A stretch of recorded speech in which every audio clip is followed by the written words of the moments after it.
Could you let the lawyers know the jury's on the way?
Good morning.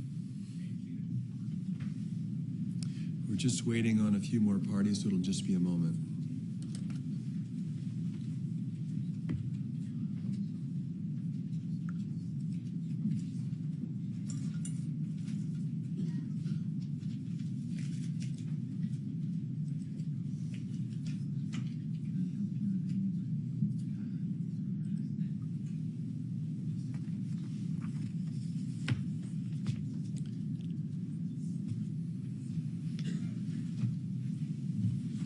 There was no snow this morning, but I understand we may get some later,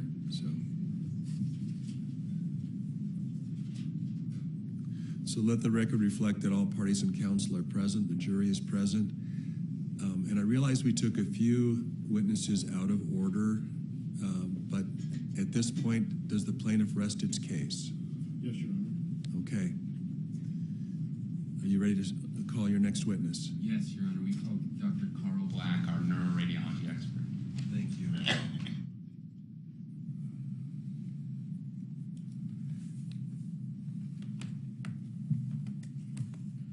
Mr. Black, right up here. Or Dr. Black. Do you swear that the testimony you are about to give in the case now before the court will be the truth, the whole truth, and nothing but the truth, so help you God? Yes. Thank you. Good morning. Come have a seat. Once you get situated, if you could state your full name and spell it.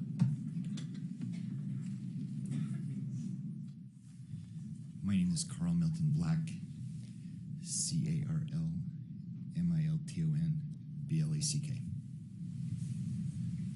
Thanks for being here with us, Dr. Black. Let's begin by just asking you what your role is in this case.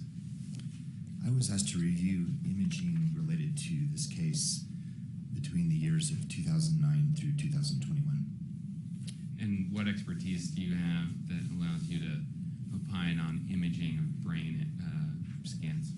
I'm a fellowship-trained neuroradiologist. I also have fellowship training in vascular and interventional radiology, and I'm double board certified by the American Board of Radiology in neuroradiology and vascular and interventional radiology. Is there anything about that experience and training that is relevant to your opinions in this case? Yes, I have expertise in analyzing imaging of the brain. Okay. And let's just go over very quickly the images that you reviewed. Maybe give us the type of image and then the years of those images were taken. The imaging consisted mainly of CT, Doppler, and MRI. The range of years dated back to imaging performed at the Veterans Administration Hospital in 2009, and then subsequently imaging again at the Veterans Administration in 2016, imaging performed at CogFX in 2017, and subsequent imaging performed in 2021 at Blue Rock Medical for Riverwoods. And does that mean that you reviewed imaging both before the ski accident and after the ski accident? Yes. And in your review of the imaging, did you see any evidence of traumatic brain injury after the accident? No. Did you see any evidence in the imaging before the accident that might be consistent with Mr. Sanderson's post-accident symptoms? Yes. And we'll talk about the specifics of those. Are you also familiar with Dr. Gibby's opinions in this case? As the jury will recall, Dr. Wendell Gibby is plaintiff's radiology expert. Are you aware of that? I have reviewed the reports that were provided by Dr. Gibby on imaging that he performed in 2021. I've also reviewed his deposition that he provided to the court. And so you're familiar with his opinions in this case? As reflected in his reports and his deposition, yes. Yeah.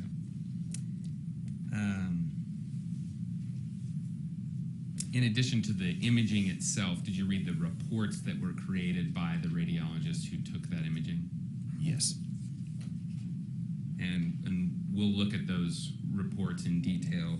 I just want to make it clear that what you've reviewed, you feel like you've reviewed everything you needed to assess this imaging that you've described? Yes, I've reviewed both the imaging itself and the reports associated with each of those studies. Okay, so I want to start with an exhibit the plaintiff or the jury has already seen. It's a exhibit to Dr. Gibby's deposition, I believe. You've seen this. I'll show it, and for reference, I know we marked it as one of plaintiff's exhibits, and I'm forgetting the number now. I just had it in my head. Do you guys recall? Which one? This one right here. We added it to the end. I apologize. I had it in my mind, and now I've forgotten. Well, while they're looking that up, Dr. Black, have you seen this image before? I have. And what is it? This is a axial image from an MRI performed at CogFX on October 18th, 2017. Specifically, it's a FLAIR T2 sequence. And do you understand CogFX or Cognitive FX to be Dr. Fong's clinic? That's my understanding. Okay, just to help the jury, they have heard from Dr. Fong. So an MRI was taken at Dr. Fong's clinic. Were those green arrows part of the MRI initially? No, those what were, I believe, placed by Dr. Gibby during his deposition. Okay. And what do you understand those to mean? What did Dr. Gibby put those arrows there for? Those arrows are pointing to what he's terming white matter disease. And what is white matter disease? White matter disease reflects scarring in the brain, and often it occurs around the ventricles that you see here. In the deposition, Dr. Gibby's using these arrows to point to areas where he suspected that these may relate to trauma. I see. And I'm noting that Peter Jensen on my team has just noted that this is Plaintiff Exhibit 31, I believe, to the record. Okay, so those same points that we're looking at with the green arrows, in your understanding of Dr. Gibby's opinions, is he pointing to those as evidence of post-collision problems for Mr. Sanderson? That's what he indicates in his deposition, yes. But in your review of the prior imaging, do those same findings show up? If you review the imaging from 2009, at which time Mr. Sanderson had a comprehensive imaging workup that included imaging of his brain as well as the blood vessels that supply his brain, these findings were present in 2009. I see. And I believe you've prepared some images that you've taken from the prior to the accident images and post-accident images and noted those. And is that correct? That's correct. And we'll show those to the jury in just a second. But what I want to do while we have this one up is give you a pointer and have you point to other findings that you see in this MRI from 2017. Is that okay? Will that help you explain to the jury your opinions about this image? Yeah, I'm happy to do that. Okay.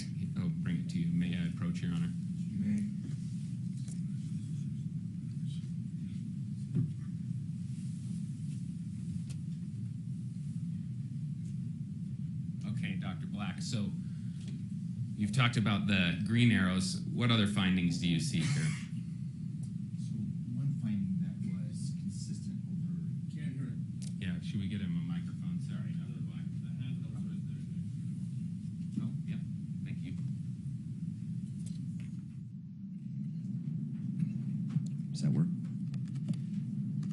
This study does show imaging that was, or findings that were demonstrated over a decade of imaging, in this case, dating back to 2009. One of them was a mild degree of cortical volume loss or loss of brain volume. The other was in this area here, these are the ventricles, and it showed as disproportionate enlargement of the ventricles relative to the amount of tissue loss in the gray matter and overall brain volume. The findings around the ventricles, these white areas, are very typical of what's called microvascular disease, where brain matter around the ventricles is deprived of oxygen over a long period of time, and that results in gliosis or scarring. This pattern is very typical of what we call microvascular ischemic white matter disease, and that was present in 2009.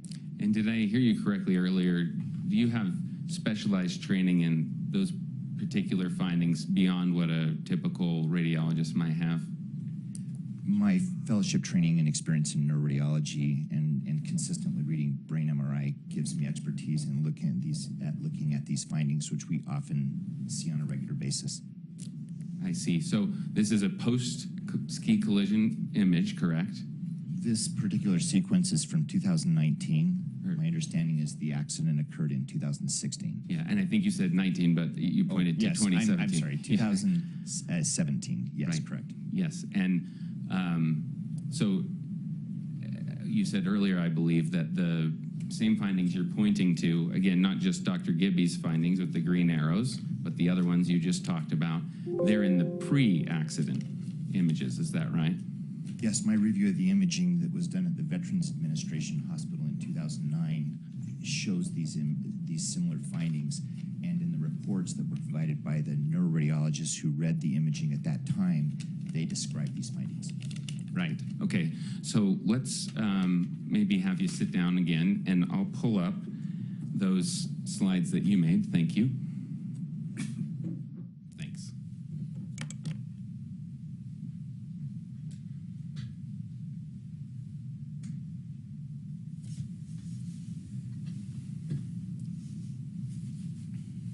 So this is Defendant's Exhibit 101A through I believe it's A through F. And, Your Honor, I move to admit this as a demonstrative exhibit. No objection. Defense Exhibit 101A through F is received for demonstrative purposes. Thank you, Your Honor. So, Dr. Black, do you recognize this slide? Yes, this slide is also what's called a flare sequence, a T2 flare sequence, done in what's called an axial plane, which just means the orientation, the way the image was acquired through the brain. This image was acquired in March of 2009 at the Veterans Administration Hospital. So that's before the accident, correct? Yes. Yeah, and again, when I say accident, I mean the ski collision in 2016. Yes. And it's not terribly easy to see, but I can call it out here. There's a little arrow. Do you recognize that? I put that arrow there, yes. Okay, and what does it point to? That arrow points to white matter disease, similar to what Dr. Gibby had pointed out in the imaging from 2017. Right. Okay, so in other words, this is a prior finding that's the same as the post-accident finding Dr. Gibby saw. Yes, about 8 years earlier. Okay, got it. And what is this finding associated with? Again, most commonly we see this with what we term microvascular ischemic white matter disease. There are predisposing risk factors for this, where in some patients it may be accelerated, but it's typically a process that's due to pathology or abnormalities in the very small, some of the smallest blood vessels that supply the brain, particularly around the ventricles. Then I'll go to the next one, which is 101B, and again, call out a section here at the bottom. There's kind of a faint red arrow. Again, did you put that there? I did. And why'd you put that there? Because it again shows the same pattern of white matter disease that was demonstrated on MRI of 2017. Okay, so again, a finding before the accident that was there also after the accident. That's correct. And what's this finding associated with? The exact same description. Got it. Okay, then if we move to 101C, there's yet another red arrow. I take it you put that there. Yes. And is it again to point out that Dr. Gibby's finding of post-accident problems in that area preceded the accident? Yes, accounting for technical differences away in the plane of the way this exam was acquired from 2009 to 2017, these findings are identical. Right, got it. Okay, and they're also associated with the same things you've described already? Most likely microvascular disease, and that's when he underwent his comprehensive imaging workup at the VA hospital in 2009. It was also attributed to vascular disease at that time. Okay, so Defense Exhibit 101D is like your same version of that 2017 image that Dr. Gibby looked at. Correct. And it has those same spots, so I'll just use the laser here. Again, these arrows are kind of faint on my copy, I apologize, but they're pointing to those same points we've just looked at previously, is that right? Yes. Okay, and then if we go to the next image, this is a new image we haven't looked at, correct? Correct. And this one's from 2021, as it's marked. Where was this image taken? Do you recall?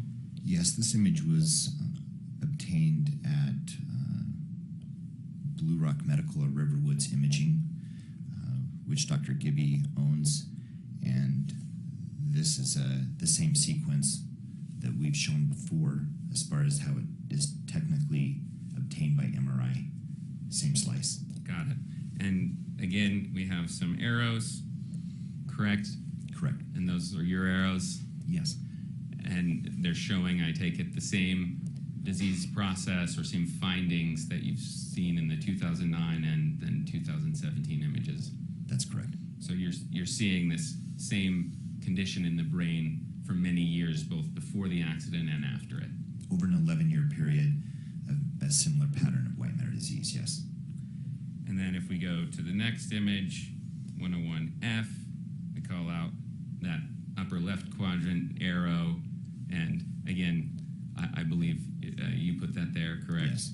And kind of for the same reasons, to show these conditions persist from 2009 before the accident to this image in 2021. That's correct. Okay, thank you.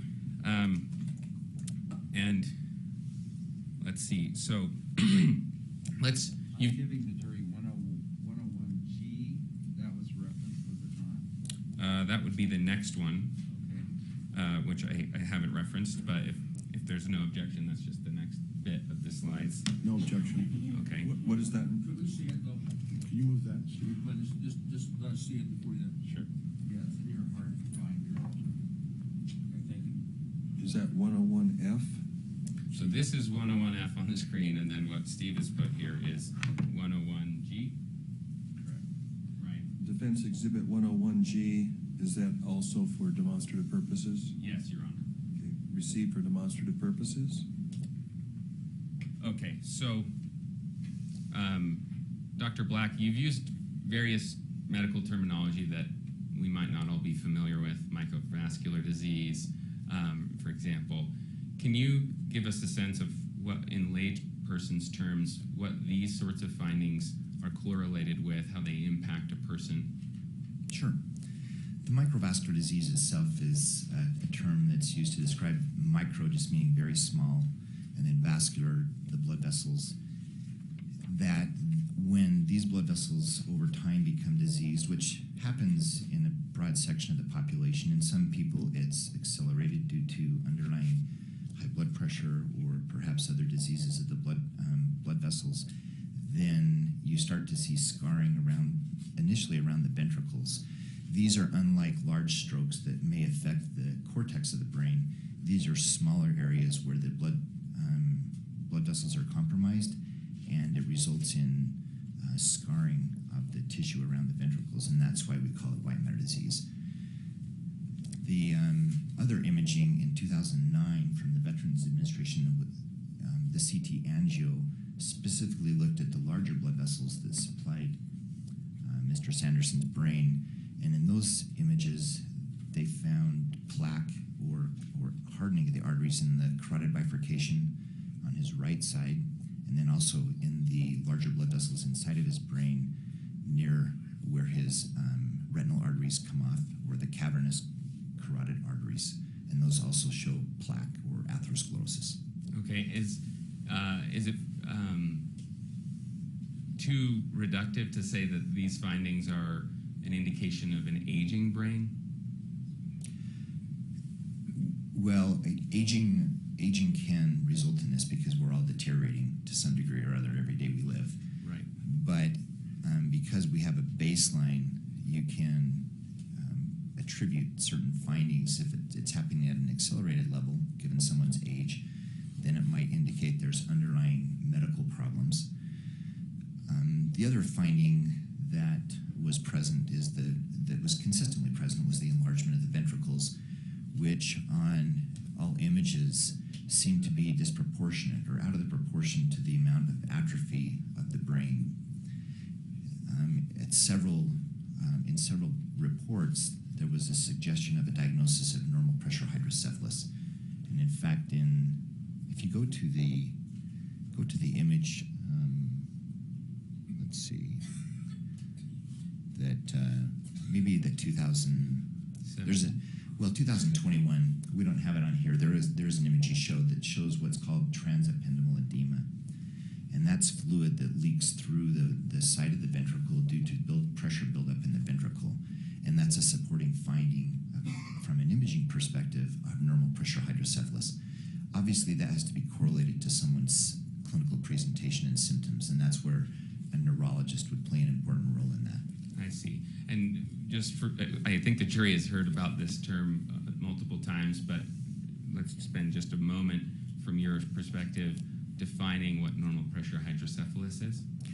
Normal pressure hydrocephalus is basically an imbalance of the way fluid's managed within the ventricular system of the brain, and it can result in confusion or unsteadiness of gait when it's clinically applicable. But from an imaging perspective, that diagnosis is suggested when the ventricles seem to be disproportionately enlarged relative to the brain volume itself. So from an imaging perspective, there was strong indication that Mr. Sanderson had normal pressure hydrocephalus. It was suggested in every brain study he's had since 2009. And is it a progressive condition? In other words, does it get worse with time? Yes, it can. And then I'm going to go to another image another report, a document that the jury has already seen. This one we looked at with Dr. Gibby. This is his report from March 3rd, 2021. Do you remember seeing this? Yes, I reviewed this. Okay. I believe it's also part of Gibby's packet in Plaintiff's Exhibit 31. What I want to point out, I think I called this out with Dr. Gibby. I want you to comment on it. There's a part of this report that says, I don't see any sign of shearing injury. Do you see that? I see his report, yes. And do you agree with that? I agree with this report, yes. Okay. And what do you understand Dr. Gibby's opinions to be as shearing injury is concerned?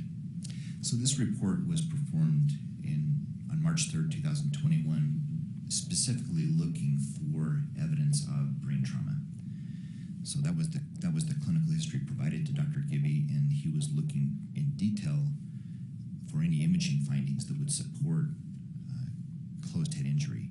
And would shearing injury be one of those? Yeah, the things that Dr. Gibby would have been looking for, or that any of us would look for when we're evaluating a study in a patient with brain injury, would be shearing of the white matter tracts. These are very delicate tracts where if there's a rapid deceleration of the brain, those can shear. When they do shear, they deposit little microhemorrhages that leave blood products in the brain, specifically iron that's found in hemoglobin. So in another sequence, Dr. Gibby would have been looking for any evidence of iron deposition, which he mentions here, pathologic iron deposition. And then the other thing you would look for is bruising of the cortex of the brain. The brain does move to some degree with inside the skull because of it's bathed in cerebrospinal fluid. So if there's a rapid deceleration, the brain cortex can hit up against the skull and cause a bruise. In some cases, it can result in hemorrhage, but in other cases, it can result in focal atrophy at those locations. So in this case, none of the imaging showed a contusion, no shear injury, and no evidence of pathologic hemorrhage in the brain. What would you expect to see in a person's imaging after some kind of traumatic brain injury? Well, it depends on the severity, of course. Right. In mild trauma, nothing. Okay. And how would you describe Dr. Gibby's opinions about the evidence of trauma in his Mr. Sanderson's post-collision imaging? In Dr. Gibby's report, where he specifically was looking for evidence of trauma, he emphatically states there is no evidence of post-traumatic brain injury in his report. Now, it is interesting because it contradicts to some degree his description in his deposition. And how does it contradict that? Well, Dr. Gibby mentions that in his deposition that the white matter disease that we've reviewed is very typical of shear injury or pathologic brain injury.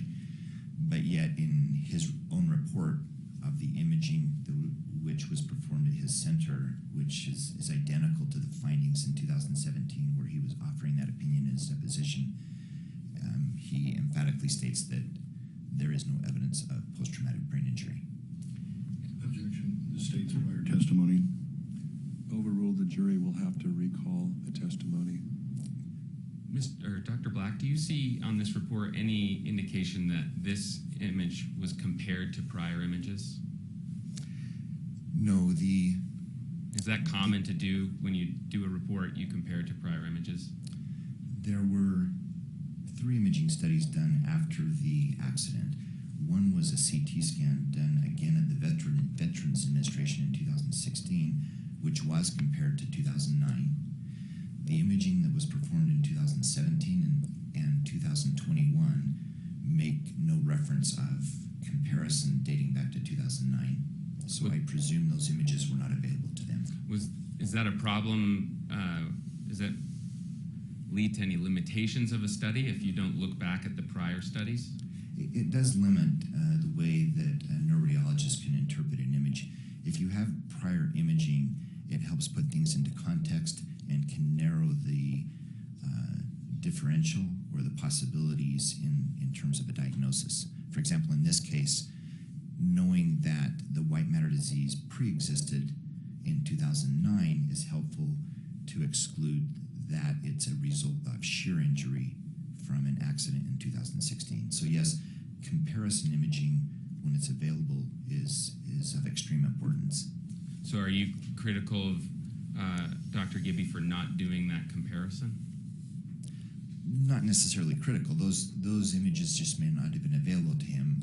I think if you offer an opinion as to causality and you do have imaging that's available from the Veterans Administration and someone draws a conclusion without baseline imaging taken into account, that can alter someone's conclusion and lead to an error in how they're discussing why that abnormality exists. And do you believe that sort of error occurred here with Dr. Gibby's opinion? I do. I think he was limited by the unavailability or lack of comparison to the imaging that was done in 2009, yes.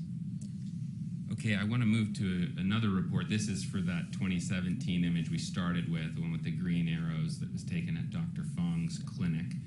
It's in Plaintiff's Exhibit 33, page 8. I don't know that we've shown it, so I moved to admit it It's Plaintiff's Exhibit 33, page 8, and I guess 8 and 9. There's 2 pages. Just the report. Just the imaging or the report? Which one? Which one is plaintiffs or? Exhibit 33, Fong's packet, pages 8 and 9. All of us are. Oh, we did already admit it. Okay, great. I just know we didn't admit some of it. Yep. Is 33 received? That was 33 was not received.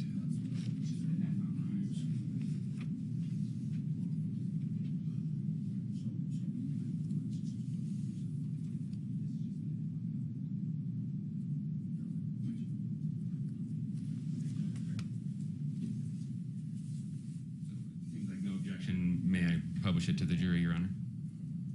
No objection. Plaintiff's Exhibit 33, page 8 is received. And James, do you want it from start to end, or was there just one? No, just portion? 2 pages, page 8 and page 9. Page 8 and page 9 are received. Yeah, this is, again, the report connected to the image that we looked at first, taken at Dr. Fong's clinic in 2017. Is that correct, Dr. Black? That's correct. And I want to point to, I guess we should first ask the question we were just asking about Dr. Gibby. Do you see any comparison here? No. Okay, so the same points you made about the limitations of Dr. Gibby's report, you would say about this report, is that right? Correct. And if we call out this bottom part that's called impressions, I'd like for you to comment on whether you agree with these.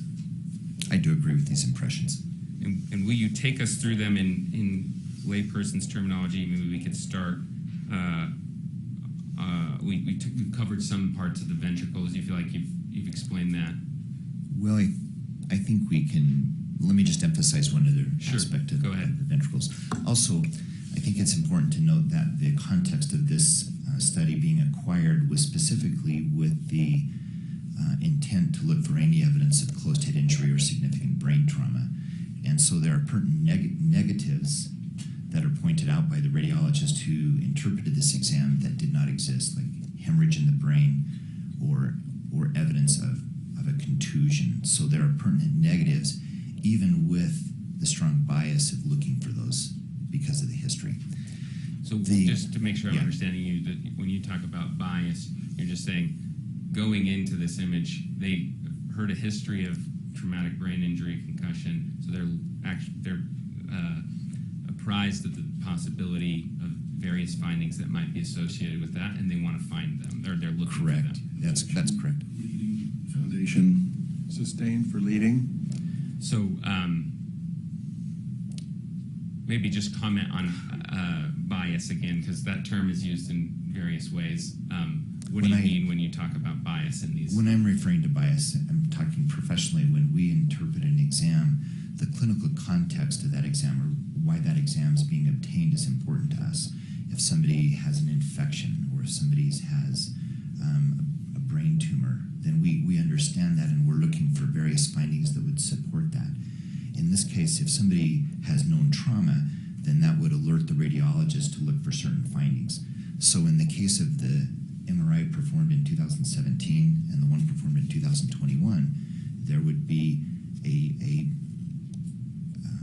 an alert to look for findings related to trauma. So the negatives, the pertinent negatives in the exam from 2017, just like the one that was performed in 2021, would rule out imaging evidence of significant head trauma. Yeah. So in other words, they're looking for trauma, but they did not find it. Is Yes. that right? Okay. So let's go to these findings again. Here in number 2, there's normal pressure hydrocephalus. We've talked about that, but there are a couple other things: normal aging brain, Alzheimer's, dementia, subcortical arteriosclerotic encephalopathy, multi-infarct dementia. Did I read all that correctly? You did. And those are some big words. Can you comment on those to help the jury understand what these are doing in this report?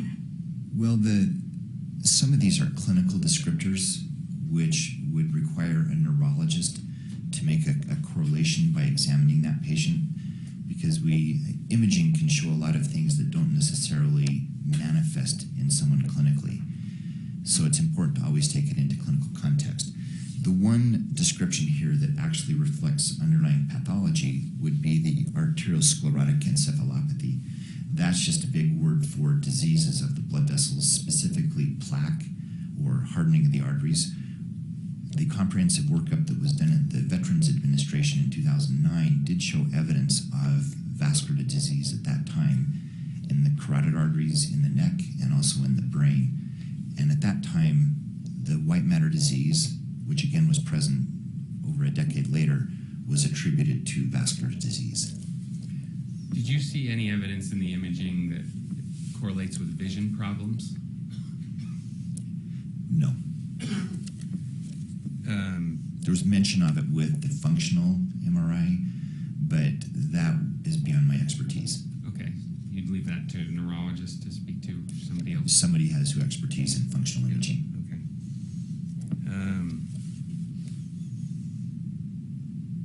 Okay. Okay, so you can take this down, I think.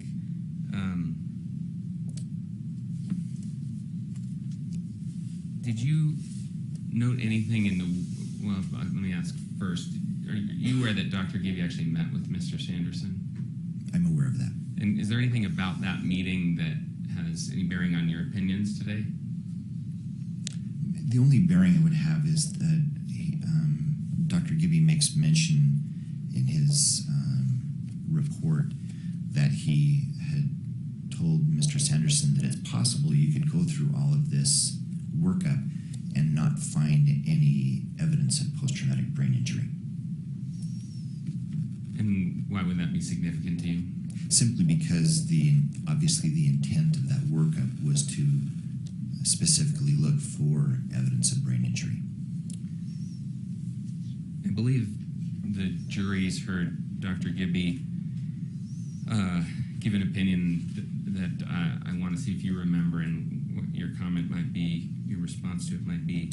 If the images prior to the accident are similar to the post-accident imaging, in other words, if the imaging prior showed things that were post-accident, would that mean that you cannot say the prior findings were caused by the accident? Objection leading Ms. State's prior testimony. As to leading, sustained. Okay, so do you recall Dr. Gibby giving an opinion that if the pre-accident findings the post-accident findings are found in the pre-accident imaging, that you could not say that the post-accident imaging was caused by the accident? Objection leading. Sustained. Okay. What do you recall Dr. Gibby saying about the relationship between the pre-accident imaging and the post-accident imaging? My opinion on that would be based on his deposition. If you'd like, I can read 2 areas of his deposition that I think answer your question. Sure, go ahead. So, Objection to hearsay. Sustained. Okay, so let's just ask you this question. Do you have any opinions about whether the post-accident imaging findings can be attributed to, from an imaging perspective, the collision, the ski collision? Objection leading. Overruled. we ask that again? Yes. Do you have any opinions about whether the post-accident imaging findings can be attributed to the collision? Yes. What is that opinion? That those findings predate the accident and date back to at least 2009, as confirmed by a comprehensive imaging workup of Mr. Sanderson's brain performed at the Veterans Administration Hospital. And so do you believe those post-accident, I apologize that I keep messing this up. Do you believe that those post-accident imaging findings are in any way related to the collision? No. And what was the reason for that 2009 workup, to your knowledge? Unfortunately, Mr. Sanderson had suffered a retinal artery occlusion, a central retinal artery occlusion that resulted in blindness in one eye, and so he was undergoing a workup for risk factors that would relate to that. Okay. And do you know any of the people that have done any of his imaging? I'm familiar with him, yes. Yeah, and so that 2009 workup, or do you know the people that did that workup? Yes. And do you trust the findings that they came to? They're very experienced and well trained, yes. Okay, great. That's all the questions I have for now. Thank you. Thank you, Mr. Egan.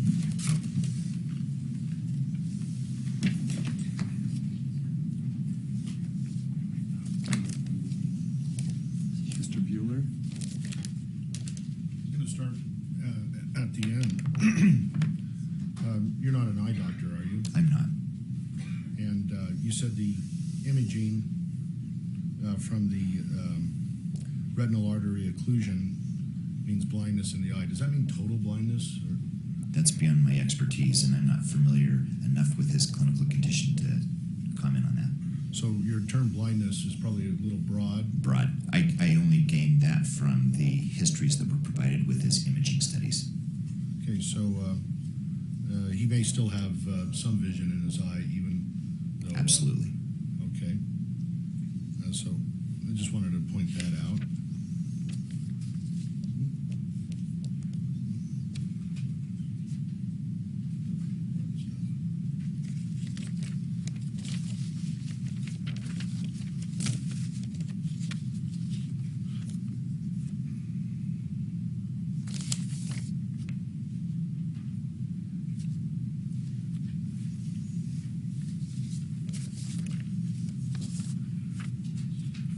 Let's see. Is it true you were a partner of Dr. Wendell Gibby's? Yes. And how long ago was that? It's been probably over 10 years. Okay. And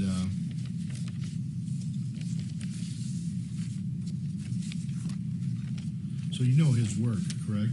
Correct. And you're not critical of his work in general, are you? No, not at all. Okay. You never conducted an exam of the client, Terry Sanderson? No. You understand there was a sudden change after the ski crash in Terry Sanderson's condition, brain health. From my review of the records, that's my understanding. You understand that through, you read before and after witnesses who confirmed there was a sudden change after the collision, correct? Would you mind asking that again? Did you read before and after witness testimony? You No. didn't? So you didn't read, isn't before and after witness testimony important to understanding someone's brain injury? I think it's very important, but it was beyond the scope of what I was to do. I concentrated only on his imaging. Okay. So you didn't have the before and after information that would improve the diagnosis that you might, or the opinions you might give today in court to this jury? I understood that with respect to the imaging, we were looking for evidence of brain trauma as would manifest on imaging, and so that's where I concentrated my focus. Well, you said that MTBI may not be shown on an MRI, true? A mild brain injury? Yes. Correct. Okay.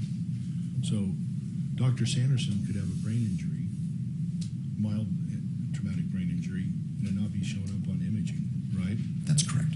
Okay. Now the 2009 imaging, it was asymptomatic, true? Again, I don't understand. I'm not the clinician who examined him at that time, and I can only look at his imaging in the context of the information, so I don't feel qualified to answer your question. Thank you.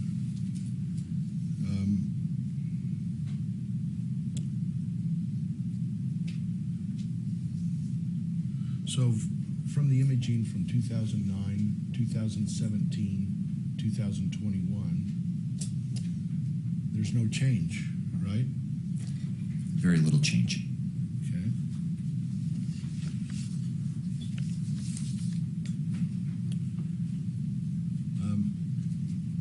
Dr. Black, no one's given a diagnosis that Terry Sanderson has clinical NPH or normal pressure hydrocephalus, true? I don't know that for sure. Okay. So the NPH was not clinically diagnosed by his VA doctors, as far as you know, correct? As far as I know, it was only suggested, well, it was suggested in most of his imaging studies, but I don't know what clinical correlation was made. Okay, and so clinical correlation means that some specialist at the VA or elsewhere that understood his NPH was showing symptoms, correct? That's correct.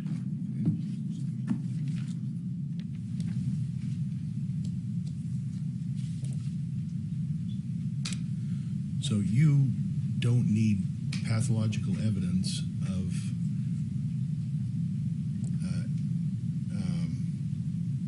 to have a MTBI, correct? When you say pathological, are you saying imaging evidence? Yes. That's correct.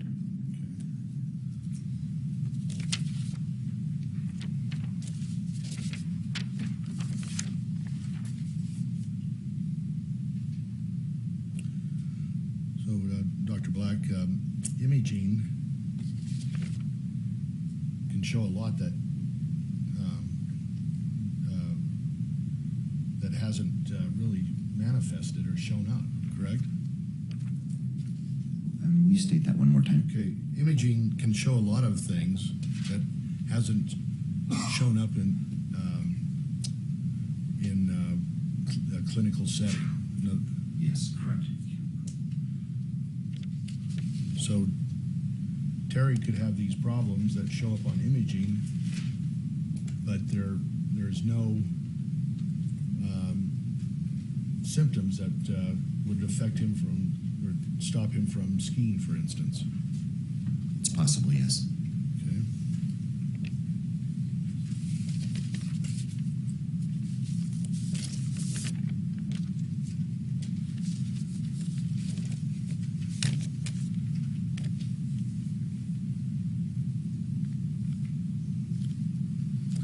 And in general, you would prefer to have an actual exam of the patient to render your opinions true? I think that imaging correlated with a clinical exam is the correct way to assess a patient's condition. So you would prefer to have an exam, correct? Yes. Well, Okay. prefer, I mean, I think they correlate. Okay. The information's valuable in both circumstances, but optimally in decision making, you want both types of information. And so your opinions are not as strong as they would be without this exam, right? Without a clinical exam, Yeah. there's my opinions are certainly limited to his imaging. Thank you. You bet. Thank you, Mr. Bueller. Mr. Egan?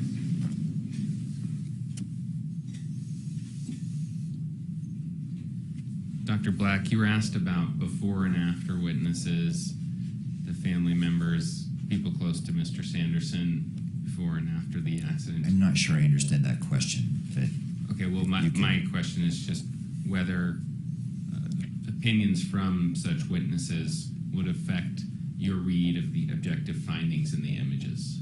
no, they would not. And what about if you actually met with Mr. Sanderson, would that change the objective findings in the images? No, because I would defer to a neurologist or neuropsychologist, someone who with that kind of expertise to evaluate Mr. Sanderson. My area of expertise is in brain imaging.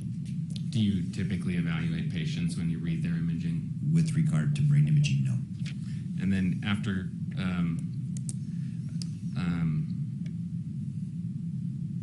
let's see, I guess we did show one of these boards, but you didn't get to see it. I want to make sure you see it so that the jury knows that you've seen Okay. it. And I'll show you. This is 101G, and these are the same. Are these the same images we were looking at on the screen? Yes. And they show that before there was a finding that was also after the collision. Is that right? Correct. Okay, so I think the jury's already seen this. And then we also have two more boards which we didn't show. Your Honor, I move to admit 101H and 101I for demonstrative purposes. No objection. Defense exhibit 101H and 101I, or is this plaintiff's exhibits? These are ours, yes. Defense exhibits are received for demonstrative purposes. So I'll show you first, Dr. Black. Is this the same idea as the board we just saw? Yes. Okay, just with different findings. Yes. Okay, and then that was 101H. And this is, Objection beyond the scope. Overruled? and then this is 101I. And it's Yes. the same idea. Yes. Okay, so I'll just show the jury 101H, 101I. And then my last question for you, Dr. Black, is whether after questioning from Mr. Bueller, you have your opinions about these objective findings you've been discussing on the imaging changed? They have not. Okay, thank you. So earlier you said you preferred to have objective findings from a neurologist or neuropsychologist, correct? For clinical correlation, absolutely. Yeah, for clinical correlation. Would you defer to someone like Dr. Goldstein? I mean, I don't know him, so that name doesn't mean anything to me. He's a neuropsychologist who testified in this trial. You didn't know that? No. So Dr. Goldstein provided clinical correlation, and that would help your opinions if you had that, true? Sure. I mean, if somebody has expertise clinically that I don't have, but it doesn't change how I interpret the images or my view of these findings. So your opinions are limited to your review of the images and not the clinical findings, true? Correct. Thank you. Mr. Egan, That's all, Your Honor. you may be excused. Thank you.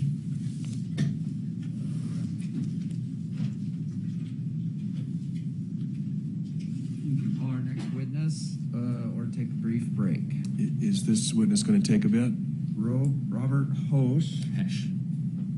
Hesh, sorry, and I would think I could be on and off in a half hour, I think. Okay. Why don't we go ahead and take a break because there will be cross-examination, I'm sure. We'll take a recess now.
we'll have to have you be sworn in.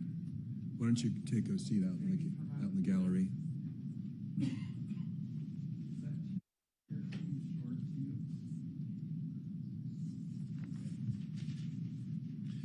The bailiffs worked on the chair. I think the chair's in good shape now.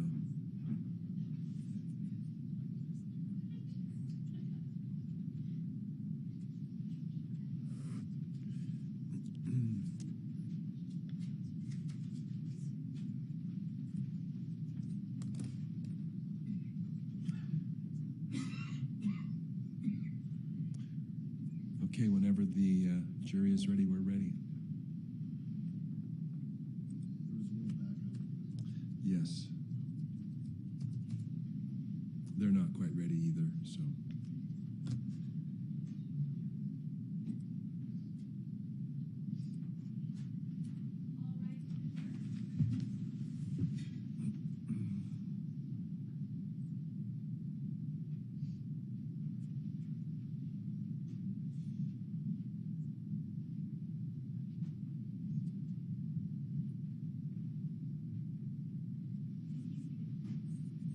Thank you. Mr. Owens, you may call your next witness. Thank you, Your Honor. We call Robert Hesh to the stand. Thank you. Dr. Hesh, if you could come right up here to the clerk and be sworn in. Do you swear that the testimony you are about to give in the case now before the court will be the truth, the whole truth, and nothing but the truth, so help you God? Thank you. Good morning. If you could start by stating your full name and spell it out for us. My name is Robert Hesh, Roberthoesch. Doctor, nice to see you. What city do you live in? Salt Lake. I'm going to take this off. I do have a cold, but what's your current position? I'm currently the Chief Medical Officer for Intermountain Healthcare in Utah and Idaho. Does that mean you're the top MD for all of Intermountain Healthcare? In Utah and Idaho. Okay. You're pretty young, aren't you? How old are you? 48. When I hired you on this case, you didn't have such a prestigious title, did you? No, I did not. What were you? I was a neurologist at Intermountain Medical Center and the leader of our neurosciences program at Intermountain. Good for you. To be clear, you are not here on behalf of Intermountain Healthcare, is that right? Correct. My opinions are my own. Thank you. All right. Just undergrad, where was that briefly? Undergrad, University of Maryland, College Park. In what subject? Cell and molecular biology and genetics. What a nerd. I am a neurologist. Kidding. Poli-sci is the nerd thing. All right, good for you. And then your MD degree was where? University of Maryland in Baltimore. And what did you choose to specialize in? Neurology. Okay, and how many years? So 4 years undergrad, 4 years med school, then how many more years? Well, then I did a PhD for 4 years as well in that time, and then went across town to Hopkins for my neurology residency. So that was another 4 years. What a nerd. All right, 4 years in postdoctorate. What's that? In? Neurology. Okay. And then 2 more years as a fellowship in neurocritical care. But did you say there were years after undergrad before med school? No, it was during med school. I did my PhD. Okay. Not all MDs do PhDs too? Correct. Okay. That's a lot of training. Fellowship was in what specifically? Neurocritical care. All right. So neurocritical care. This is like when people are hit their head and they're in big trouble. That's correct. Or they get a stroke, they're in big trouble. That's right. They call you in, and sometimes you think you're gonna go swimming for fun, and you just get called in for like 14 hours straight. That's right. To work on one patient. Right. All right. Married, kids? Yes.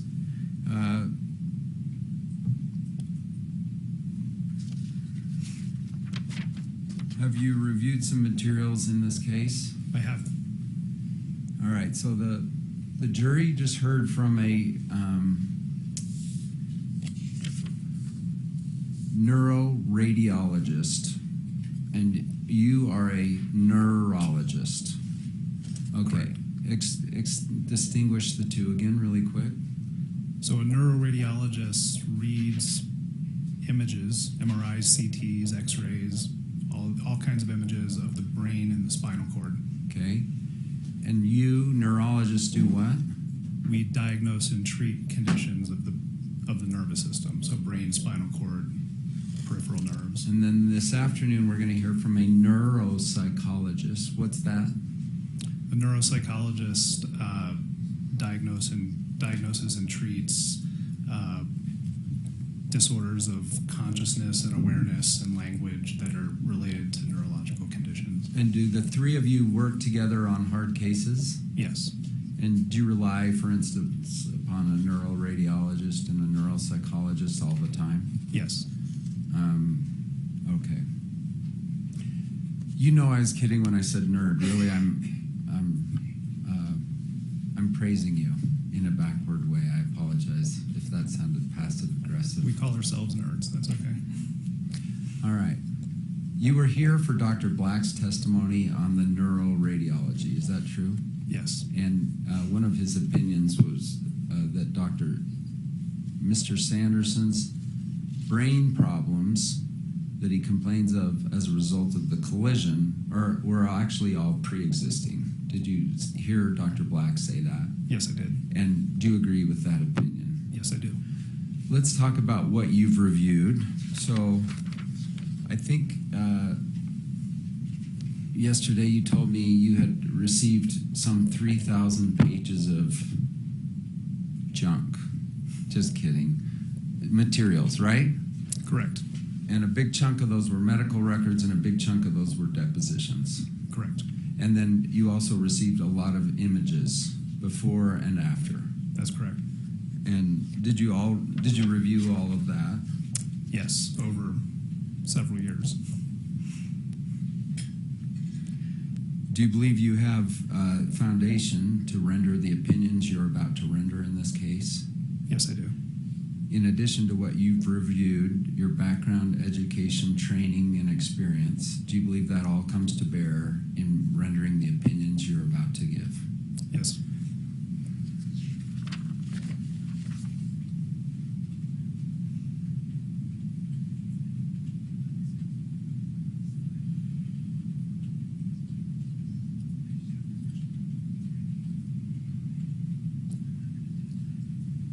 So, Your Honor, I think this will be most efficient. He's prepared a written report that has some headings, and I would like to just go to and have James bring up just the headings.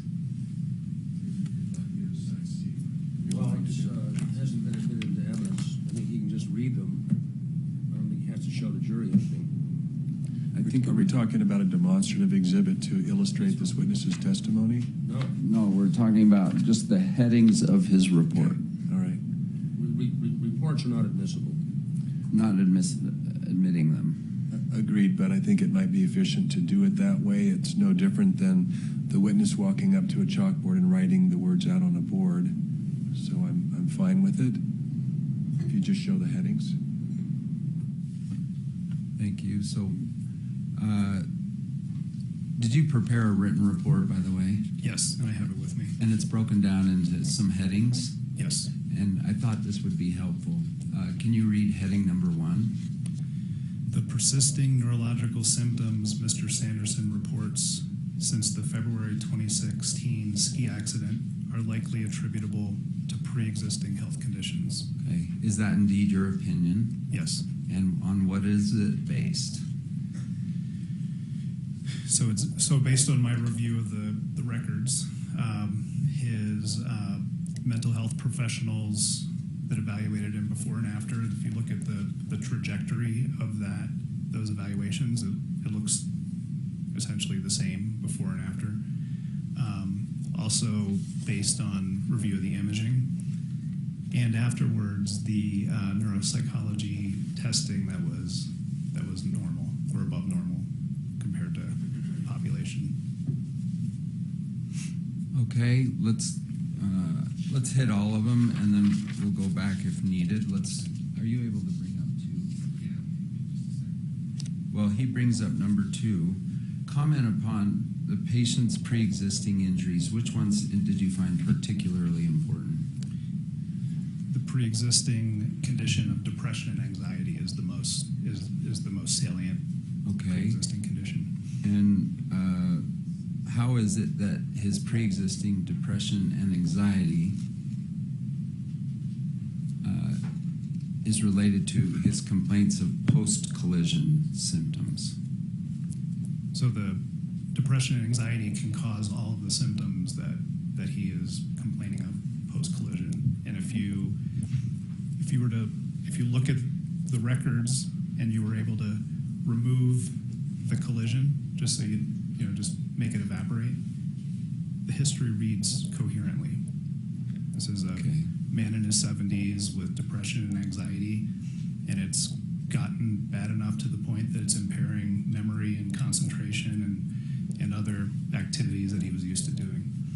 So is another way of saying that if we removed the collision, he never had a collision that day, it still makes sense, his trajectory? Right. If you read the medical records from before the injury through now, and you remove the injury, it doesn't change the trajectory of his complaints. So his for evaluation by his health professionals. For instance, if we look at his medical record, let's say just 2 weeks before, 3 weeks before, did you know he went to the VA doctor that day?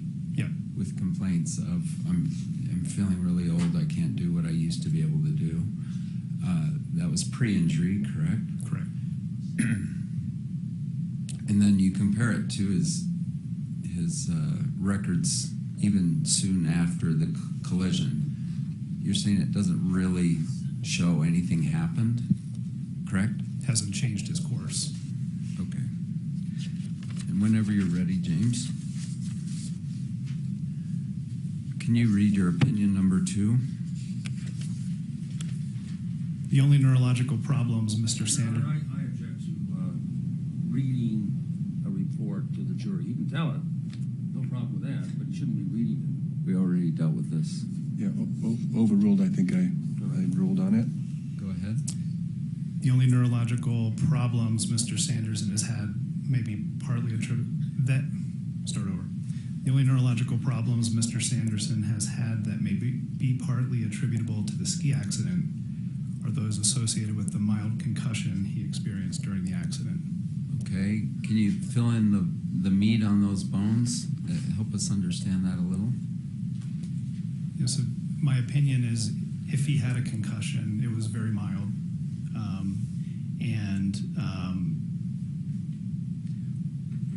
More likely than not, I would say 95% or more that he would have made a full recovery from that concussion within a few weeks.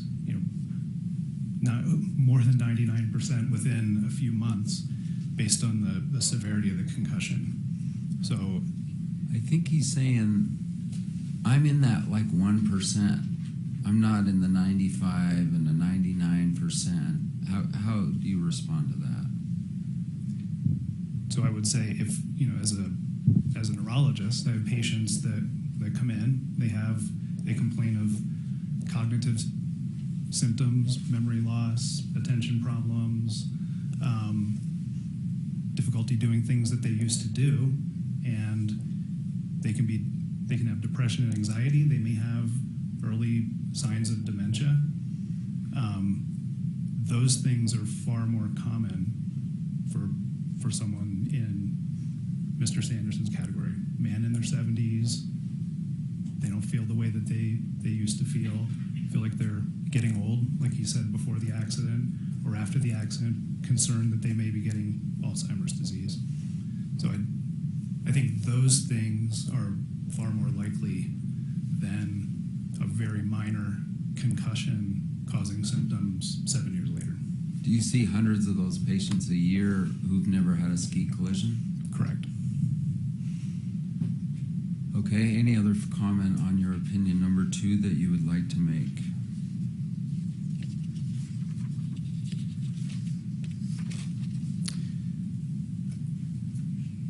No, I think that concludes it. Thank you. James is going to bring up number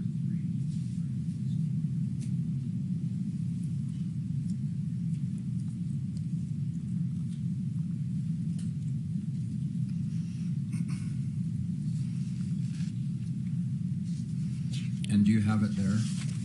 I do. Should I just read it? Start reading it. There you go. The neurological problems associated with the mild concussion Mr. Sanderson may have experienced resolved within months.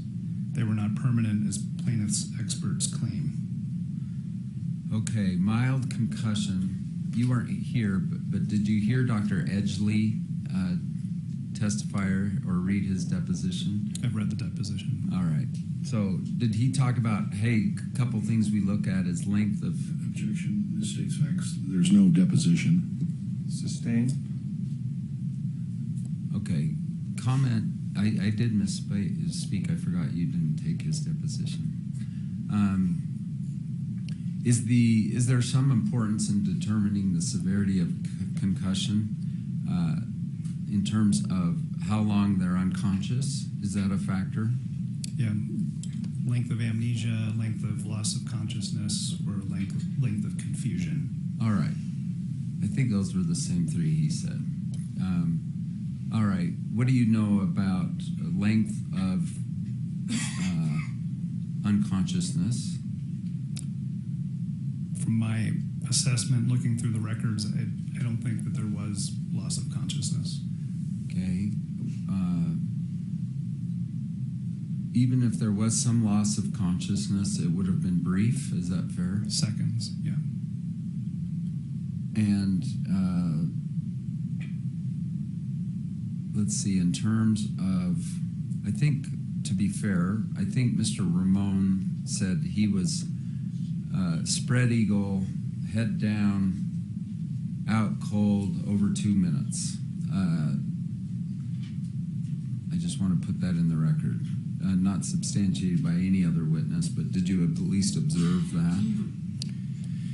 Yeah, you know. Well, Your Honor, I object. He's not competent to assess someone's credibility, and he wasn't there. That's what I'm going to. About that. Why don't you clarify your question? Yeah. What do you know about that? Isn't that someone saying longer period of unconsciousness? Your Honor, he can't comment on I'm actually trying to help the plaintiff. Go ahead. He's not asking you to comment on whether you believe the witness. He's asking if you remember reading that. I do. Okay. Is the significant time to be unconscious, is that 5 minutes or over? Yes.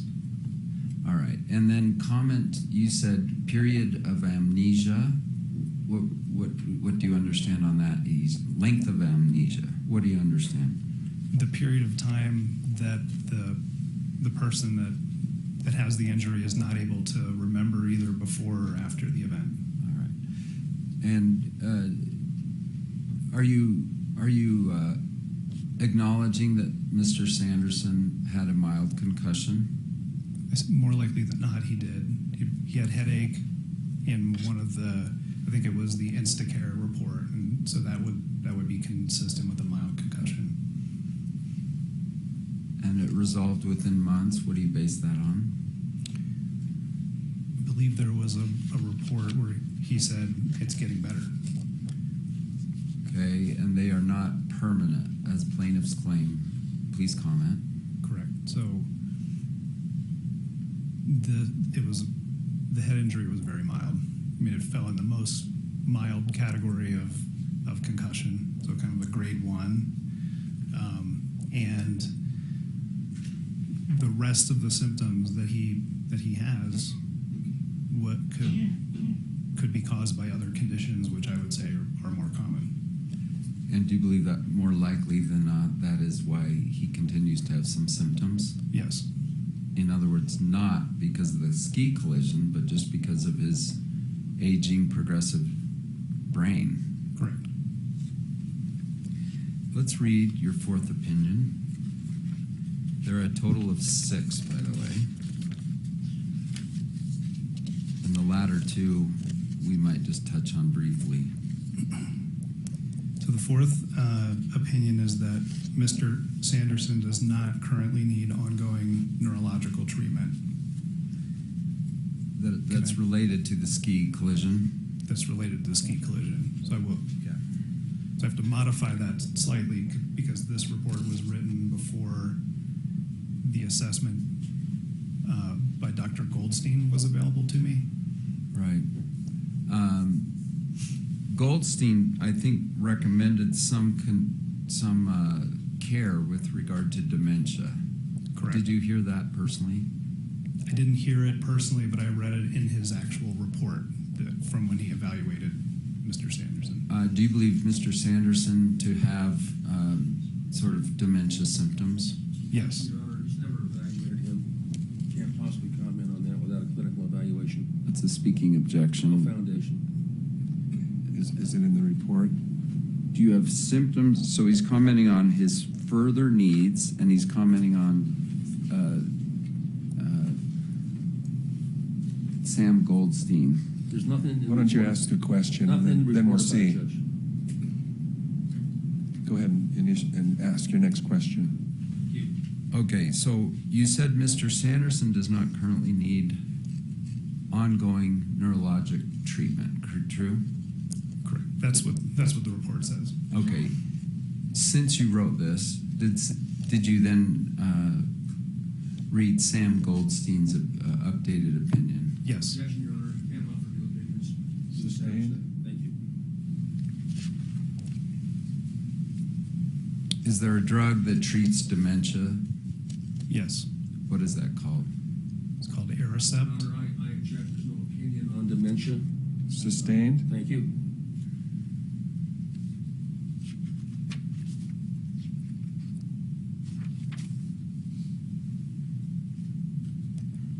Why is it your opinion that Mr. Sanderson does not currently need ongoing neurologic treatment related to the ski injury is the addition you made? The ski injury caused a mild concussion, more likely than not, that was self-limited. And his ongoing symptoms are more likely due to ongoing pre-existing conditions and possibly new conditions. Let's bring up, if we can, D106. Has it been received? I don't think so. No, it has not. D106. Any objection? Can I see it? Oh. This is for demonstrative purposes only. Sure. Okay. That means we can also write on it, can we not? Why don't we address that if we need to Hey, later? thank you. There's So- a lot missing. Defendant's Exhibit 106 is received. For demonstrative purposes. And do you have it in front of you? May I approach it? I want to make sure you can see it. And James, if you can bring it up, that would be good.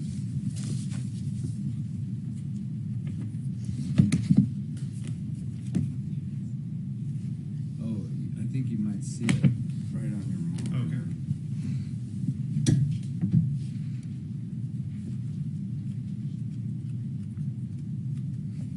D106, James.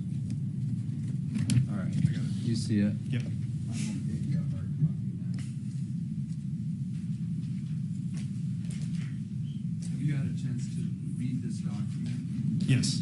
And do you agree with it? Yes, I do. It's entitled Mr. Sanderson's A Brain Imaging Both Before and After Ski Collision. Did it show atrophy, loss of brain cell sign of aging brain before and after? Yes. Did his images, I actually have a roaming microphone, but maybe it needs to be higher up. Volume loss, diminishing brain size sign of aging brain, did he have this before and after? Your Honor, I object to this testimony. This witness is a neurologist, not a neuroradiologist, and I don't think he's competent to comment on radiology readings. I can establish foundation if you want. Go ahead. Do you look at images all the time, all day? All day, every day. So the neuroradiologist reads them, but do you just rely on their written report, or do you personally read them too? I look at the films, then I confirm with their report, and then I bring it together with what we see clinically. So I think the objection is somehow that you're not competent to talk about the imaging before versus after. Do you agree or disagree? I disagree. How so? So I've looked at the images. These are pretty standard MRI images that we see every day, and a major part of my practice as an outpatient neurologist was evaluating patients for dementia and specifically NPH.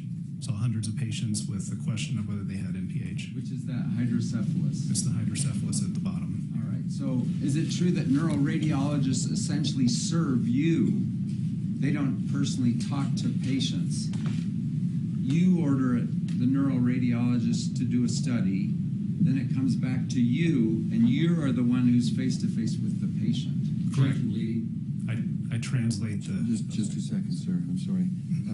Sustained as to leading. Okay. Have I established sufficient foundation? This does have the scientific, technical, or other specialized knowledge that will help the jury, so you may proceed. Okay, we talked about atrophy and volume loss. Enlarged ventricles. A ventricle is what in the brain? Is that like at Halloween when we see a mold of a brain? It's the little gooey stuff going out? You tell me. No. Okay. It's inside the brain, there's fluid-filled sacs that contain spinal fluid. So Okay. it's the black thing in the middle on the MRI that Dr. Black went through.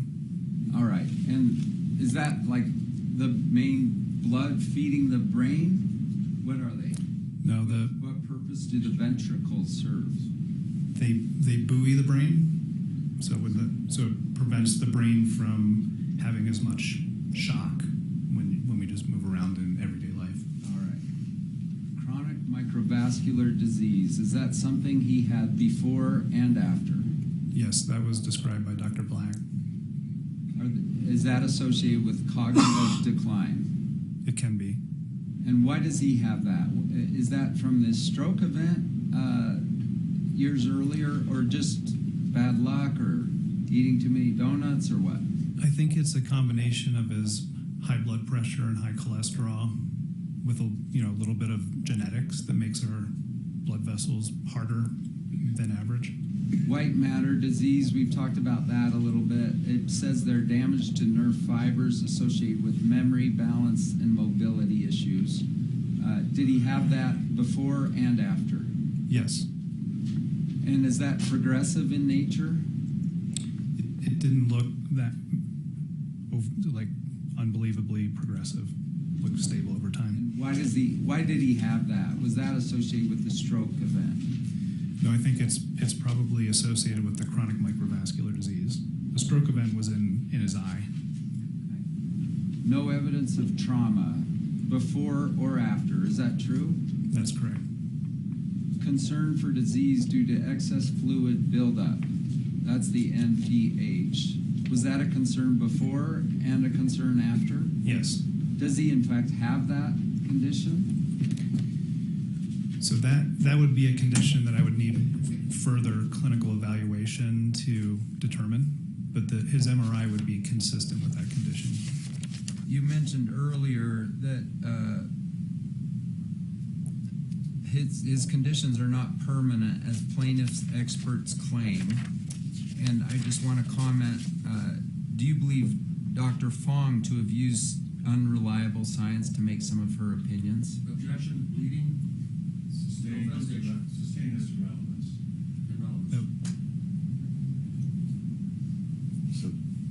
like to sustain an objection, just hold on. Sorry. Thanks. They're about to get up and criticize you for not seeing this patient. Why didn't you? Why wouldn't you? Why would it be necessary if you needed to? Yeah, so I would always be willing, and actually didn't know that was an option. But in this case, and with many patients in my practice, we review tons of records before we see them. And actually, Mr. Sanderson probably had 10 times the amount of records that I have before I see my patients in clinic. You said 3,000 pages and lots of imaging. So I can know with 90% certainty going in based on the before and after imaging, the neuropsych testing over a period of years, his reports over time. I can know with 90% accuracy what's going on. So if I went in there, I'd be trying to figure out, does he have NPH or not? And what can I do to help him with his depression, anxiety, and other memory problems? Would you be treating him or evaluating the ski injury? No, I'd be providing counseling that the ski injury was not part of it. Now, you refer people all the time to neuropsychologists, is that true? Yes. And we're about to hear from two. But you did have the benefit of multiple neuropsychologist exams at the VA, is that true? Correct. And do you know them to be good neuropsychologists? I don't know them. Okay. Do you know them to be not hired by either side, his normal treating providers? Yes, that's my understanding. And these were voluminous evaluations, were they not? Yes. And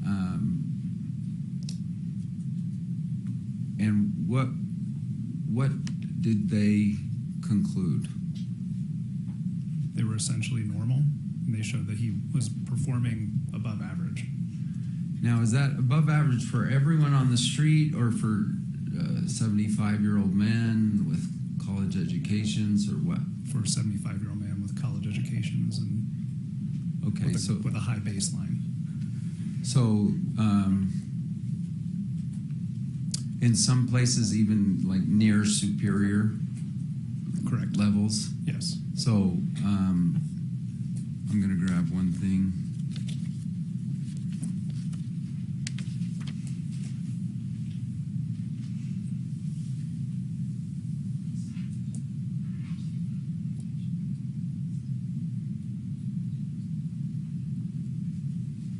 I think the jury's seen various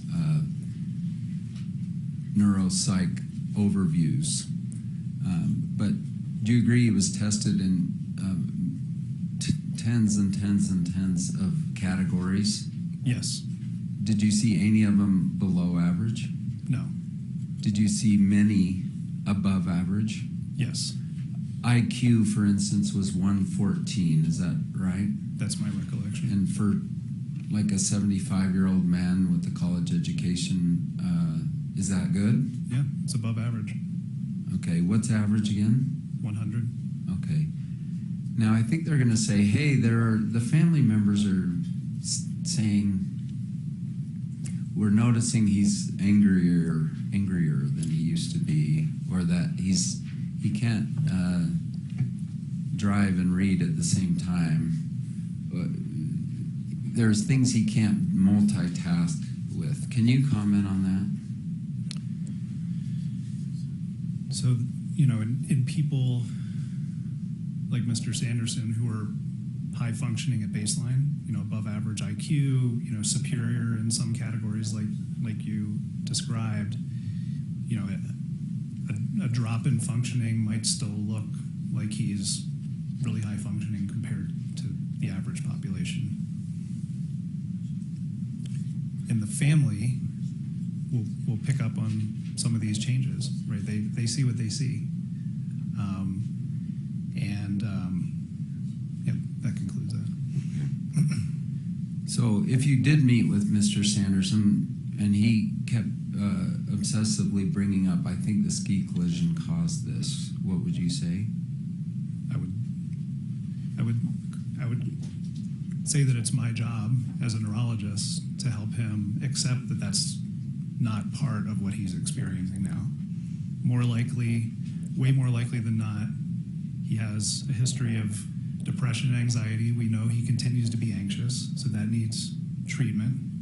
And I would, evaluate for dementia, like we said, as would be indicated by his imaging. Okay.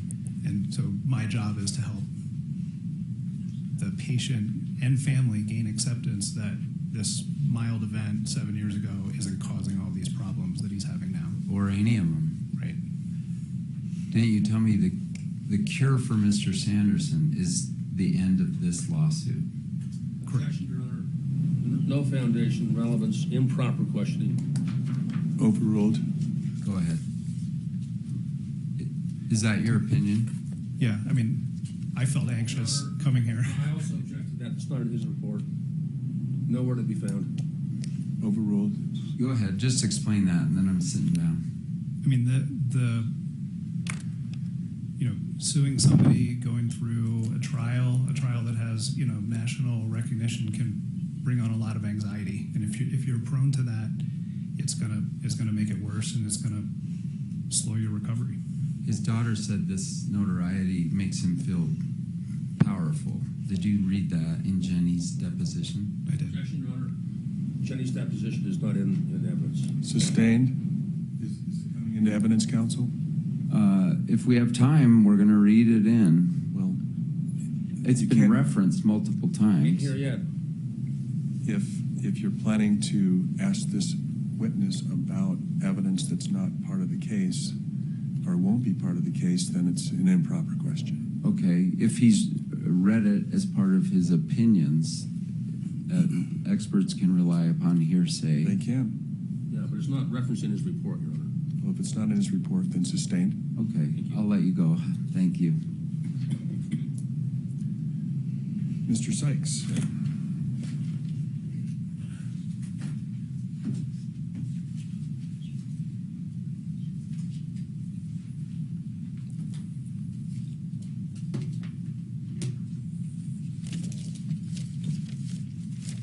Steve, you want this one?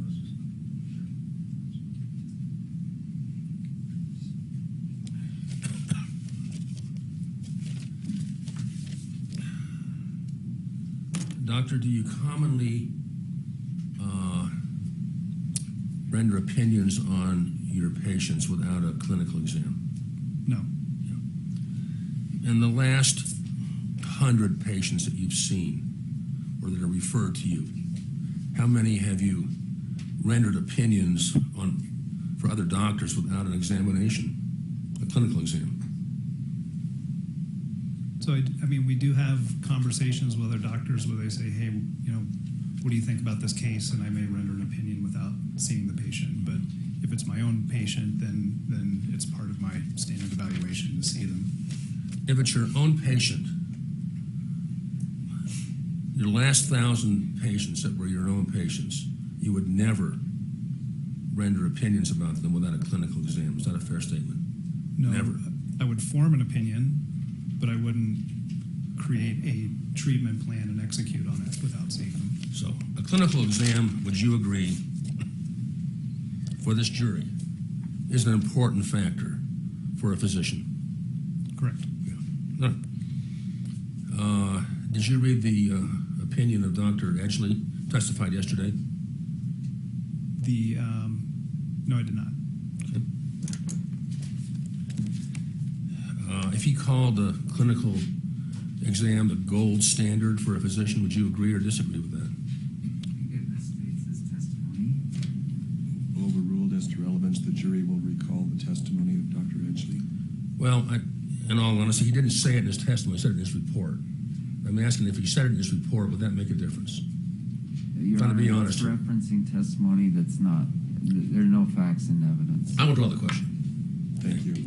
But would you agree, excuse me, that a clinical examination is the gold standard for a physician who's treating somebody? I'm not sure what a gold standard means.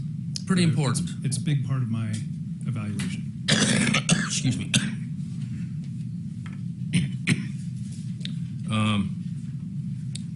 Secondly, I looked through your opinion pretty carefully. It was about 4 or 5 pages. I noted, let me see if I can get it here handy.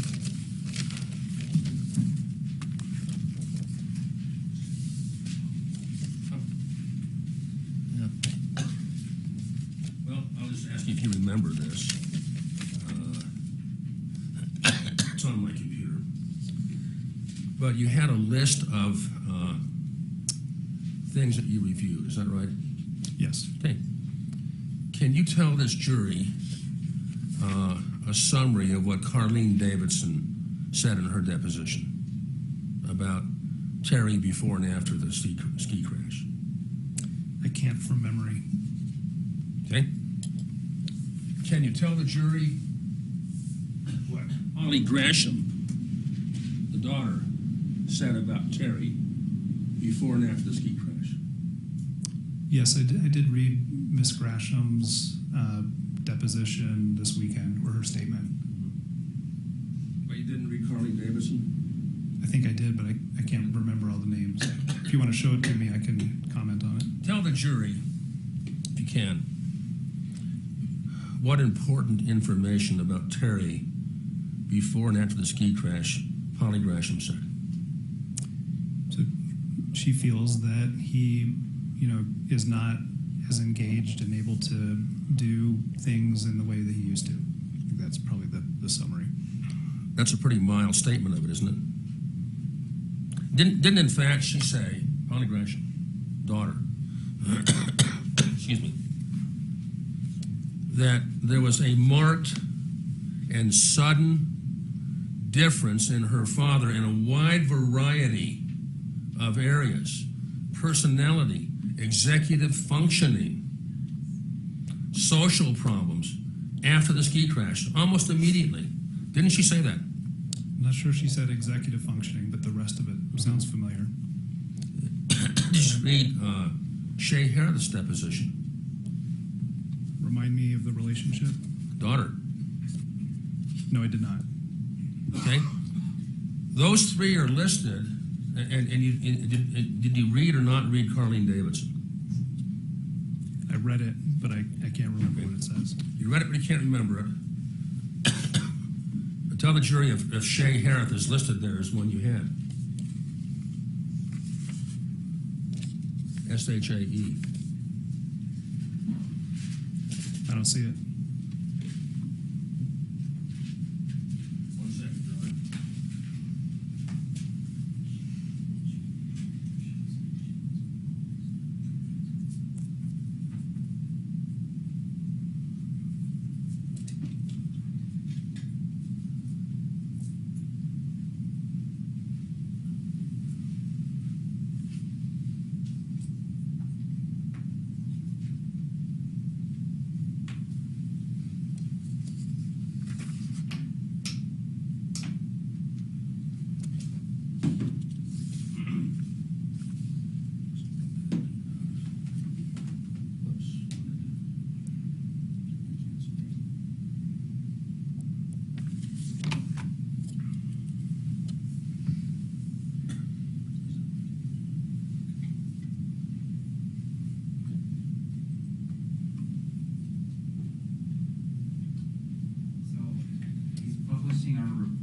Let me show you what you wrote. Can we move to admit our report? Just for illustrative purposes, I want to show what he wrote. I guess I don't, you may be opening the door to the report. You want to do that? Okay? Take a look at it. Items 4, L, M, and N. Correct. I don't see Shay Harris, like you said. I think that was the question. Okay. You know what? You're right. I don't see her there. I do see Carlene and Polly. So, the defense did not give you Shay Harris, right? Correct. Hypothetically, if Shay said there was a very, very sudden change in my dad before and after, for what we call neuropsychological symptoms, would that make a difference in your opinion? It might have made a difference at the time, Okay. but at this point in time, it would not. Carlene Davidson testified. She was the second witness in the trial last week. Does this ring a bell that she was living with Terry for about a year and a half before the ski accident? Does that ring a bell? That does. And she was up here about 300 days a year in Salt Lake. From St. George, right? That was, yeah. And they also spent time in St. George together. Yep. And they went on international trips together. Yep. Is that right? Yes. Do you think she would get to know him pretty well during that time? Yes. She testified that there was a rapid and severe change in Terry after the ski crash that lasted, and she stayed with him for 6 months, and then they parted ways. She said she was heartbroken. She was hoping for a marriage out of this. Your Honor, this compound. Sustained? Okay? She was hoping for a marriage out of this. Do you remember that in her deposition? Yes. Yeah. But he changed fundamentally after the ski crash. Now, does that make a difference in your opinions at all? I mean, it would be part of the whole compendium of what I would put together. Yes. I didn't read anything about that. I read your report. It's about 4 pages. Aside from their depositions that you referenced, you don't say anything at all in your report about the rapid and fundamental changes that occurred to Terry after the ski crash, do you? Don't even mention them. Is that correct? That's correct. Okay. Now, are you familiar with the term executive functioning? Yes. Is that something that neurologists use, a term that neurologists use? Sometimes, yes. Yeah.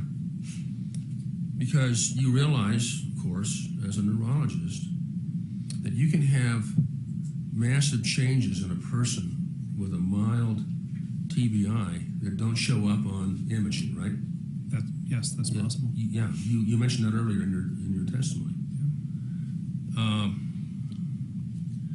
And a category of those changes is called executive functioning, right?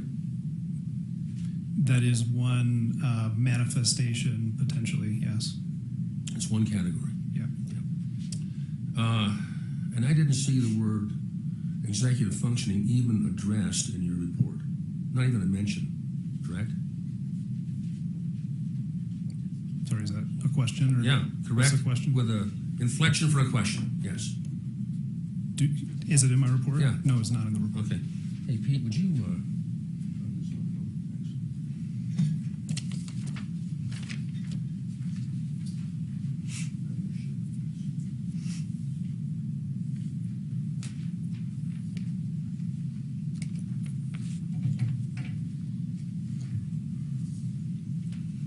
Now, while he's doing that, could you define for the jury executive functioning It's in a medical sense? the ability to do things, to start actions and carry through with them.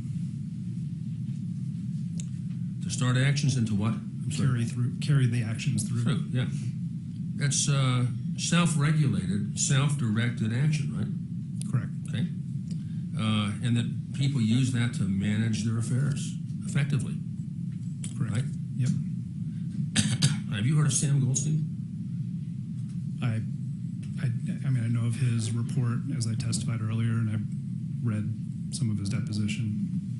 Actually saw his testimony.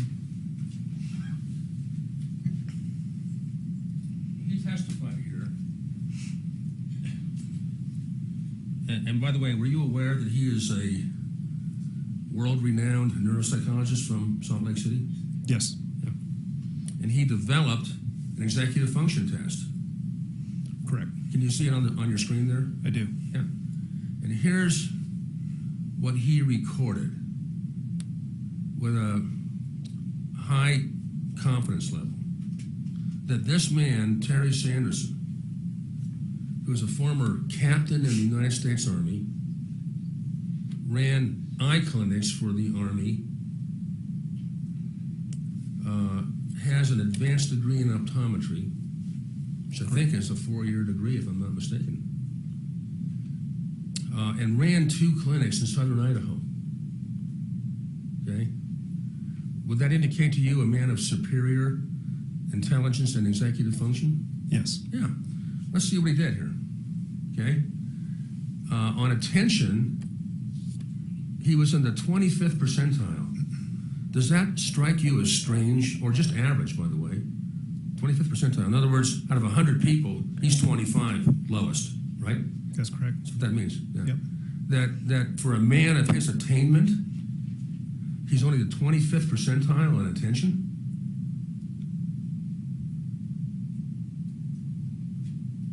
World-renowned neuropsychologist recorded this. Does that strike you as odd? Strikes me as him having issues like we talked about. Let's go to medical condition. I'm sorry. I'll skip emotional just to. I was saying, I think these are data and they're good data, and it reinforces my stance that Mr. Sanderson needs help. He's got depression and anxiety, and I think this could be consistent with dementia as well. Okay. By the way, let me show you our exhibits.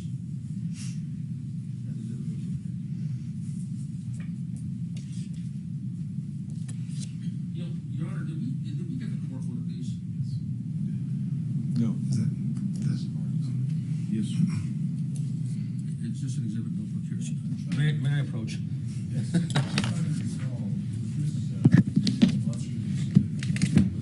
Do you have the number of that? Yeah, it was 43. Sir, could I just ask what date this is? Okay. So, Was this lack of 2021? foundation to the witness, Your Honor. Okay. I lay before you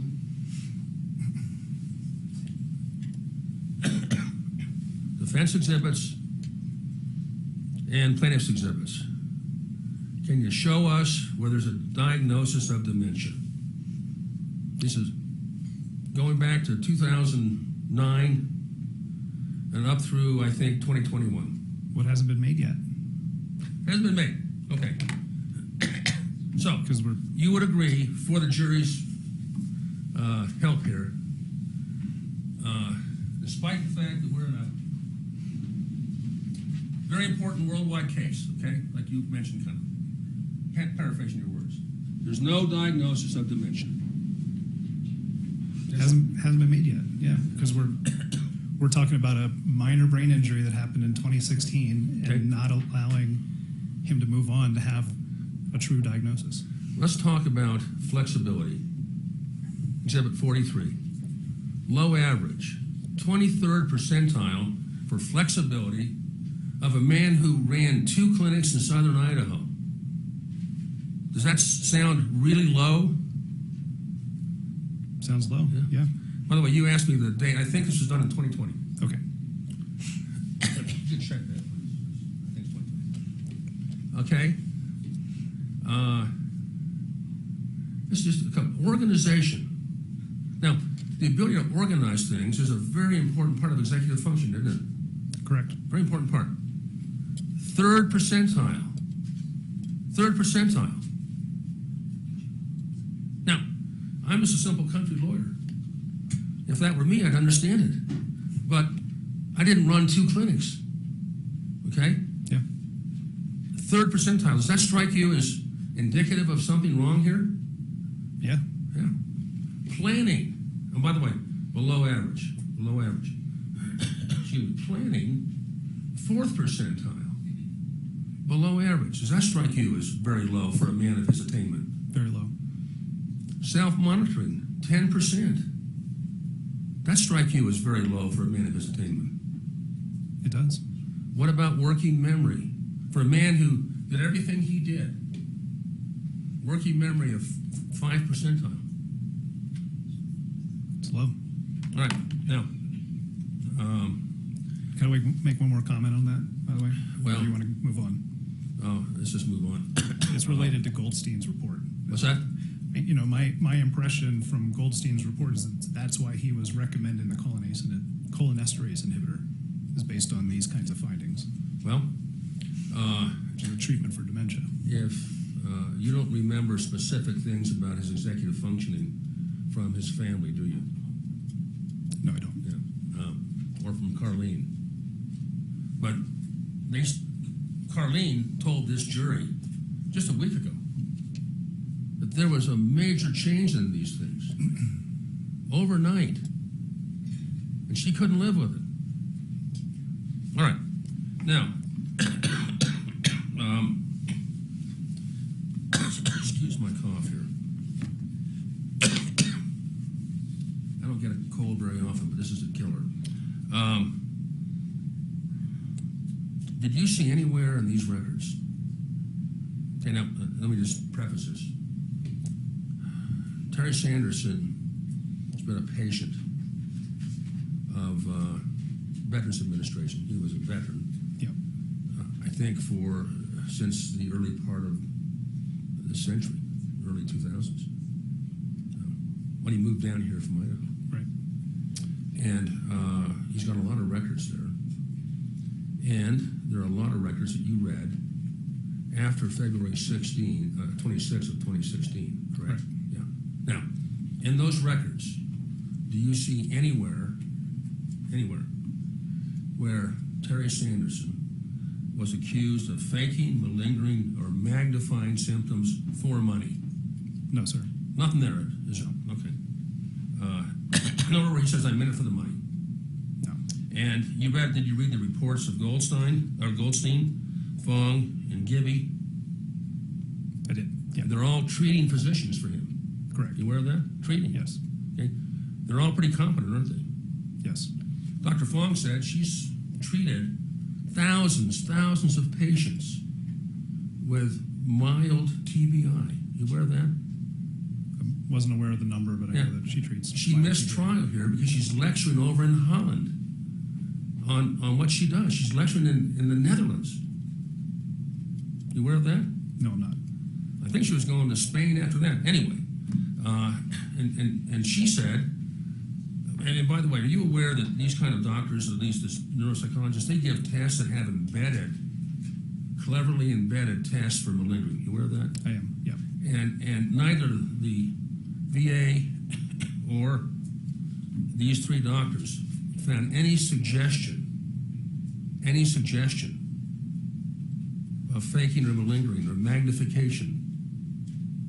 Or you aware of that? Correct. Or any suggestion that he's doing this for money. Right. I didn't. It's an insulting comment, but there's no suggestion of that, is there? I didn't see any. Do you think he's doing it for money? I don't know. I have no opinion on that. Thank you. Now, with respect to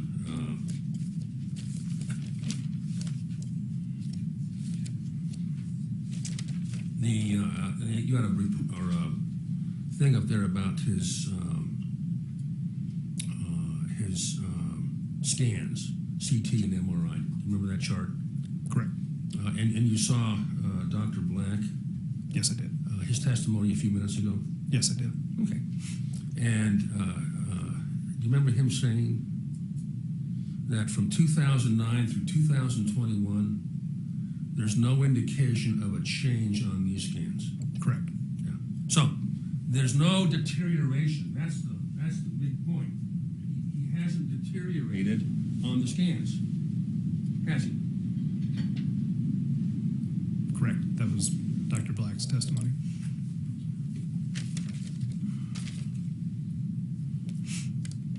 And you agree that he had a mild concussion? Correct. More likely than not. More likely than not. Okay, that's good enough. And you also agree that he's got, and I think in your report, you said, Mr. Owen said 1%, but you said 5% of people with this condition, mild traumatic brain injury, do not recover completely. Correct. Okay, now, do you think that an executive functioning outcome like that is more toward the 5%? What do you think? I don't. You don't? No. Okay. Is the fact that the people that love him, that know him the best, say there was a significant and sudden, dramatic change in him after this ski crash, do you think that moves him more toward the 5%? I don't. You don't? Okay.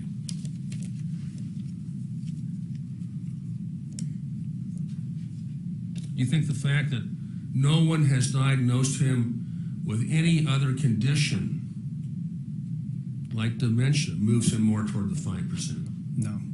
You think that the fact that no one's diagnosed him with faking, malingering, magnification moves him more toward the 5%? No. Okay.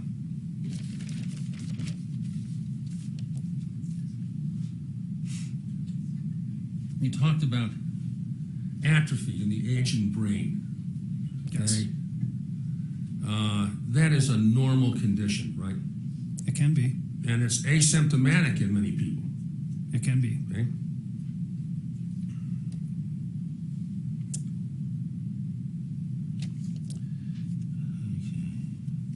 Yeah, one more question. I'll talk to my compatriots back here. Are you familiar with the pre-existing exacerbation issue medically with brain injury? In other words, let me explain that. If you have a pre-existing, let's say you have a problem with anger regulation or some other negative quality, okay, then oftentimes a TBI, even a mild TBI, can exacerbate those symptoms. You aware of that? I am. And that's a true principle of medicine, isn't it? Correct. Okay, 1 second.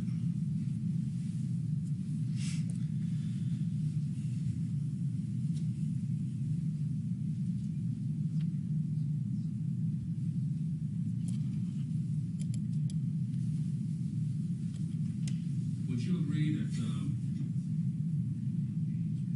a person who's had a concussion is at greater risk if they have another concussion? Second injury syndrome, they call it.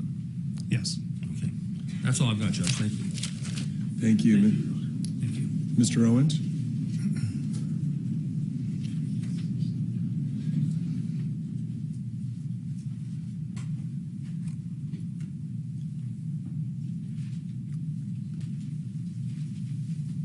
Your Honor, can you take this down, please?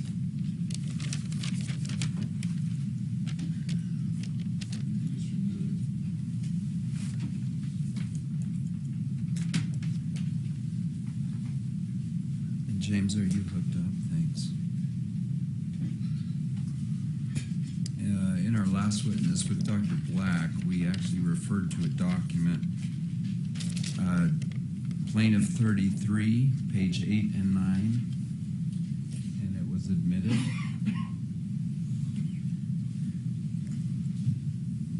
And we're gonna, and maybe just bring up just number 2, if you would. I don't know if are you able just to clear number 2?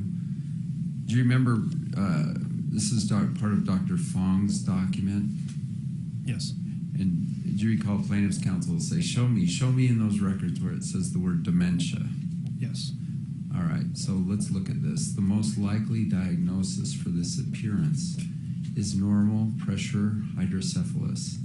The differential would include normal aging brain, Alzheimer's, dementia, subcortical arteriosclerotic encephalopathy, Nice. and multi-infarct dementia. All right, this That's is good. plaintiff's own retained expert, right? Yeah. And she's talking about, hey, could be some dementia stuff going on here, right? Correct. Objection, Your Honor. That's a differential diagnosis. It doesn't suggest it's going on. That's a speaking objection, Your Honor. It's inappropriate. It's an inappropriate question. Overruled. You can cross-examine. You can cross-examine the witness, And counsel. then, Peter, if you can hear my voice, come back in. I had him go make some copies of another dementia reference that we'll pull up in just a minute. Do you remember any reference in the VA where the patient actually came to the doctor and said, I'm worried that I am getting dementia? Yes. And what do you recall? I think that might have been his treating psychiatrist, Michael McIntosh. Does this sound familiar? I think that's right. And, we will see. do you recall, Peter's making copies, but do you recall what he responded? I don't. Okay, we'll pull that up in just a minute. In terms of how close these daughters were in their personal observations, did you observe that Polly Graham Sanderson had not even seen or talked to her dad for 3 months prior to this ski collision? Yes. Objection leading. Sustained. They all lived out of state. Is that fair? All 3 daughters lived out of state from him. That's beyond the scope. It's Overruled. Yes. And he had, in fact, at the time of the ski collision, he wasn't running a 2-office optometry visit. He'd been retired many years, correct? Correct. And there's been evidence that he left on bad terms with his partners. Your Honor, there's no evidence of that, and it's beyond the scope. Overruled. And it's irrelevant. Do you recall this? I'm sorry, I don't recall that part. That he left on poor terms. He left his community on poor terms, his business. I'll clarify my question. So I don't want just continuing speaking objections. Sure.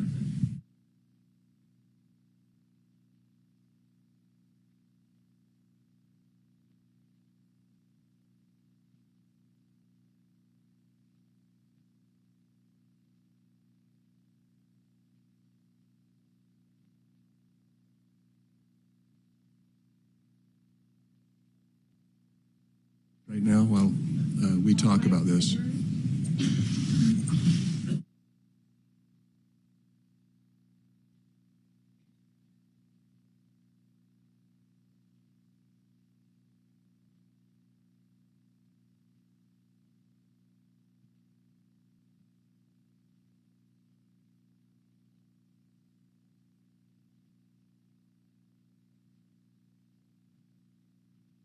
Okay, I understand your issue that you think it's collateral impeachment and that it's beyond the scope of cross. I'm going to overrule the objections, but ask that there not be a lot of repetition.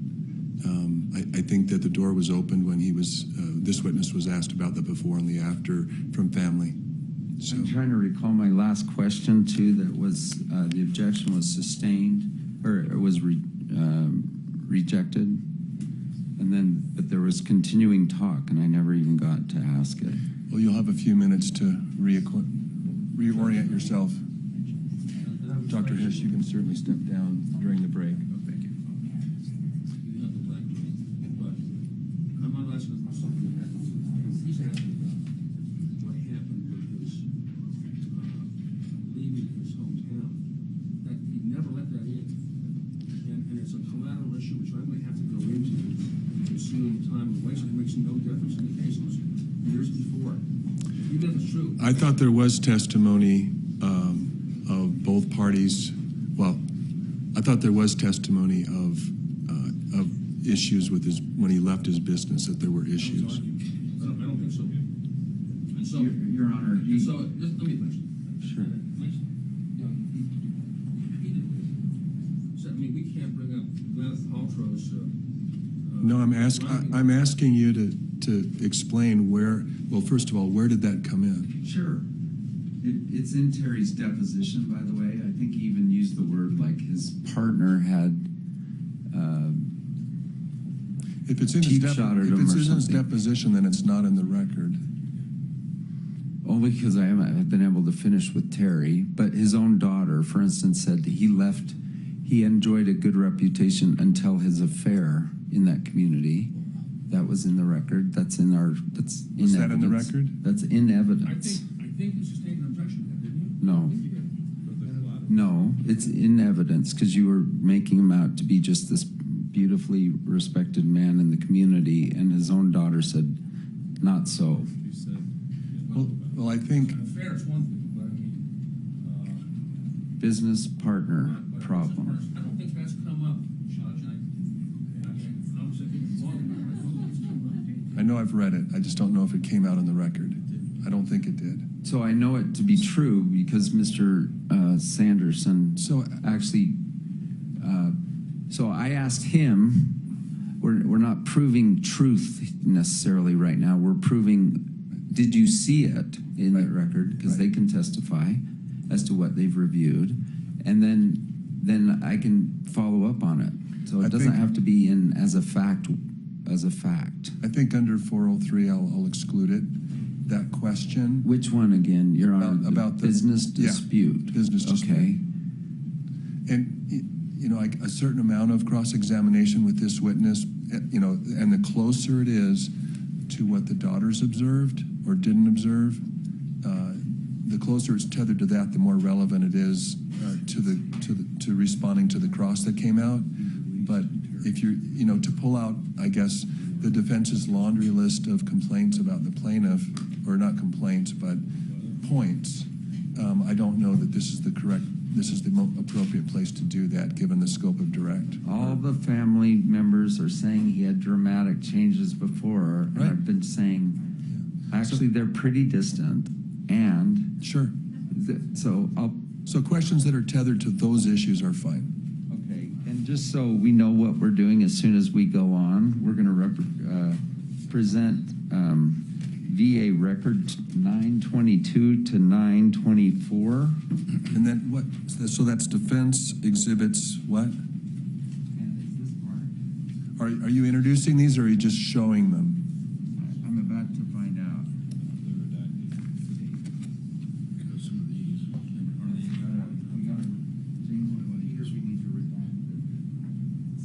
City and state. I just need to know if you're releasing them already. I gave you an annotated one. I gave you that. And just for the future, I'd like to reiterate that when you have an objection, all I need is objection and the rule. What rule? And if I need more information, I'll ask for it. Yes, you can. Go ahead. Okay. We have another few minutes to run down the rest of the. Sure. We usually take about 10 minutes for these breaks.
Any rulings of the court, any arguments of the lawyers, anything?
We're ready.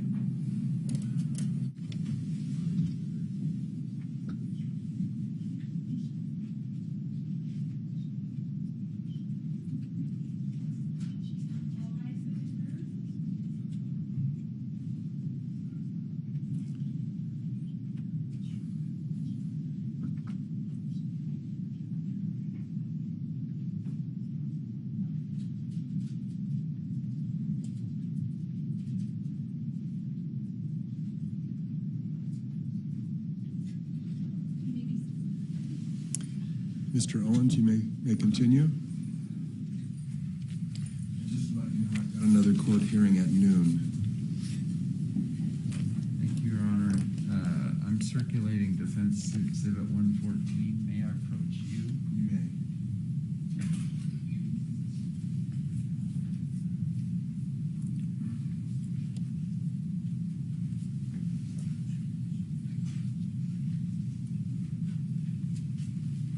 Do you mind if I hand it to the witness? You may. We may get you a copy. Defense Exhibit 114. Okay. D 114. Did you say D as in dog? D is in defendant, yes. Okay. And does the plaintiff have any objection to this witness or this exhibit? Defendant's Exhibit 114D is received. We're trying to blank out. If you don't have time, you can go ahead and examine the witness without displaying it.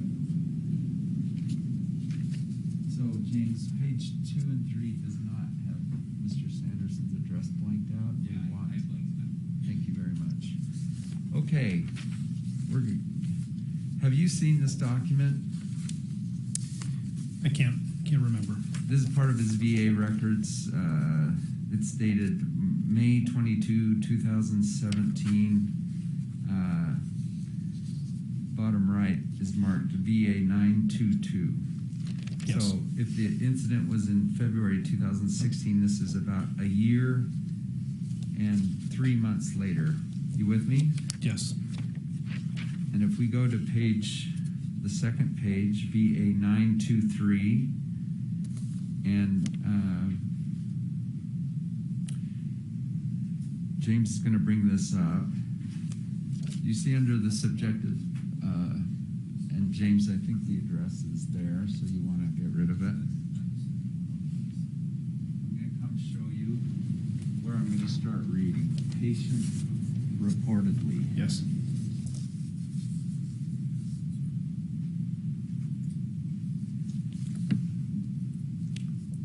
Okay, that's the first paragraph, and where's our cool laser? I'm going to start, this is a big sentence, but I'm going to start right here. Patient reportedly, and I'll read this, patient reportedly sought out neuropsychological testing for these symptoms, but also feared he may be experiencing early dementia symptoms. Mr. Sanderson noted that he felt reassured following the testing, but is still concerned regarding some of the cognitive changes he has experienced. So that's another reference to him being concerned with dementia. True? True. That's all on that. You can take that down, James. Executive function testing, does that rely on the patient? Some subjective reports from the patient? I believe so, but I'll have to defer to our neuropsychology experts later today. Okay, they're going to come up here and talk about that, so we'll be okay with that. Patients can throw neuro testing, though, can't they? Can Yes. they, like, fill in the tic-tac-toe, and the patient can actually say, I don't know. Objection beyond scope. Overruled? Yes. I mean, we can't force him to put a 0 where it belongs and an X where it belongs. Fair? Correct. And are you aware of studies that say being a litigant in a case like this actually frequently leads to patients overstating their damages? Objection 401, 403, and beyond scope. Overruled? Go ahead. Yes. Just comment on what you know on that. So I would say it's more just knowing from medical school and learning about, what malingering is, as opposed to studies that you state. Okay, malingering is a word that means basically not trying as hard. Is that fair? Correct, for secondary gain. If I malinger, if I have a stubborn cough that's malingering, is that the right use of that word? No, it would be if you were elaborating your symptoms, like you said, not filling in the tic-tac-toe in order to have some type of secondary gain.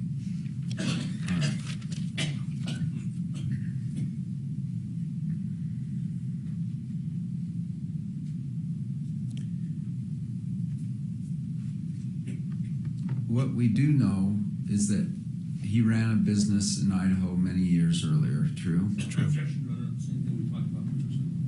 Overruled? True. And then he retired in part due to his failing eyesight. Do you know that? I don't know that. All right. And do you know anything about losing the respect of his community, which his daughter reported to this jury? Objection, lead. Overruled?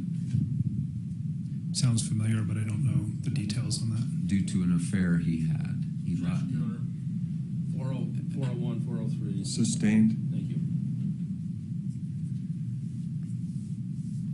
I think it's in evidence, and I think he should be able to reference it. Same objection. But I'll respect your ruling.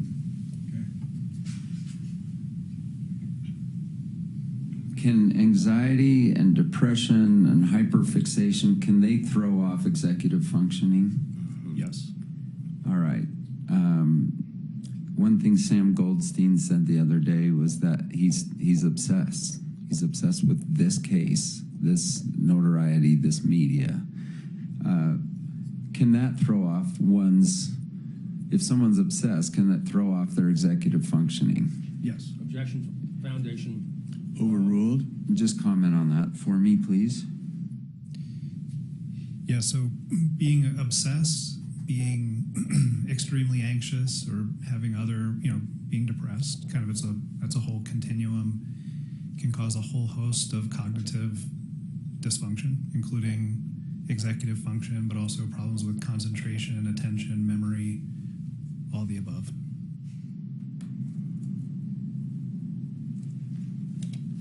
I'm being told to sit down. I'm sitting down. Thank you. Mr. Sykes?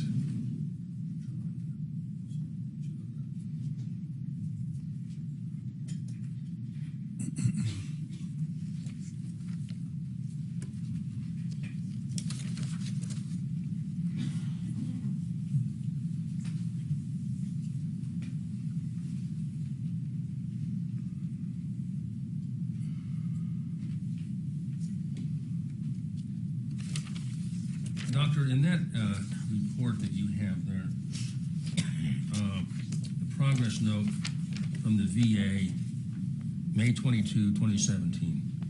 I'm just looking at it, Exhibit 114. Okay. Yes, sir.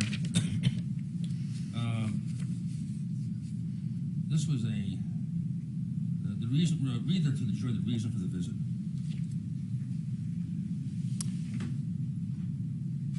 Would you like me to read it? Oh, Yeah. Scheduled psychotherapy intake. Okay. And the chief complaint, anxiety, adjustment to medical condition. See that? Yes. Okay. And then on page 2, some of the things that weren't read. Let me see. It's up there. Let's see.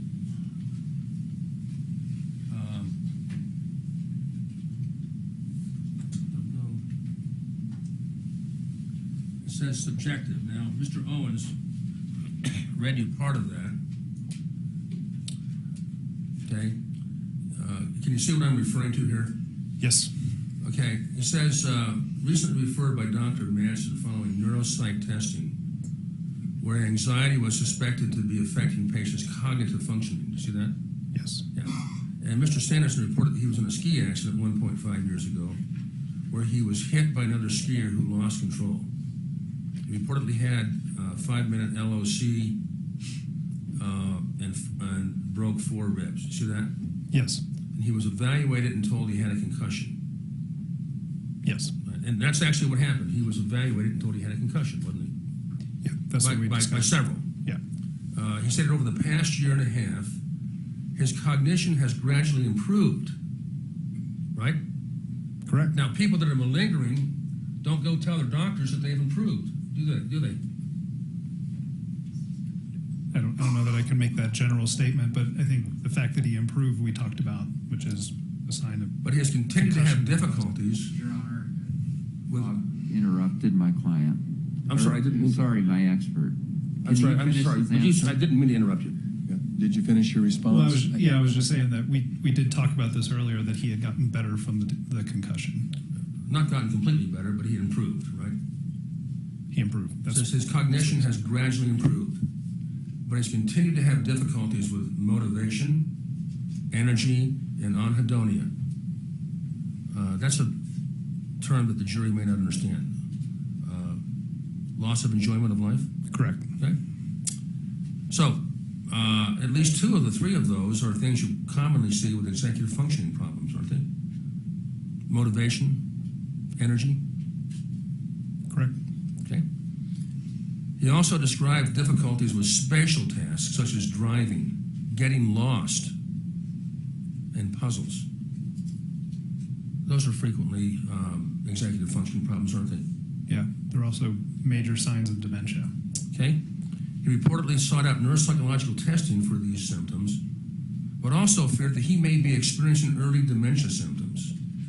Okay. I think it was smart for him to think that. Smart. Mr. Sanderson noted that he felt reassured following the testing, but is still concerned regarding some of the cognitive changes he has experienced, right? Correct. And you understand that he was tested and told he doesn't have dementia. You understand that? Yes. And no diagnosis of dementia, ever. Right?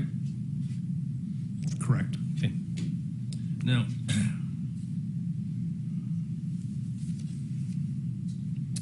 also, a patient, or sometimes neuropsychologists call them clients, but you call them patients, right? Correct. Okay. Patient or a client who has high scores in some areas is not generally a person who's trying to fake it, right? Correct. High scores, right? Correct. And in some areas, some intellectual areas, Terry Sanderson has super high scores on testing, super high, right? That's right.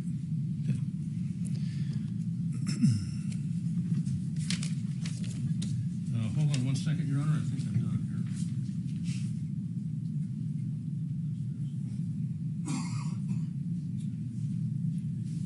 No further questions. Mr. Owens? No, Your Honor, no more questions. Thank you. All right. Thank you, Dr. Hesh. You're excused. Thank you for coming.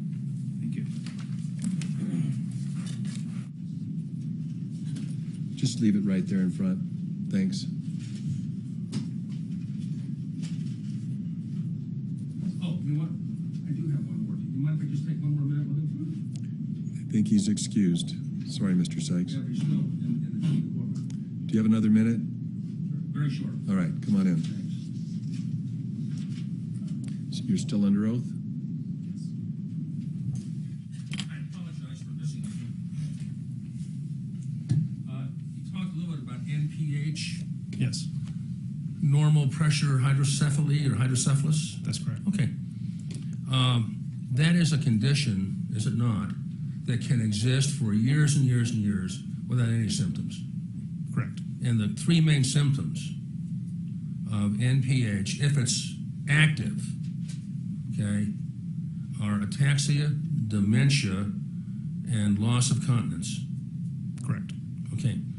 And Ataxia being problems walking. problem walking. And there's no diagnosis anywhere in those records before you that anybody ever diagnosed him with NPH.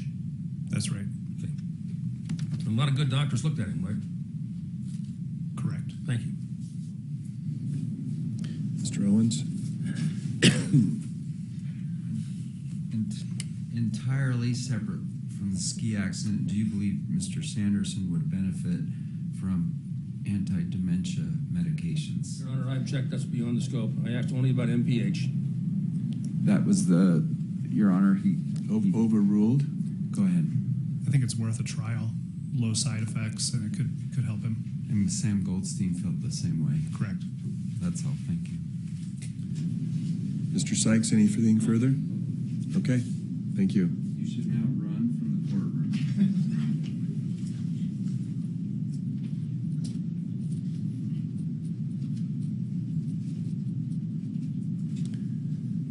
Mr. Owens, you may call your next witness. Thank you. James has this one. I'm giving the clerk the official 114. Your Honor, we call Dr. Angela Eastvold, a neuropsychology expert. Thank you.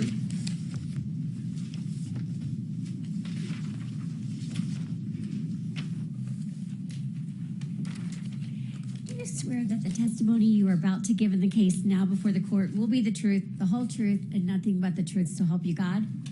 Thank you. Good morning. Would you take a seat and then state your name and spell it? Oh, you don't know. Okay. My name is Angela Eastvold, ANGELAEASTVOLD. Thanks for being here, Dr. Eastvold. And I believe, Your Honor, you said you have a hearing at noon, and so we'll be quick for the first part here. Would you like to end right at noon or a little bit before? Maybe a couple minutes before would be great. Okay, great. 1 or 2. Sure. I'll keep my eye on the clock. Dr. Eastvold, what do you understand your role to be in this case?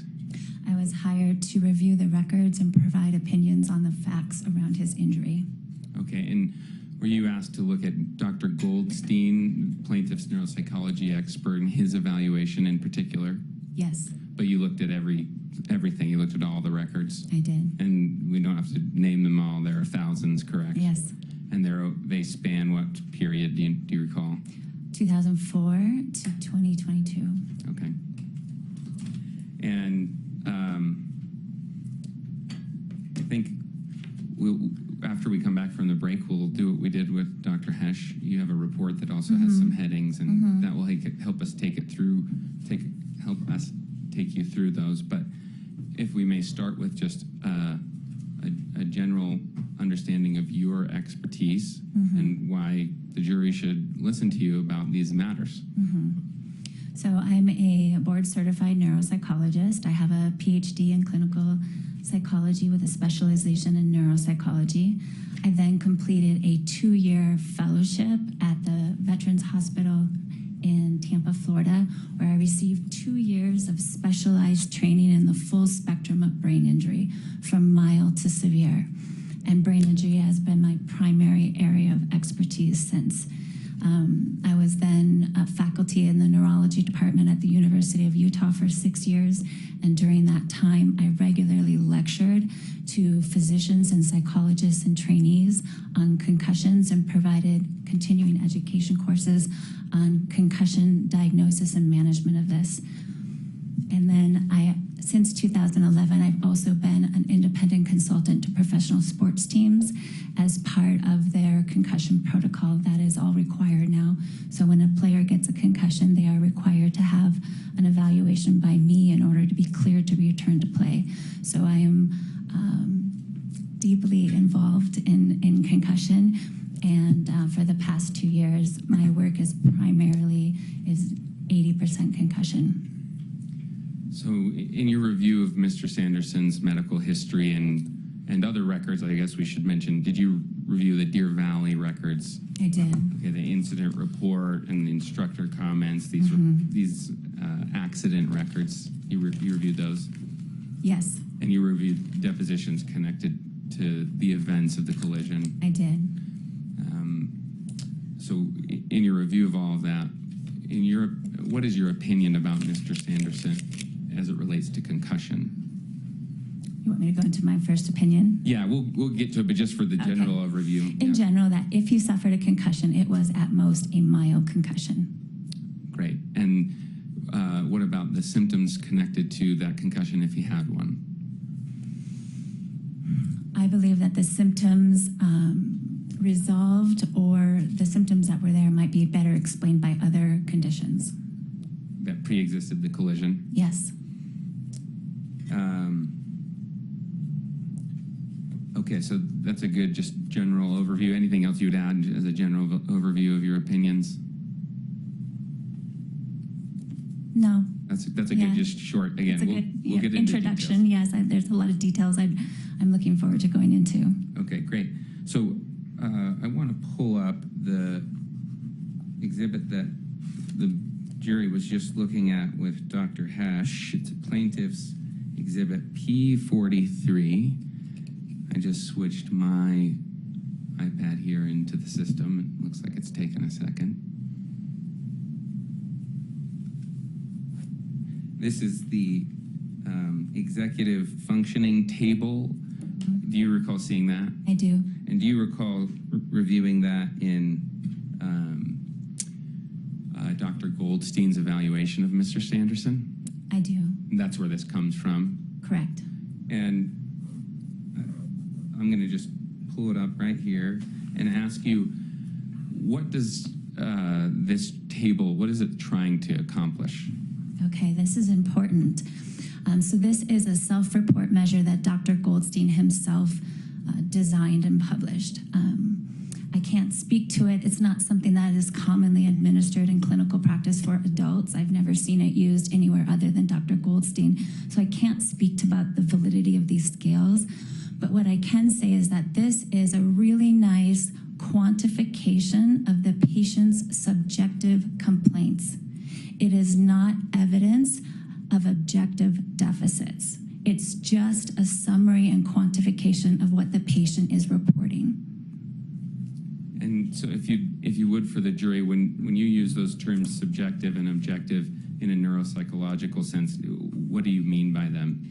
So subjective is just the patient's opinion or perception. Objective is something that is measurable. And when we get into the neuropsychological test results, those numbers are objective data. And I will later show you how some of these contradict some of the objective data. So is it your opinion that the results here that plaintiff's attorneys have been going through, those represent only Mr. Sanderson's report of his own sense of his executive functioning? Exactly. And there's other evaluating physicians or neuropsychologists that have done objective evaluations. Is that correct? Correct. And can you give us a just brief sense of what those are, when they happened? So he had a battery of tests that measure multiple areas of attention 1 month post-injury.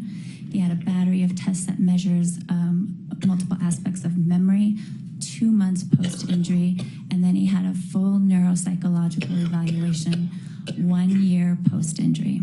And what did those exams And then he had show? Dr. Goldstein's evaluation, which is 4 years post-injury. Right, thank you. So in all of those evaluations, what would you say as a summary of the findings? You No. can take them one by one if that's best. Your Honor, I object. There's nothing in her report about this.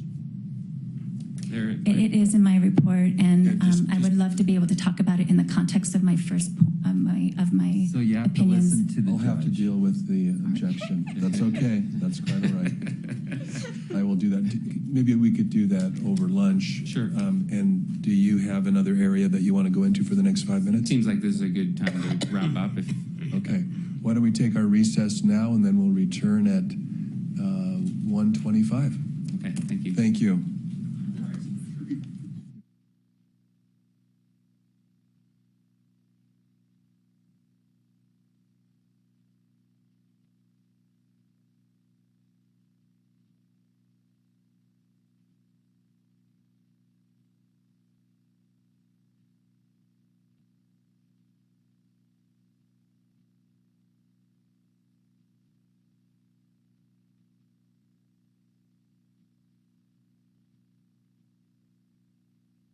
Not a deposition, is that right? No deposition. It was just, Okay. Let me pull that up, and then I can address your objection.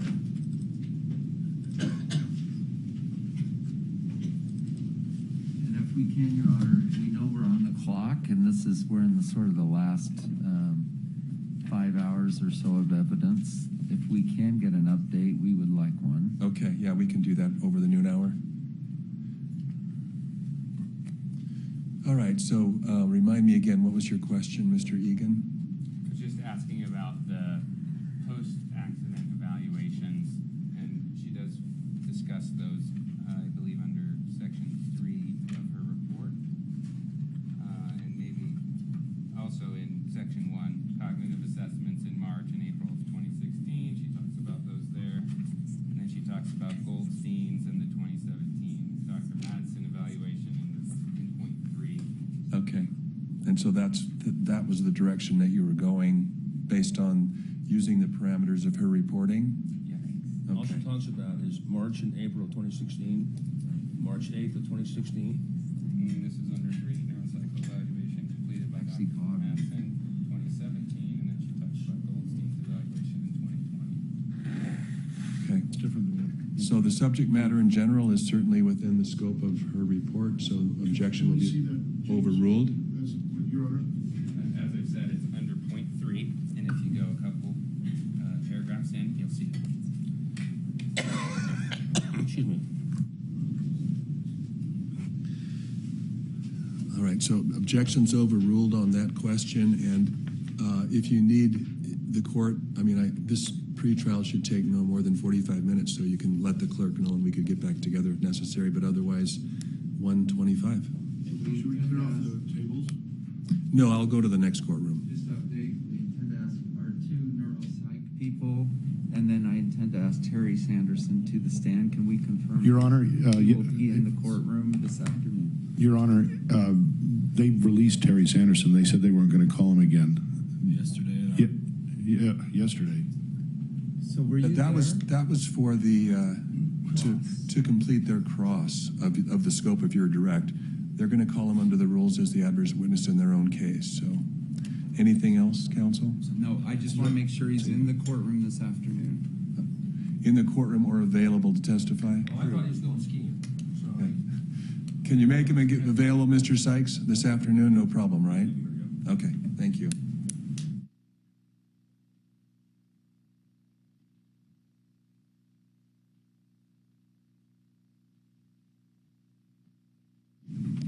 The plaintiff has used 42 minutes and the defendant has used 1 hour and 35 minutes. 42 minutes for the plaintiff, 1 hour and 35 minutes for the defendant. Thank you. Can we get that printout? If I have time.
Thank you. You may be seated.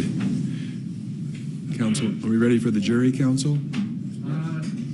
Can we just have an overview of the clock situation? I can tell you what I understand.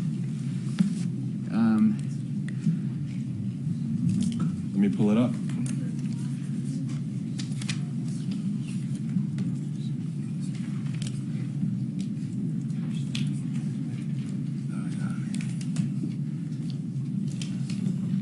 My understanding is defendant has 4 more hours, including closing arguments tomorrow.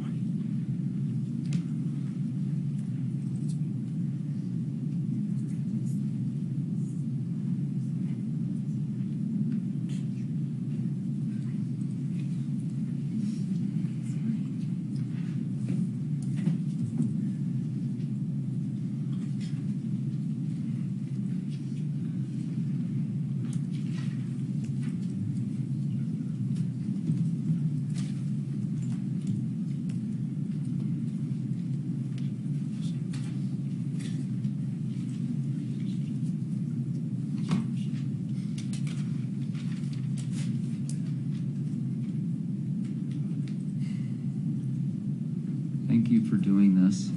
Oh, sure.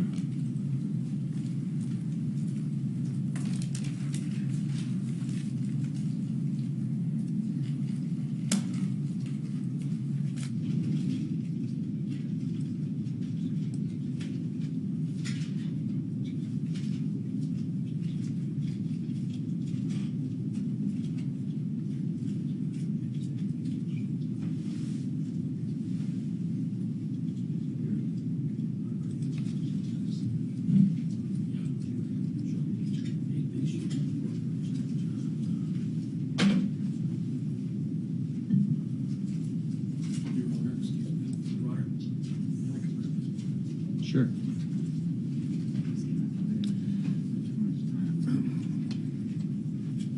Well, between this afternoon and tomorrow, there's approximately 5.5 hours of jury time available.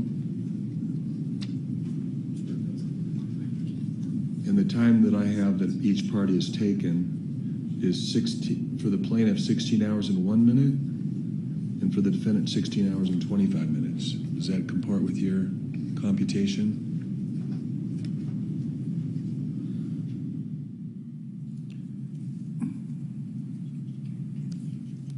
(16:01) and 16:25.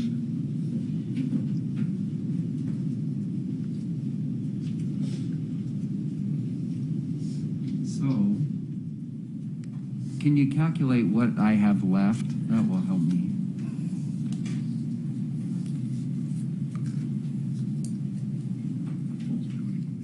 Well, if there's 5 hours and 30 minutes left,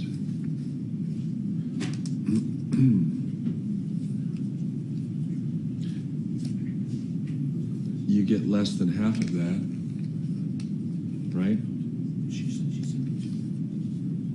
If we take 1 hour apart, 1 hour for each party to occur tomorrow for closings, then can we calculate what's, we want to comply with the court's order on this. Both sides want an hour tomorrow for closing. Is that true, Bob? I might want more than that. Okay, at least 1 hour.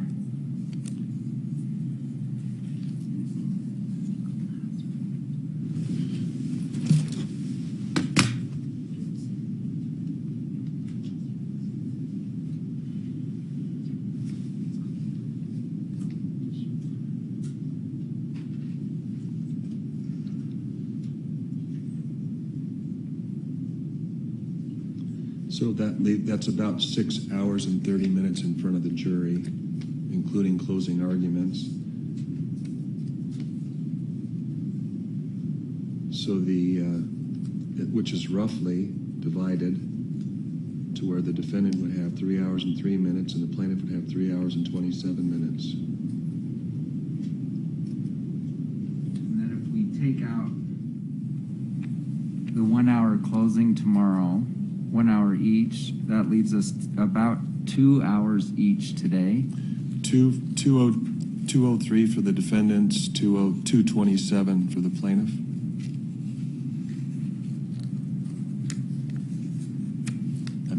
And I'm not saying that has to happen. I mean, that can't happen today because we don't have enough time to do it today.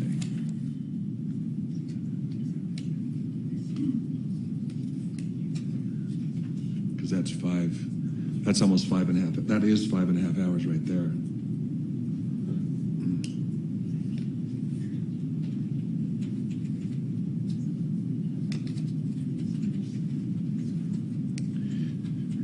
Okay, ready for the jury then? Okay.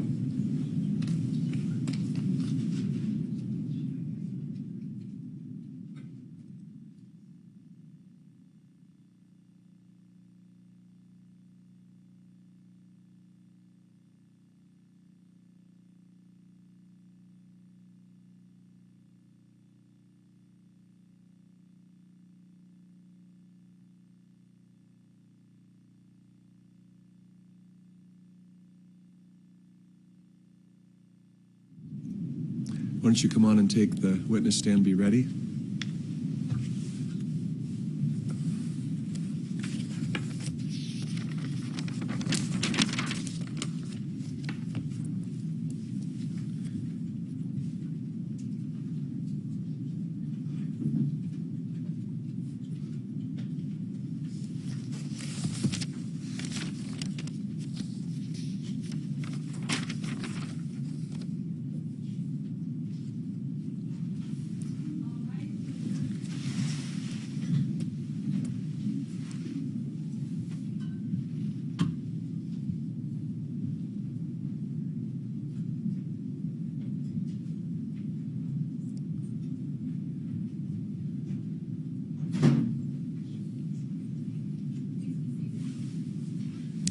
Mr. Egan, you may continue.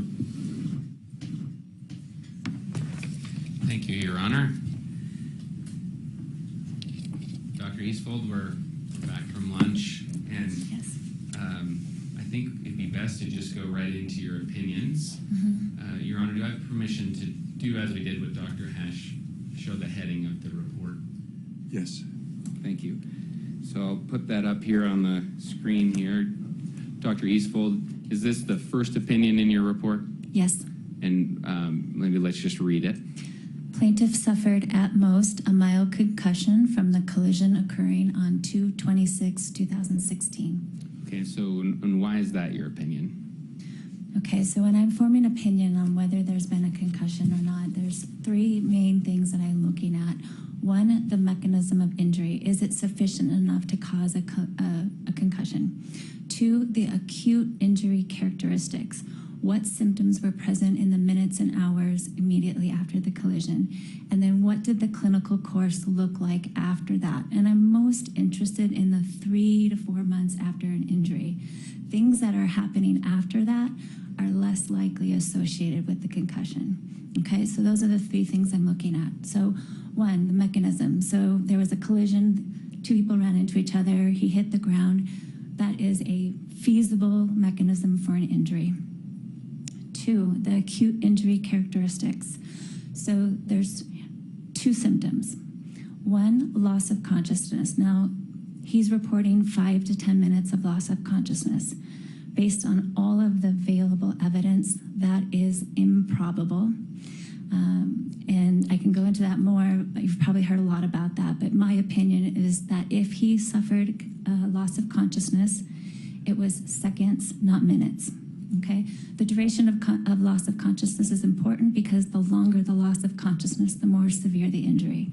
Okay, so it is my opinion that there was seconds of loss of consciousness, if at all. And then by the time the EMT, Whitney Smith, arrived, she described some mild disorientation, which was kind of a rattled response to this unexpected collision on the ski hill. There wasn't any gross confusion or any other significant mental status changes. And then, of course, he was complaining of rib pain. So we've got the disorientation. He was seen at Park City Instacare 2 hours post-injury.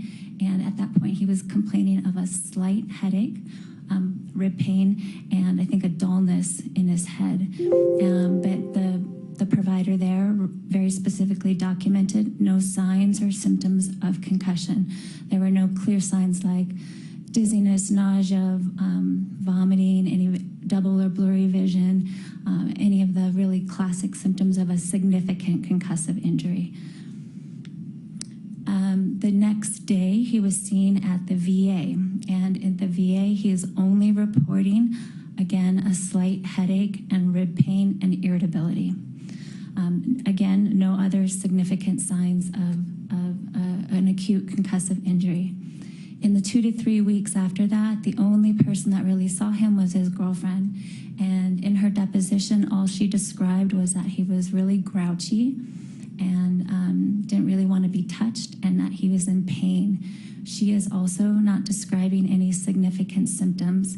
Now, I know she's not a medical professional, but the absence of her description of other symptoms is notable.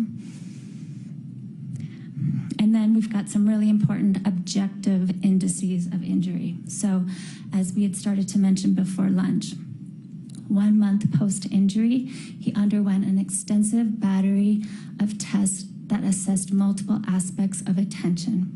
Now, attention is the cognitive domain that is the most sensitive to concussion.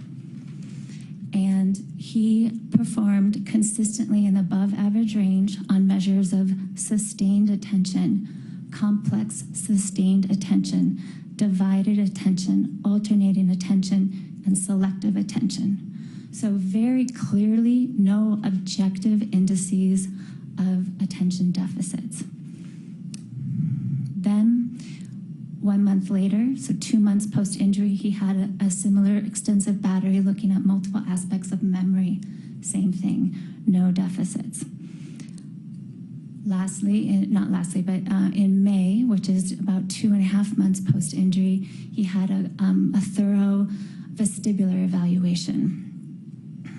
And so the balance system is actually really sensitive to concussion, such that even healthy, fit 20-year-old athletes will have impaired balance when they are concussed. So Mr. Sanderson's balance was described as exceptional. There was no evidence of vestibular dysfunction or balance problems. So that's another really important objective index of his brain functioning. Lastly, about a week and a half after the injury, Mr. Sanderson reported a markedly increased intake of alcohol. He reported to his primary care that he was drinking 5 to 6 drinks a week, 5 to 6 drinks 2 to 3 times a week, which is actually a quite significant amount of alcohol. And there's one thing about concussion is that one of the telltale signs is reduced tolerance to alcohol, such that when people are acutely concussed, if they drink alcohol, more often than not, they report feeling ill, or they get really intoxicated off of a fraction of the alcohol that they normally drink. Most people do not enjoy drinking alcohol when they're concussed. And so when I put all of that evidence together, sure, it's possible that he had a mild concussion, but at most it was mild. And by May, there really isn't any strong ongoing evidence of clear brain injury.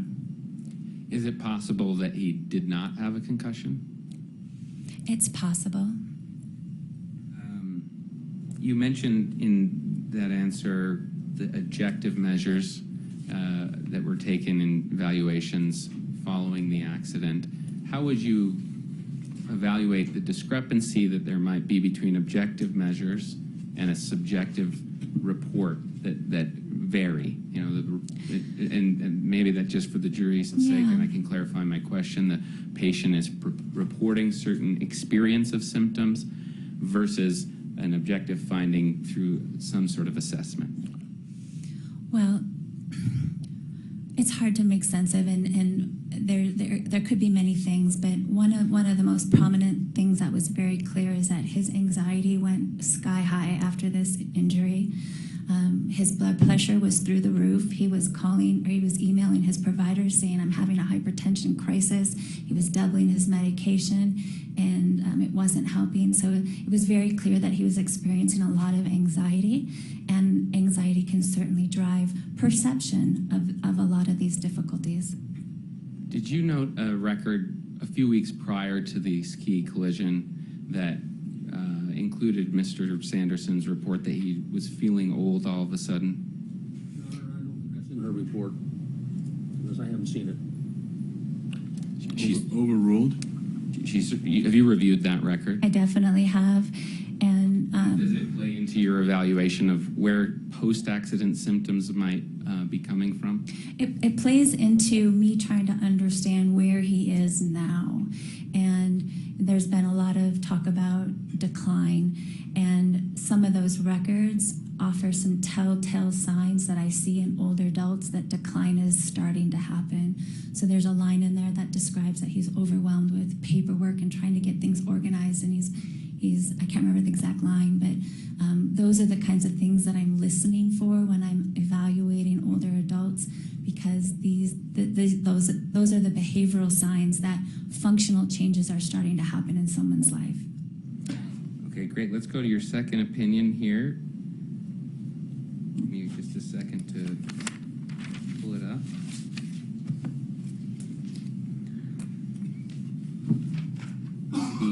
As I pull it up, you can read it, Miss. Sure, I can read it from my Dr. paper. Eastvold. Yeah, I apologize. Plaintiff's course and evolution of self-reported symptoms is inconsistent with the known trajectory of concussion-related symptoms. So, Why would you say that?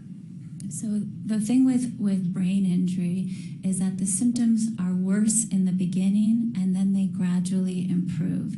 Now that rate improvement can vary greatly among individuals, and some people might experience some plateaus along the way, but brain injury does not progressively worsen. And Mr. Sanderson was reporting when he saw Dr. Fong in 2017, about a year and a half after his injury, and then Dr. Goldstein in 2020, he was reporting new symptoms that weren't present in those first 3 months, and he was describing a worsening of symptoms. And I think many of his family members are under the impression that things are worsening.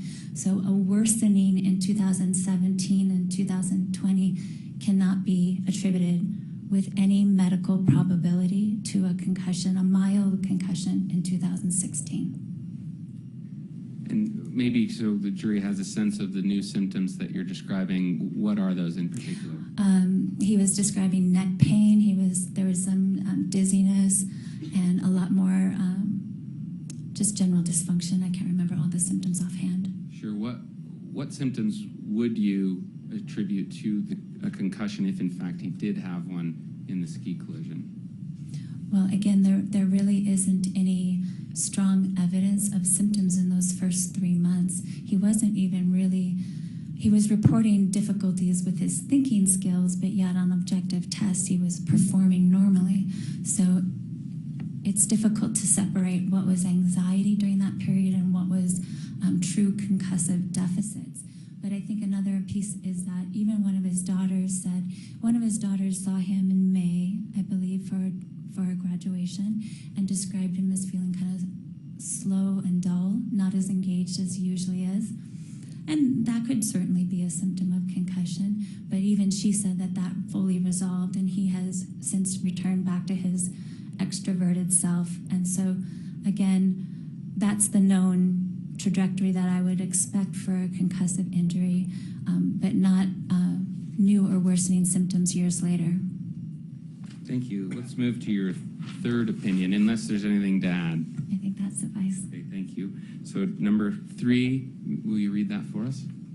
Plaintiff's medical history is notable for a number of comorbid conditions that better explain reported course of decline. And why do you say that?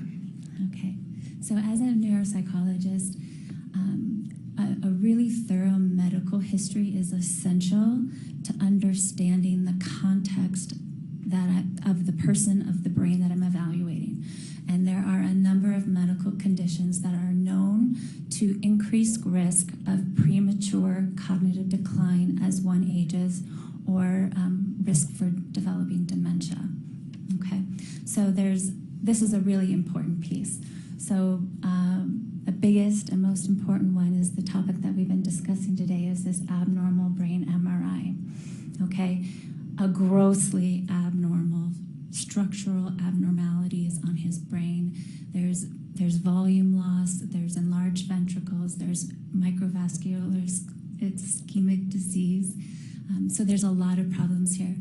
And are these the problems I think you were in the courtroom when Dr. Black was talking about Yes. the imaging, the same things he was talking about? Yes.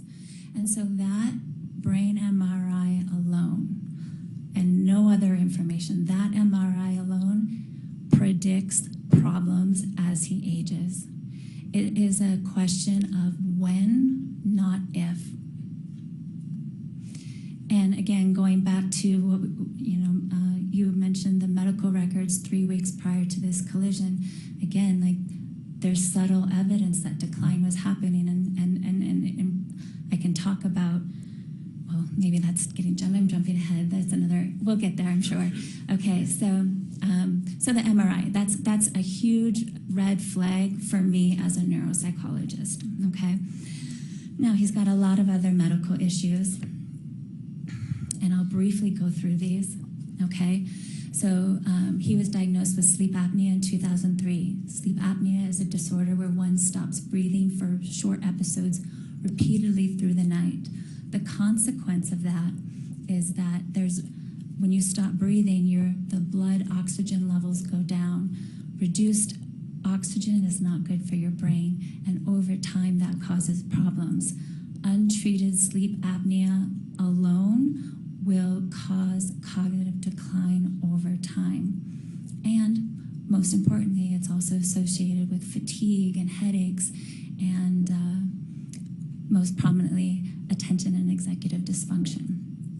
Okay, so he was unable to tolerate the CPAP machine, and so that went untreated. He also has chronic insomnia. We know... I object. There's no foundation. She's not a medical doctor. These are... She can't, just a second. She can't speculate about what these mean from a medical standpoint. I think she qualified her answer as to what it meant to her as a neuropsychologist. So for that limited purpose, I'll allow the evidence. Thank you, Your Honor. And if I may, Dr. Eastvold, I want to just make sure I'm following the medical history that you point to that might better explain, or that does better explain Mr. Sanderson's post-accident symptoms, includes the pre-accident imaging that you've discussed, the untreated sleep apnea, and now I believe we were going on to a third one, but because of the objection, I cannot recall. There's a list. So again, kind of getting a very clear picture of what his pre-injury status is. Okay, so these are the ones that I'm going through are all risk factors from a neuropsychological perspective. And so chronic insomnia, we know that chronic insomnia is a risk factor for developing dementia. And what happens when the brain goes into deep sleep, there's a cleanup function that happens, and there's a cleanup of abnormal proteins and plaques that shouldn't be there. And so when the brain is not getting into those deep stages of sleep, that cleanup function is not happening, and over time this will cause problems. And kind of alongside that, because of this insomnia, he's been treated with sedatives and benzodiazepines since at least 2004. We know that long-term use of those medications is associated with a markedly elevated risk of developing dementia. He also has restless leg syndrome. Restless leg syndrome is another risk factor for dementia. When it occurs in older adults, it's often an early warning sign of emerging functional behavioral changes that are associated with dementia. He has chronic migraines, and his migraines were quite severe. In 2011 and 12, he was reporting up to 3 a day. Chronic migraines are associated with the microvascular ischemic disease on the brain. He also has hypertension and high cholesterol. These are also cardiovascular risk factors that adversely affect the blood flow. Reduced blood flow is bad for your brain, and over time can cause problems. sorry to interrupt you. You can finish. You've been talking about physical Yes. symptoms here, or physical conditions at this point, correct? Were there any mental health Yes. conditions? I'm getting there. Okay. So a lot of medical issues that would suggest an increased risk of decline. Then we've also got a lot of psychiatric issues. He has been struggling with chronic anxiety and depression since the 90s, and he's been medicated for that since the 90s. And we know that chronic mood disorders is another risk factor for decline as we age. Now, the anxiety is actually really important. Mr. Sanderson underwent a full neuropsychological evaluation in 2017, just about a little over 1 year after this injury. And like his earlier testing, this neuropsych evaluation was completely unremarkable with no evidence of residual brain injury. And it was her conclusion that anxiety was a big factor here. And in fact, this second neuropsychological evaluation was sought out per Mr. Sanderson's report because he just had a friend pass away from early onset dementia, and he was worried. And so the neuropsychologist felt that anxiety was playing a big role in his perceived difficulties because his perceived difficulties weren't corroborated by the objective test data. Now, Dr. Goldstein himself, the plaintiff's own expert, concluded the same thing. Again, his testing indicated no evidence of brain injury, and he also felt that anxiety was a big factor that was driving a lot of the issues. And so this anxiety has been a big factor all along, and I think it's contributed to a lot of what he's perceiving and reporting. Are there any other aspects of Dr. Goldstein's evaluation that give support to your opinion?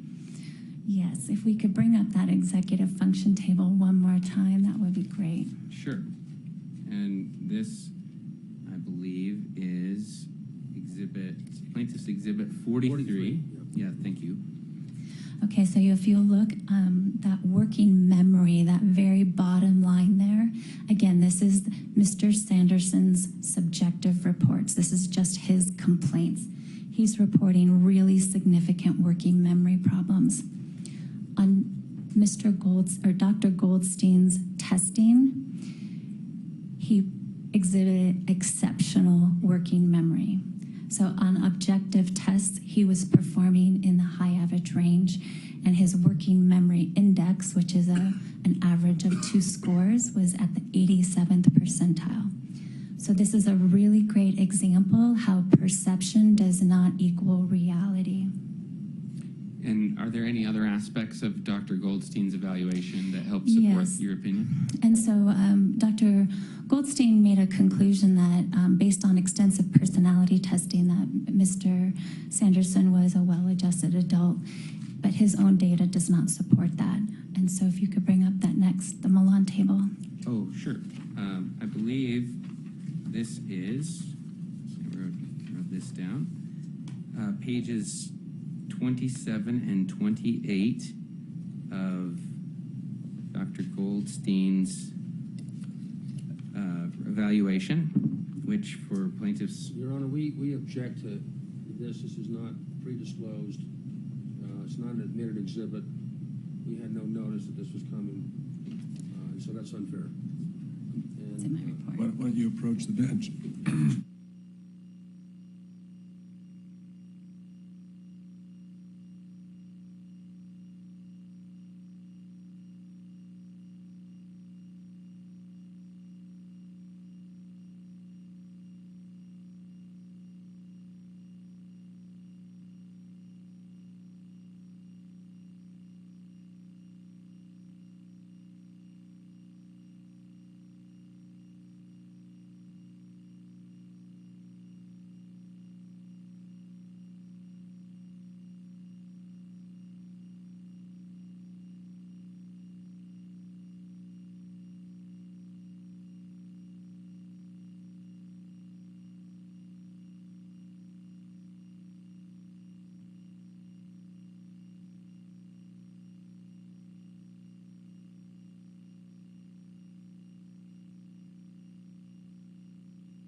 Dr. Goldstein, would it Dr. be... Eastvold. Gosh, we've been talking about Dr. Goldstein. Yes, we have.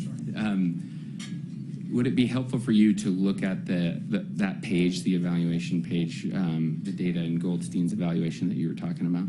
Would it refresh your recollection of that data? Yes, it would. Okay, if I provide that to you, we'll talk through it, but we won't publish it to the jury. Okay.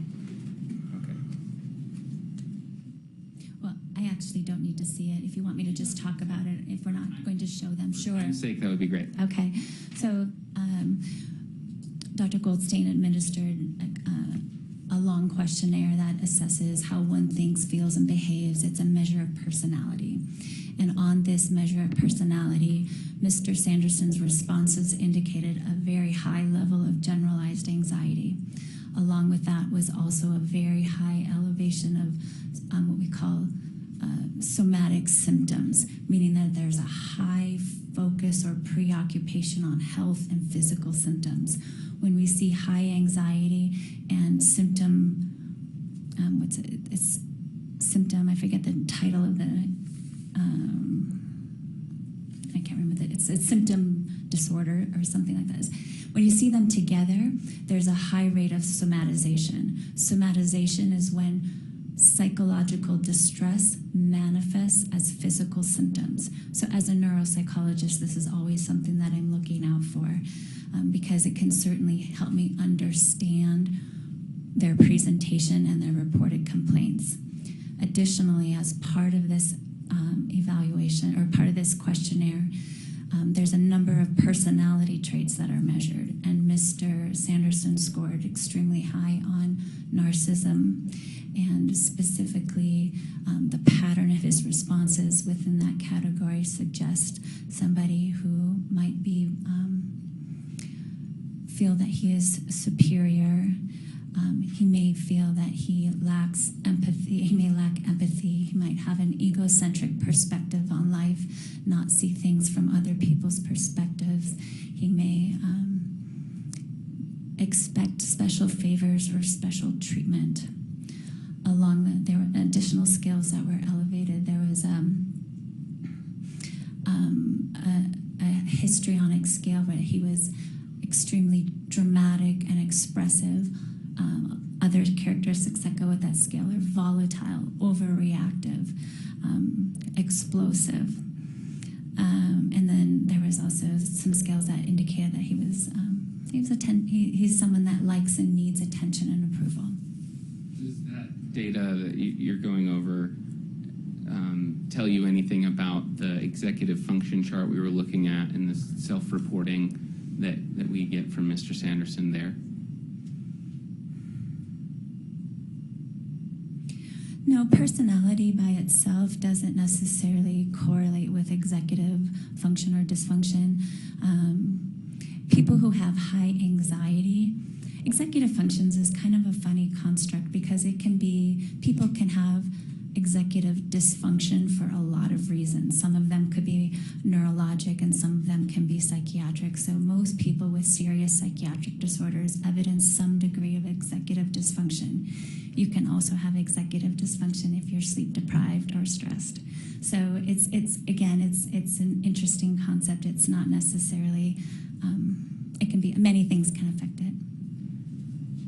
Do you have any opinions about whether Mr. Sanderson has exhibits any somaticization? Well, That's a medical diagnosis. it's actually a psychological diagnosis. Overruled? And obviously, one of my questions is going to be explain to us what that term means. So what was the answer to my question? So, yeah. Somaticization? Well, I mean, that is one way to potentially understand why he's expressing all these symptoms, but there isn't actually objective evidence of these symptoms. So he's describing balance problems, but on testing he performs exceptionally. He's describing having all these cognitive problems, but on cognitive testing he performs well.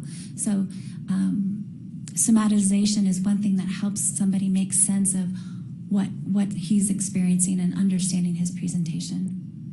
And then, is it unprofessional of you to render these opinions without having seen Mr. Sanderson? Well, importantly, I'm not Mr. Sanderson's neuropsychologist. He's not my patient. I'm not treating him or making any medical decisions. If that were the case, then of course I would need to see him. But again, I was just hired to look at the records and provide opinions on the facts in the records. And do you feel confident in your opinions despite having not evaluated him? Objection, Rudy. I do. Ruled. Sorry, what was the answer? I'm sorry. I do feel confident in my opinions. Why is that? Because the facts are the facts. And again, the injury characteristics in those first few days and first few months that's the objective data. That's the most important time period to look at. And the facts are there. Okay, that's all the questions for now. Thank you. Thank you, Mr. Egan. Mr. Sykes, are you the questioner?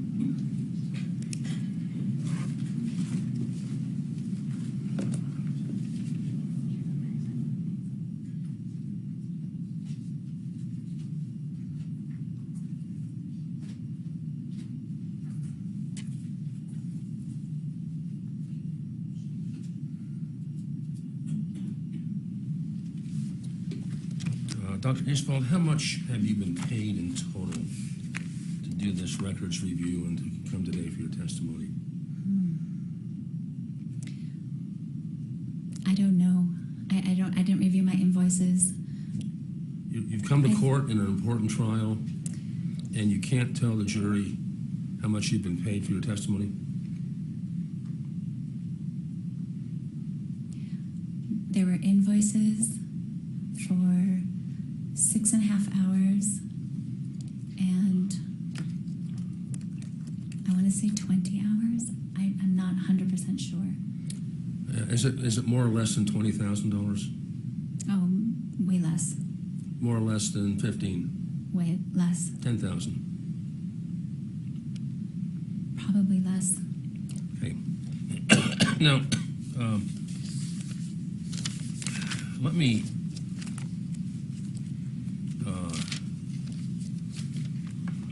ask you about that first thing, the last thing you mentioned.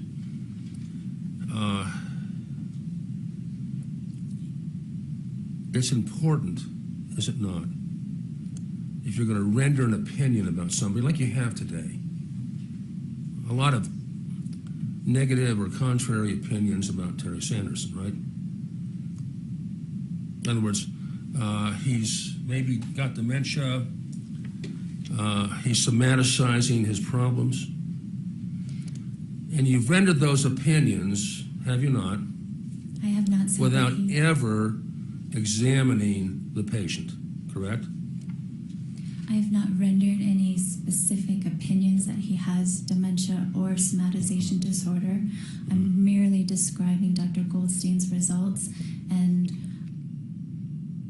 offering. I'm not offering diagnoses. Well, you sure fooled me on that one because I thought I heard a lot of diagnoses. But since you're not rendering diagnosis, okay, not rendering diagnosis, let's talk about what you are doing. Could you, is it appropriate, is it responsible for a neuropsychologist to comment on somebody without actually seeing them clinically in the office?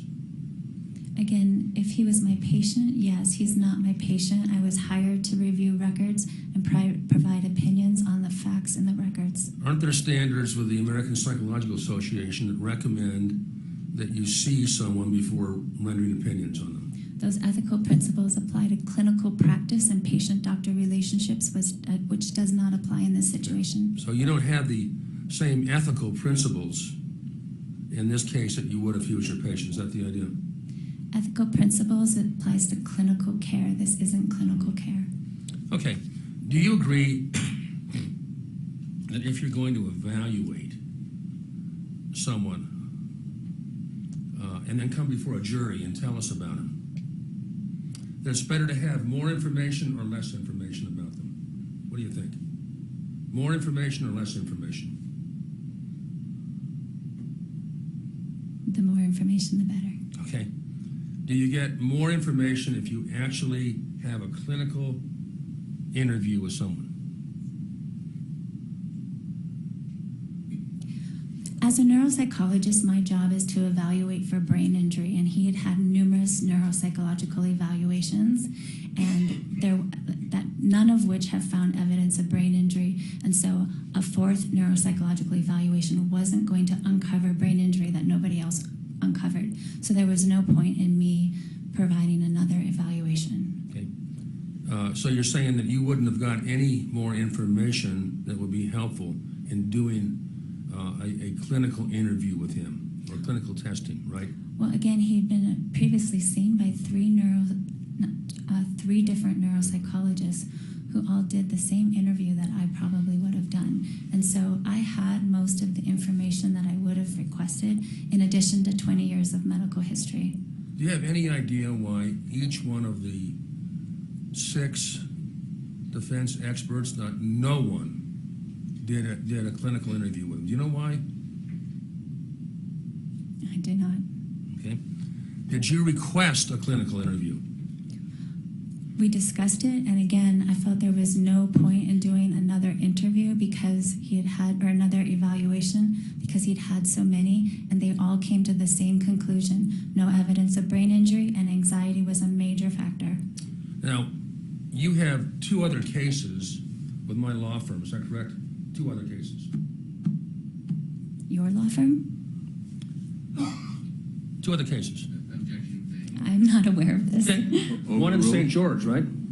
Where you did a 2-day clinical interview on a guy who had his eye shot out by a cop. Remember that one? Relevance. Sustained. Okay. Then you have another one in another ski case on Deer Valley and did a 2-day interview on him. Remember that? Same objection. Sustained. On what grounds? Relevance. Okay. Well, isn't it true that you do a lot of work in your current situation for defense attorneys trying to defeat brain injury cases? Is that a fair statement? No, 80% of my work is plaintiff. Really? Okay, so, but you do a fair amount of defense work, don't you? In the criminal realm, most of my work is defense. In the civil realm, most of my work is plaintiff. Are you aware that all you have to do to get a clinical interview with someone on a legal case is requested? Because the judges almost never turn it down. Are you aware of that? Objection. Foundation, legal determination. Sustained. Okay. Well, have you had any other, how many cases have you had in the past 5 years where you've been turned down for a Rule 35 independent medical examination? You had any? I wasn't hired to do an independent medical exam in this that. case. I was hired as a consultant. That's it. But In those other cases, I was hired hired to perform an evaluation because neither of them had a prior evaluation. Okay. Have you had anybody turn you down if you've asked? You can think of. It's never come up. Never come up. Okay. Now, excuse me. As a neuropsychologist, you surely recognize the importance in the evaluation process, okay, of finding out how the person functioned before the incident, which is February 26, 2016, and after, right? Yes. Okay. Now, you can get some of that information by asking the injured person himself or herself, can't you? I could, yes. In this case, you didn't have that opportunity. But you had other information, did you not? I had a lot of information. Let me finish the question, please. Had other information about the before and after status of Terry Sanderson. Is that a true statement?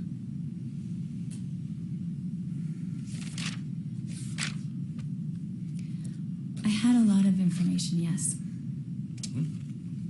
Well, on page 2 of your report, do you have that handy there?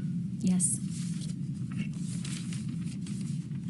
you had the depositions of Polly Sanderson, Terry's daughter, and Carlene Davidson, his former girlfriend, essentially a fiance.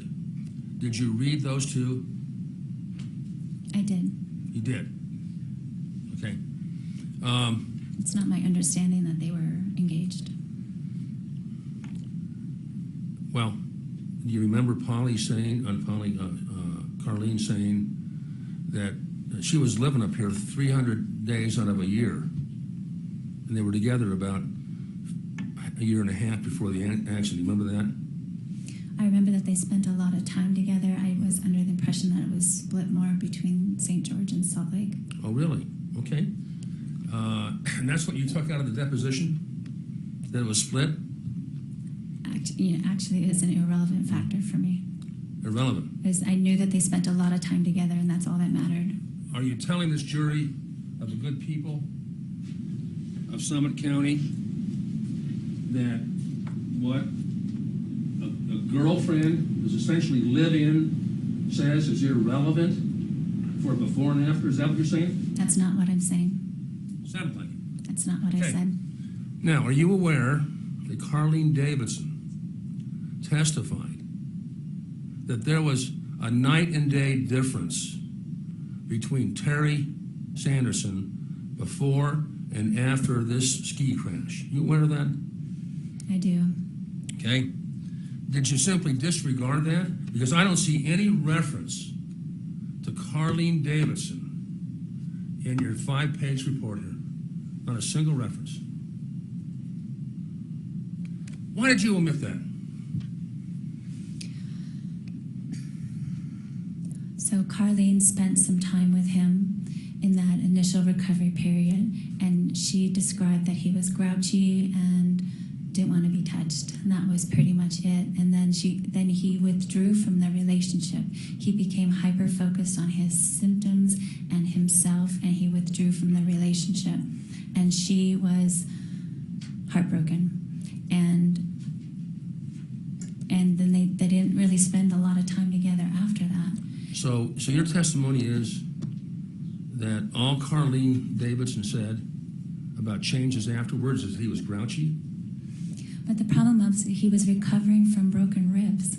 No, And so that was it's my different. question. It's relevant in that he pulled away and he was focused on getting better and dealing with his health, and he didn't want to engage. So he's had a physical orthopedic injury that he was nursing, and that could explain some of the not wanting to go out and do things. I'm just a simple country lawyer. Okay, I'm going to try that question again. Are you telling this jury that, I think you said, essentially that's all he said was he was grouchy. Are you telling this jury of the people of Summit County that all Carlene Davidson noted in difference was that he was grouchy? Is that what you're saying? In the first couple of weeks, that's my recall of the deposition. First couple of weeks, okay. But she was with him for 6 months. 6 months after that accident. After that crash. It's my understanding that they saw much less of each other. First question. And didn't she say that he changed in a wide variety of ways? Socially, personality change, executive function, emotions. Didn't she say that? And you ignored it. She might have said it, but importantly, mild concussions don't produce gross changes in personality, social functioning, or behavior. Okay. Now, Sam Goldstein, who you know, right? I do. He's one of the world's foremost experts in neuropsychology, correct? He's written dozens of books. On children's neuropsychology. Not just children's, okay? Do you think that executive function test is for children? No, but it's not one widely used in adult clinical practice. Okay. He disagrees, by the way. I talked to him during the noon hour. Okay. He may come back tomorrow and... Your Honor. Anyway, strike that. Terry, move to strike. Sustained. Isn't it true that that test is one of the 2 top tests used worldwide to assess executive function. That is not my opinion. I would disagree with that. Okay?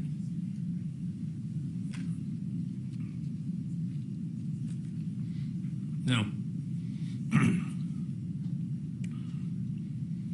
do you understand from Carlene Davidson that she stuck it out for 6 months with Terry? Understand that? I believe that's probably And is it your about right. testimony that Just a second, what did you say? I believe that it was probably about 6 months. My understanding is they broke up at the late summer, early fall. is it your understanding that they broke up simply because he was cranky? Is that your understanding? My understanding is that he pulled away from her. My question was, is it your understanding that they broke up simply because he was cranky? That is not my understanding. Good. Okay. So let's go on.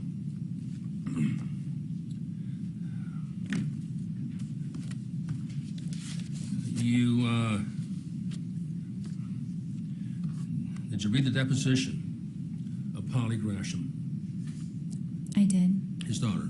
Did you by any chance watch her testimony here in trial? I did not. Okay. Isn't it true that Polly Gresham in her deposition said much the same thing as Carlene Davidson, that there was a massive, sudden, dramatic decline in her father after that ski crash? True or false? I believe that she said that, but my understanding is that I didn't get a clear sense that she had a clear picture of her father's functioning in the months to year before this accident. When she referred to previous functioning, she always referred to when he was working, which was before 2010. So it was a long time ago and arguably an unfair comparison. Okay. Have you ever read Hamlet? You think that she protesteth too much? Okay. My simple question. Okay. Did Polly Sanderson say that there was a massive, fundamental and dramatic decline in her father after the ski crash? Now try to give me a non-Hamlet answer. Yes or no? So I read all three daughters' depositions, and I have a hard time keeping straight who exactly said what.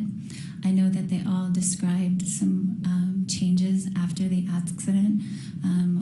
Two of them felt that there were significant changes. One of them felt that there was a lot of the same behaviors before this, but they were just magnified after the concussion.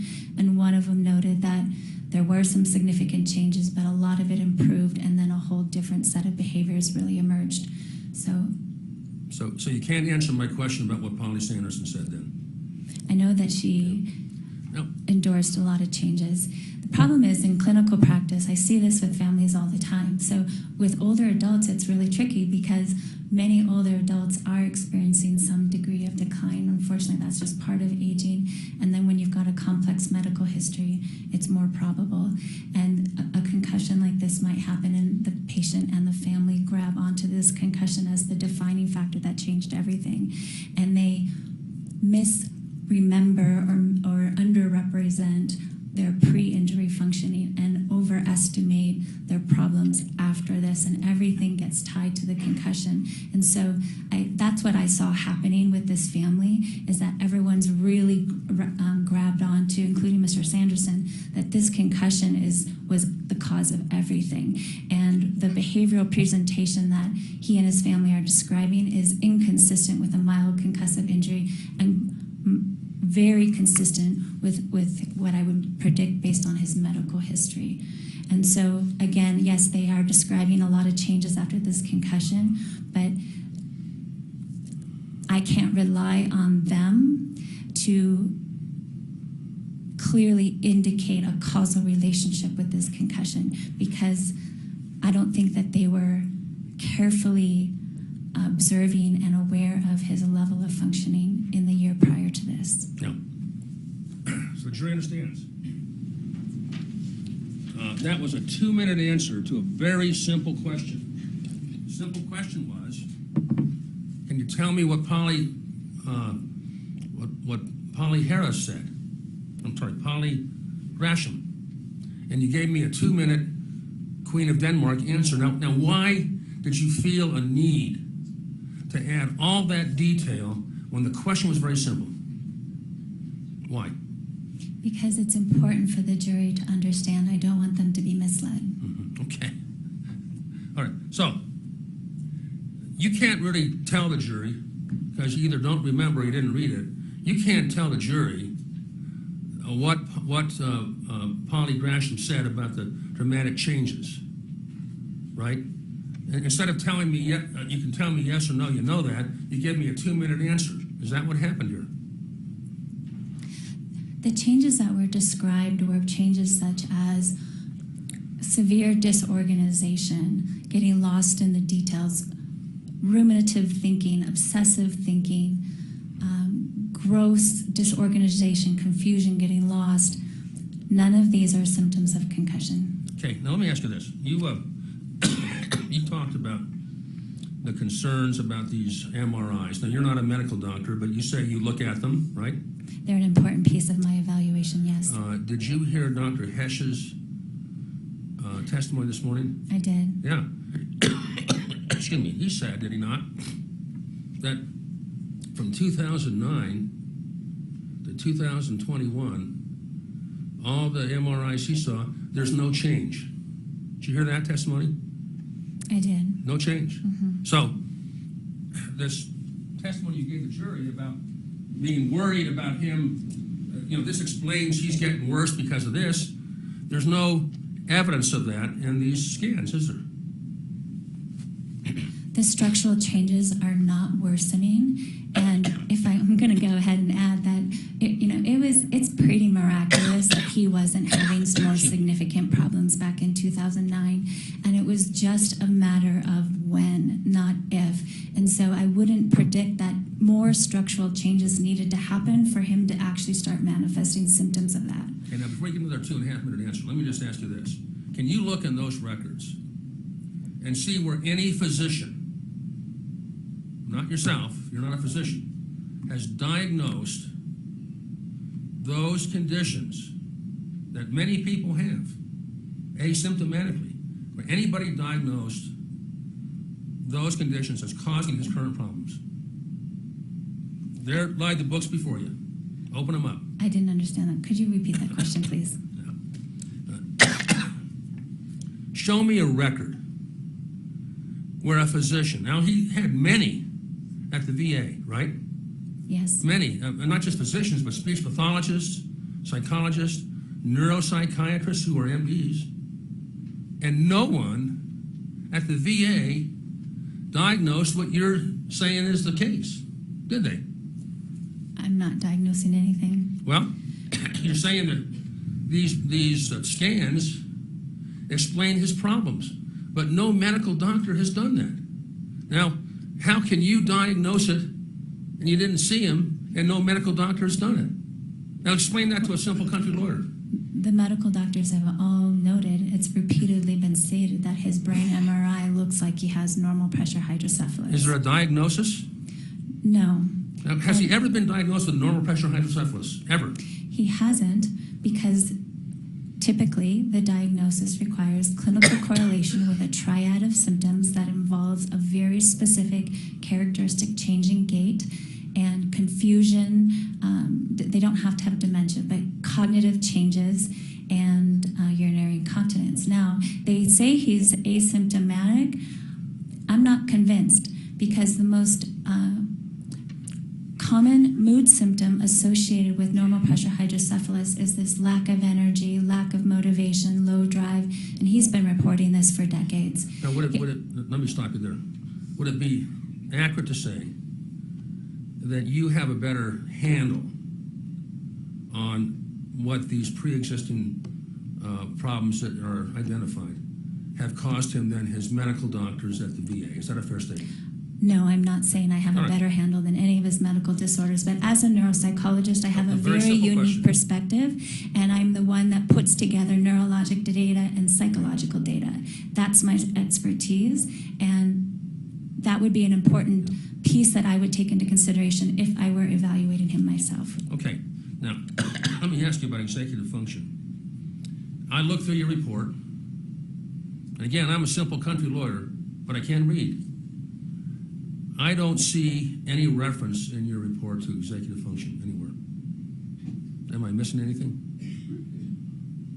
No, executive function is not commonly That's a affected. yes or no? That's a yes or no? No. Okay, thank you. Now, let's talk about faking and malingering.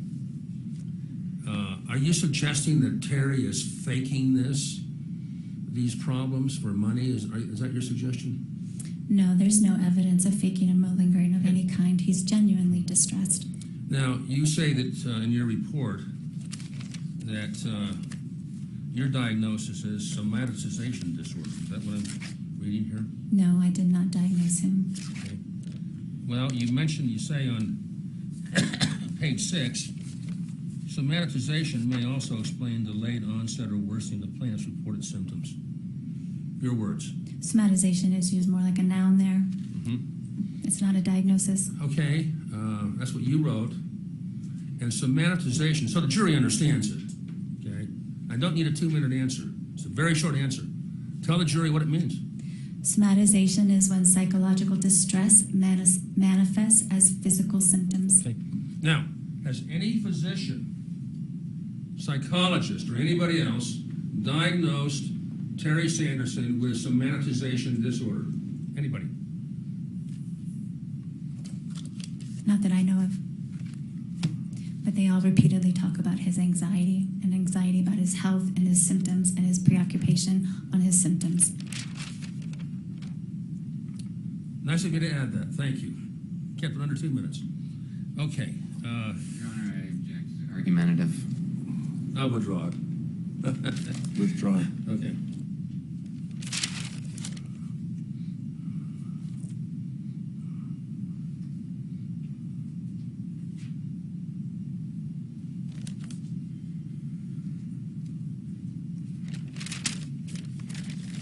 Okay. Your Honor, I'm going to take 1 minute and just talk to my, I'm their capitalist running dog. I got to go talk to him for a minute. Thanks.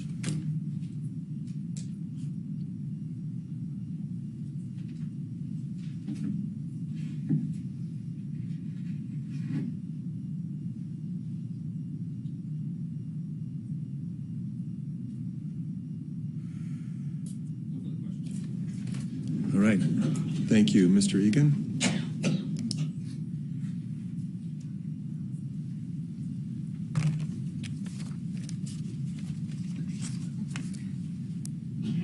Dr. Eastvold, after questioning from plaintiff, is it still your opinion that plaintiff suffered at most a mild concussion from the collision occurring on February 26, 2016? Your Honor, that's an improper redirect that's already been gone into.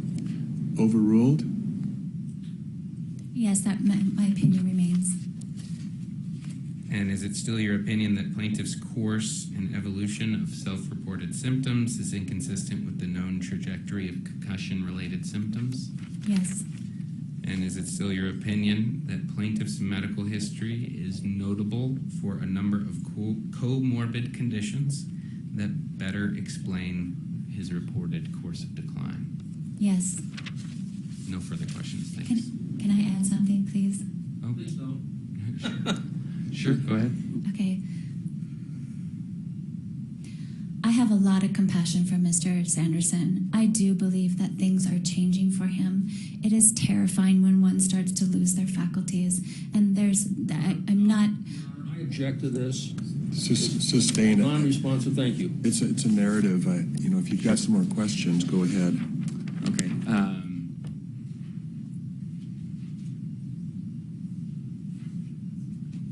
I think we can be done. Okay. Okay. No further questions. Thank you.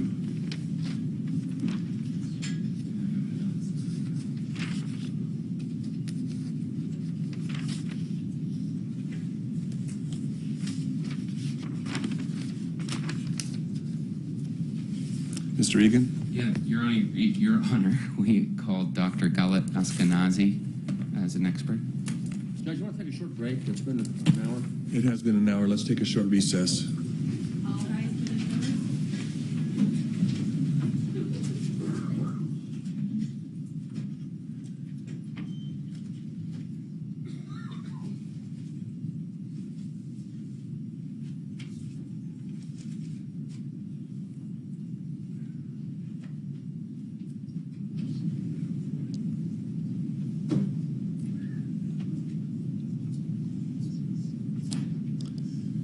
Short recess.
Ready for the jury? Yes, Your Honor. All right, why don't you let them know?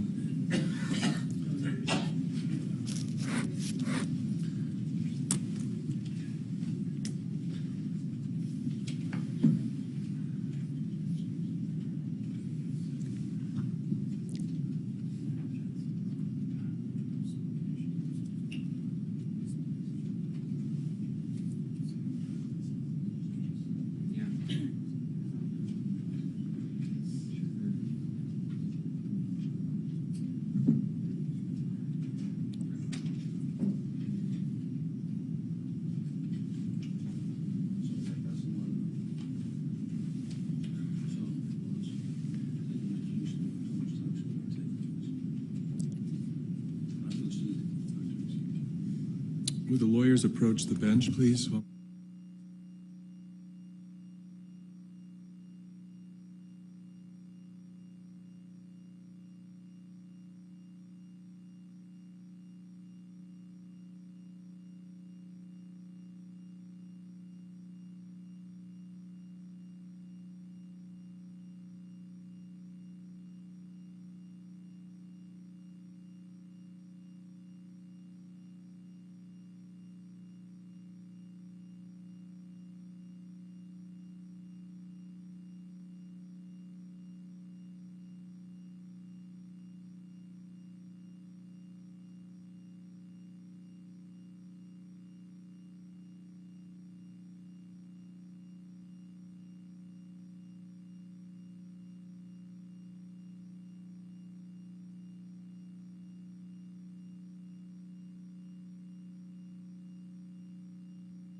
Thank you. Mr. Owens, you may proceed. James is back up. Or Mr. Egan? Yep. Thank you, Your Honor. We call Dr. Gwyneth Ashkenazi.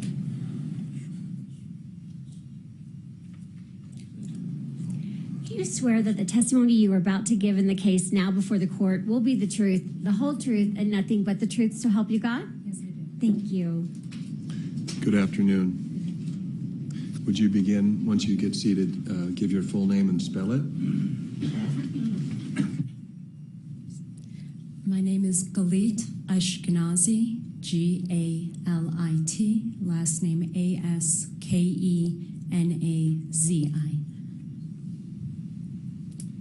Dr. Ashkenazi, Thank you for being here. Let's begin by asking you what you see your role as an expert here today. So I was asked to review records of Mr. Sanderson in order to determine if, due to the ski accident, he suffered any cognitive or mental health issues, and if he did so, to what extent. Your Honor, can we briefly approach the bench? I think this may be clipped.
Time for that bench conference, can we have asserted to the plaintiff? I'll take that under advisement. Thank you. The objection is overruled. It's under advisement right now because it's a pending objection based on what's going on with the questioning. Thank you. Okay, next question I was going to ask you was, did I ask you to, in particular, look at Dr. Fong's assessment of Mr. Sanderson? Yes, I was asked to specifically look at cognitive effects and Dr. Fong's assessment and his treatment while he was there. Okay, thank you. And we'll just start with the main point. Do you agree with Dr. Fong's assessment? In terms of persistent post-concussive syndrome, no, I do not. And why do you have expertise to be able to offer that opinion? Okay, are you asking about, like, to start with my education? Yeah, sure, you can give us your background, yeah. So I completed my undergraduate degree at Princeton in psychology. I then spent 2 years after that working at Harvard Medical School and Mass General Hospital assessing dementia and doing work in the diagnostic clinic there. I then completed both my master's and PhD in clinical psychology at Case Western Reserve University, which is in Cleveland. It's a general clinical degree, but I specialized in neuropsychology. I created for myself my own training experiences in neuropsychology. I then spent a year as a neuropsychology intern at the VA in Cleveland for my pre-doctoral internship. And then after I graduated, I completed a 2-year postdoctoral fellowship or residency in clinical neuropsychology in accordance with what we call the Houston guidelines. It dictates how you have to finish 2 years of supervised training with a board-certified clinical neuropsychologist and how it's required that you continue your education so you have more expertise and then complete an examination with that. And then once I finished all that formal education, I got board certified in clinical neuropsychology, which is a few-year process. There's a few steps to it: written examination, samples, oral examination. And then I respecialized in forensic psychology. I did an internship or a postdoctoral fellowship in forensic psychology, and I also got board certified in forensic psychology. I'm currently one of 6 people in the country with those dual certifications.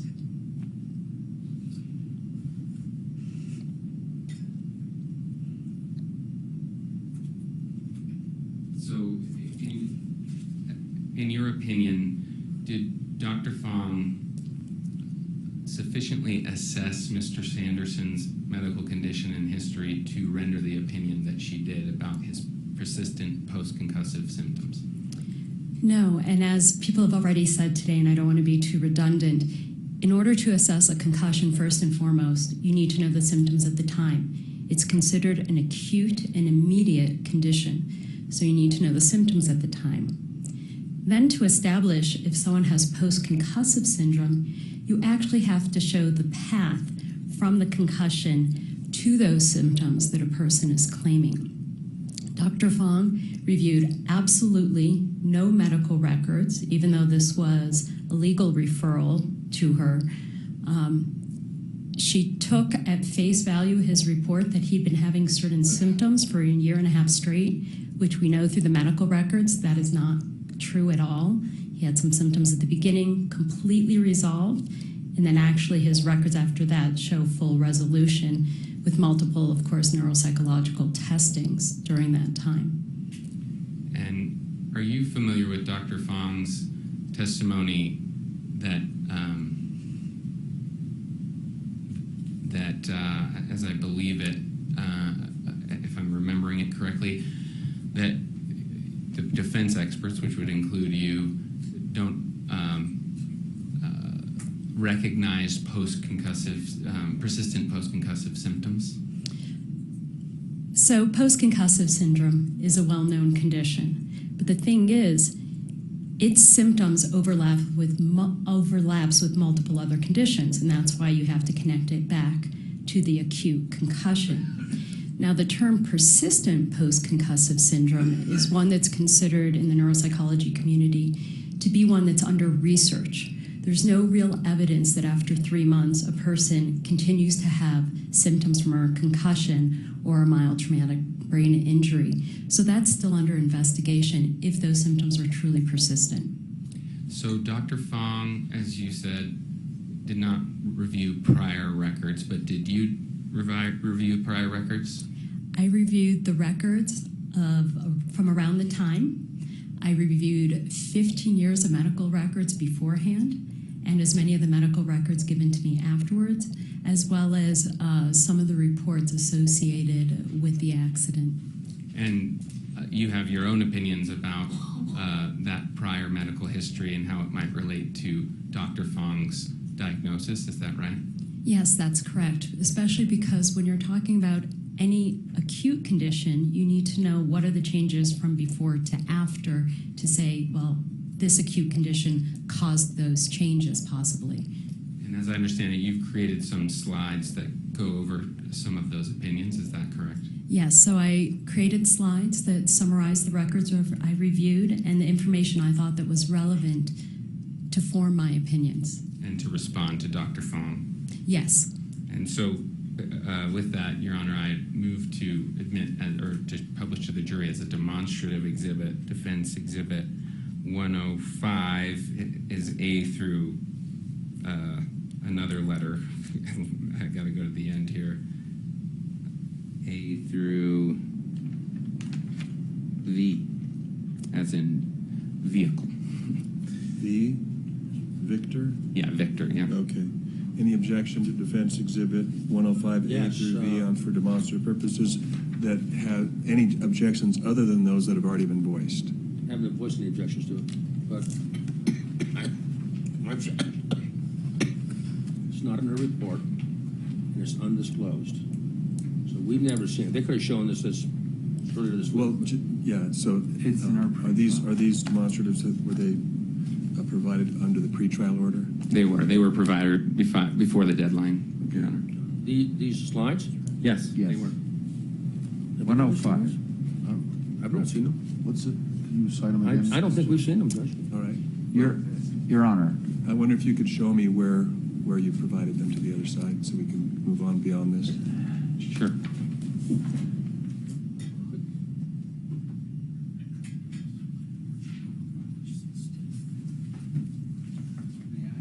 Yes, one of the plaintiff's side come up here so you can take a look at this. These are the March 16th ones? Yeah, I think Mr. Ferguson just showed you where we initially disclosed it. Was that there? Very first issue. 13 years ago. Did we disclose them? These are the March 16th ones. No. November 14th. This is the very first one.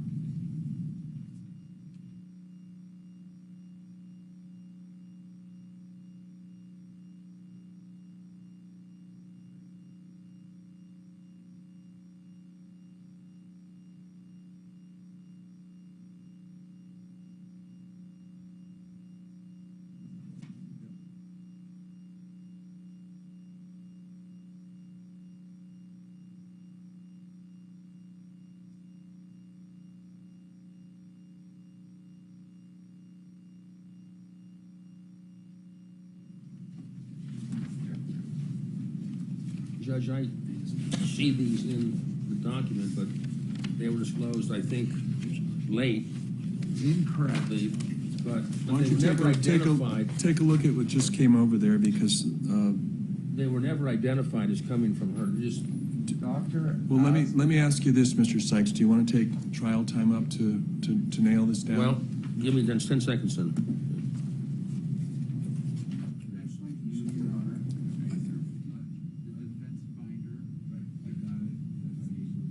December 31st. Okay, we'll let it go. Go ahead. Okay. They are received for demonstrative purposes only to help this witness illustrate her testimony. And Your Honor, can I have that delay of time attributed to the plaintiff, please? Yes, you may. Okay, Dr. Ashkenazi, I'm going to put your slides up here. And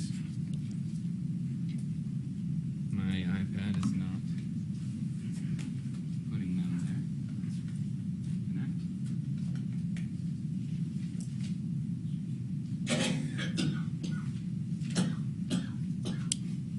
Apologize for the delay. I don't know why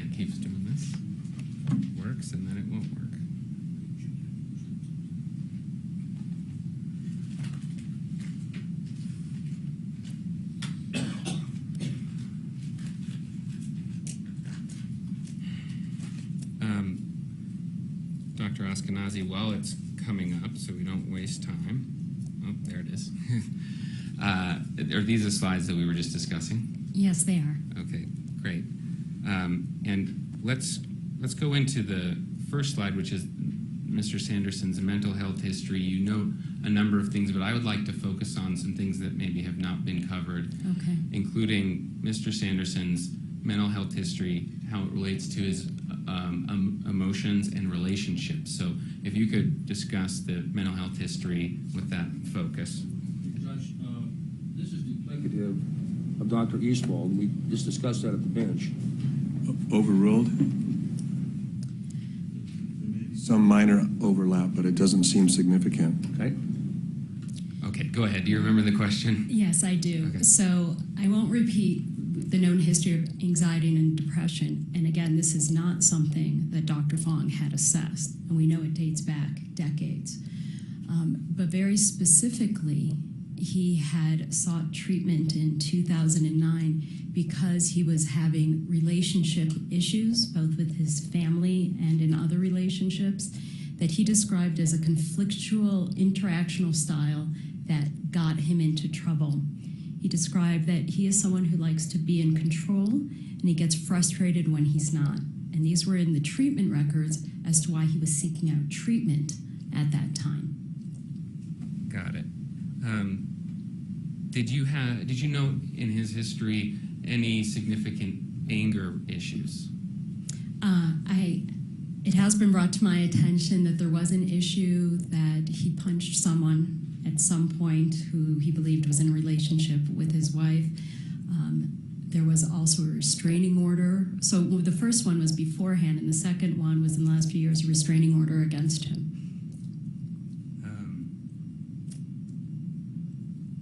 Let's see. I think Dr. Eastvold covered a couple things there, so we'll move on to, whoops, sorry. Here's the next slide. It's still under that same banner of prior medical history, meaning before the accident, correct? Yes, that's correct. And here you kind of talk about medications, which has not really been discussed, I don't believe, in too much detail. What was significant to you in the past, again, the pre-accident history in terms of Mr. Sanderson's medications? So we've already talked about that he's long been on medicines for depression, anxiety, and insomnia, but multiple times over the years before this incident, he tried to get off the medications, and every time he tried to get off them, his symptoms would always rebound. He'd have greater depression, greater anxiety, couldn't sleep, and so it was a bit of a cycle that he would get off and then need to get back on it again. And were these all being treated at the time of the accident? So they were being treated, but what's interesting, in his last visit with his primary care physician right before the accident, the one that occurred on February 2nd, 2006, he actually informed his doctor that he had taken himself off his Wellbutrin, which was his antidepressant and the medicine that was also helping control some of his anxiety. So you're talking within a few weeks of his accident, he had disclosed that he had taken himself off his medication again. And why was that significant in your evaluation? I found it significant because the records beforehand showed that he had always had a rebound when he got off medication. So some of his reported mood changes in the months that followed when he was still off the medication could have been attributed to not having it properly treated. Did he do anything else aside from take prescribed medications to deal with his mental health issues? He did a lot of things. He was in stress management classes. He looked into Eastern philosophies, into meditation. He did yoga. He did a lot of different things in attempts to help better be stable, to supplement his medication, but again, also to try to get off his medications. And were any of these things that he tried, medications or the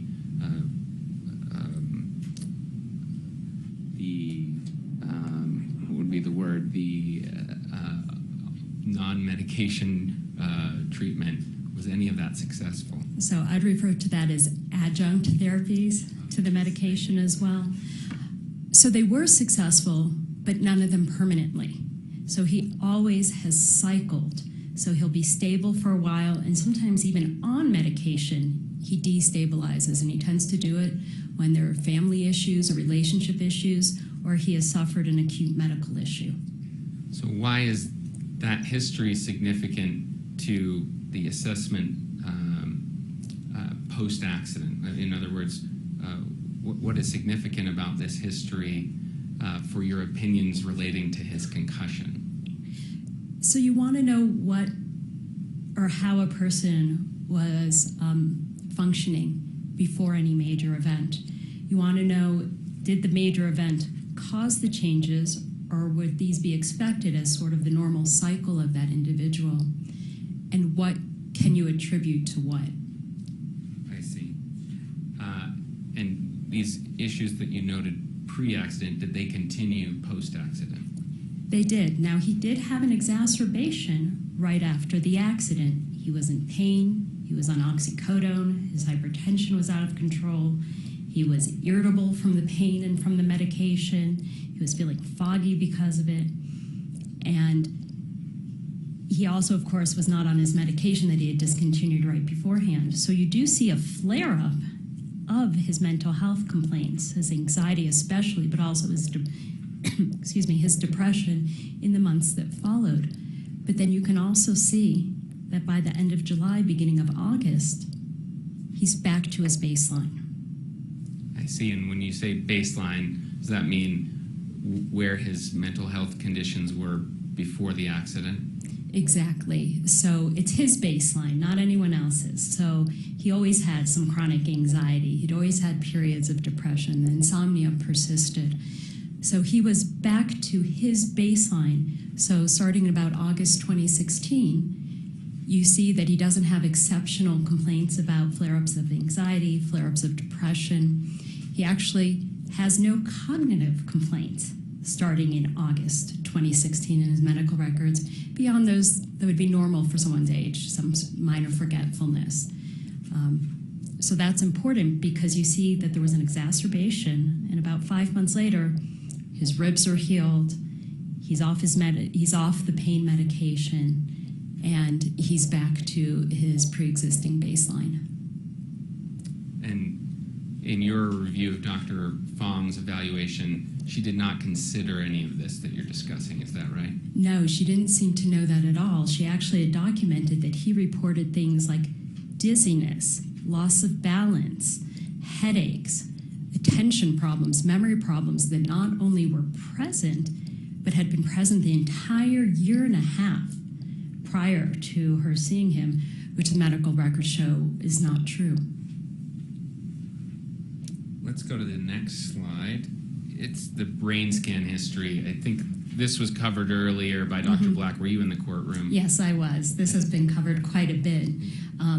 But I'm not sure if this was mentioned or not, but the reason why he had the brain scan was not actually just because of that occlusion in his retinal artery. He had a flare-up of his migraine headaches, which he had suffered from his 30s or 40s, and they were checking his brain then, and that's when they found the normal pressure hydrocephalus, or found results they thought were consistent with it. But as you can see in my note there actually were no cognitive complaints at that time. Okay, so here's the next slide relating to the skiing incident of February 26, 2016. And you were here for Dr. Eastvold's testimony. Yes. We don't want to cover things that have been covered already. Do you have any opinions that would be new, any new insight relating to this particular incident and Mr. Sanderson's symptoms, the way it may have contributed to those? I absolutely agree with everything that Dr. Eastvold said about this. I had also read a little bit more about his claim of amnesia, of not recalling what happened before and not having formed those memories of what happened before. It was actually much later that he started telling stories of what he recalled. But that was not there initially. He said he did not know what happened that led to that accident. And then, of course, she had also mentioned, we talk about the oxycodone. He started drinking more. He was in pain, and his blood pressure was unstable right afterwards. So those are all things that occurred immediately afterwards as well. You mentioned the telling of this accident story, and I'm wondering if you might comment on the term confabulation, whether it's connected. It has come up in prior testimony. Is that something that you know about? So confabulation is a bit different. In a technical term in neuropsychology, we talk about confabulation as people making things up to fill in gaps. You often see it in dementia or, other type of neurological disorders where they can't remember it. It doesn't seem to be a real confabulation. I don't know if there really was amnesia or he really did recall things. But I'm not going to opine because there's no real source of him to confabulate. That's not something you'd see associated with a concussion. I see. Are there any other maybe related notable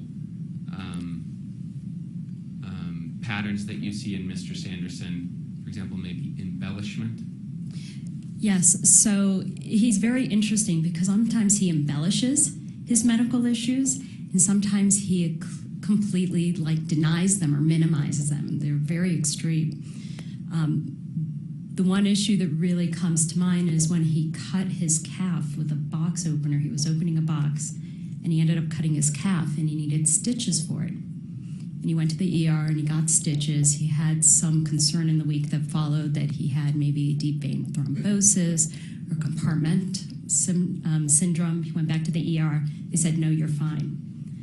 5 years later, he tells his doctor that when he cut himself, he cut his femoral artery and almost bled to death. And that he's been having symptoms since that time, even though this is the very first time in 5 years he's ever mentioned it to his doctor, he's been seeing over the course of 5 years. So what does that tell you about? This goes far beyond Dr. Fong. We just saw it at the bench. Just duplicative testimony. Overruled? So what does an episode or a trait like that tell you about Mr. Sanderson's symptoms after the accident? Does it give you any insight as to what's going on? Well, I think he himself best explained it when he said that he has changed his report of things based on the attention he wants to get at the time. I see. Okay, let's go to the next slide. This is, I guess I haven't been really saying these for the record. This is 105F, in case that's helpful. So again, Dr. Eastvold had talked about the concussion, but Dr. Fong also talks about the concussion, and you're aware of her testimony about it, correct? Yes. And is there anything that we haven't discussed already that you'd like to add in responding to Dr. Fong's opinion about that, relating the post-accident symptoms to a concussion? So the leading organization of clinical neuropsychology in the country is the American Academy of Clinical Neuropsychology. And in 2017, they published meta-analysis of research, meaning they looked at a lot of research out there about post-concussion syndrome. And what they found was that symptoms associated with post-concussion syndrome are actually more frequently reported in individuals with mental health diagnoses who've never even had a traumatic brain injury than someone who's had a mild traumatic brain injury with no other conditions.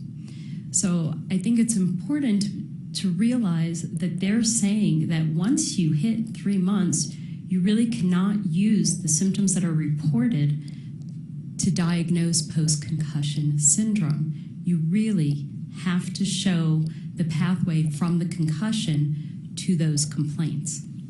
And did you see any indication that Dr. Fong was aware of the study that you just mentioned? I mean, this was a compilation of many, many studies with thousands of actual individuals associated with that study. I don't believe so. I didn't see her mention it whatsoever, that she seemed to be aware that they had published it was the leading authority in clinical neuropsychology had published this information. Judge, we object to this. This violates your order on disclosure of medical literature is going to be used. We never received this. Has this been disclosed? This particular study, Right. I believe it's mentioned in the Dr. Ashkenazi's report.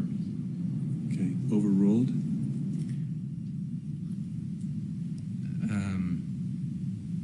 Did you note that staying with concussions for just a second, did you note that Dr. Fong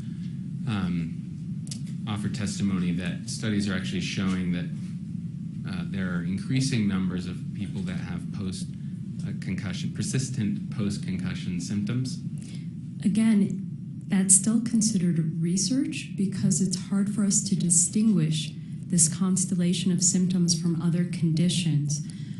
So whether or not it's really due to the brain, whether it's due to mental health factors, whether or not there's something else going on, it's hard to know. I am familiar with some research that has looked into it, and they haven't controlled for things like how many concussions has the person had in what time frame. I see, and what would be the problem with your results if you didn't control for that kind of a thing? So we know that if someone suffers a second concussion when they're still actively symptomatic from the first one, it will have an additive effect. It will actually make things worse, the symptoms worse, and the recovery longer. I see. And let's go to the next slide here. This one you titled Complicating Factors, and you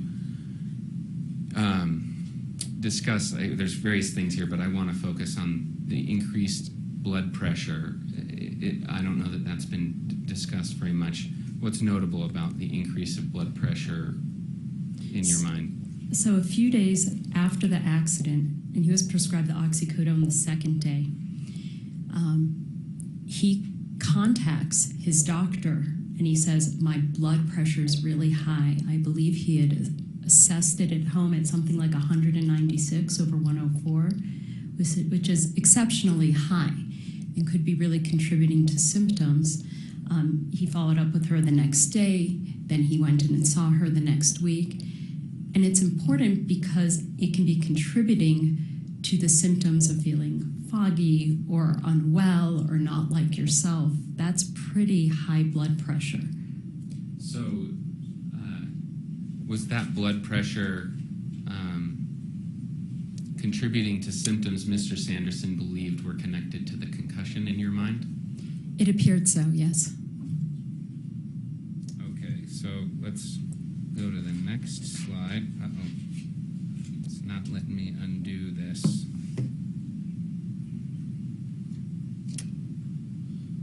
It's kind of going slow here, so let me reset it. Okay, so the next slide is early cognitive assessments. I believe Dr. Eastvold covered these in her testimony. Is that correct? Yes, that is correct.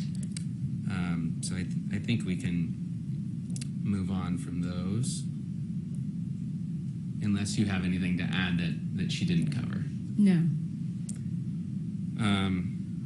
Okay, and then this 2017 cognitive complaints, I believe this also covers things that Dr. Eastvold covered. Is that correct? It did, but she didn't cover the interim.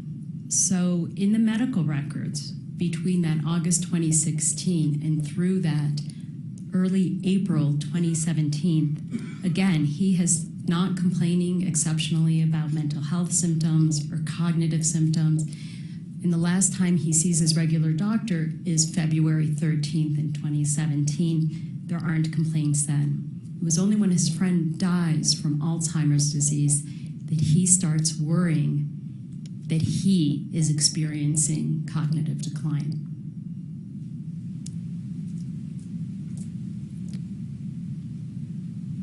So I think in the interest of time,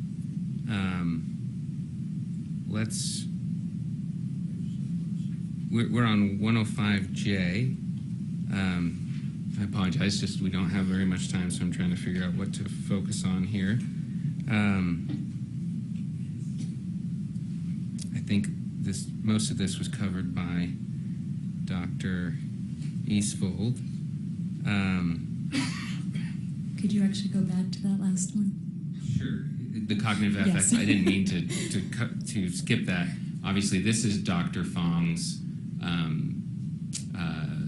cognitive effects. It's Dr. Fong's clinic. Is that correct? Yes, that is. And let's see. How would you characterize what her clinic does? So what they do is, and this is her words, they do a boot camp to rehabilitate people from mild traumatic brain injuries, whether it's weeks, months, years, or decades after the fact. I see. And what are the criticisms you have of their approach? And let's not talk about the imaging because that hasn't been addressed. So the thing is, what is offered there is not unusual in terms of rehabilitation for traumatic brain injuries, but moderate to severe traumatic brain injuries. None of these treatments have really been established in mild traumatic brain injury. And that's fine if they're using this for research to try to establish that. The thing is specifically in Mr. Sanderson's case, he was cognitively assessed over and over again, at least once per day during the time he was there. They assess in the morning and sometimes also in the afternoon, give them tasks of attention, have them read stuff, see if they comprehend it, see if he has memory for it later that day or the next day. Every one of his cognitive assessments at Cognitive FX showed that he was cognitively intact. Let's move to this slide that talks about a head injury. Do you recall Dr. Fong reporting that Mr. Sanderson had told her about a head injury he had experienced because he was dehydrated and fell down? Do you remember that?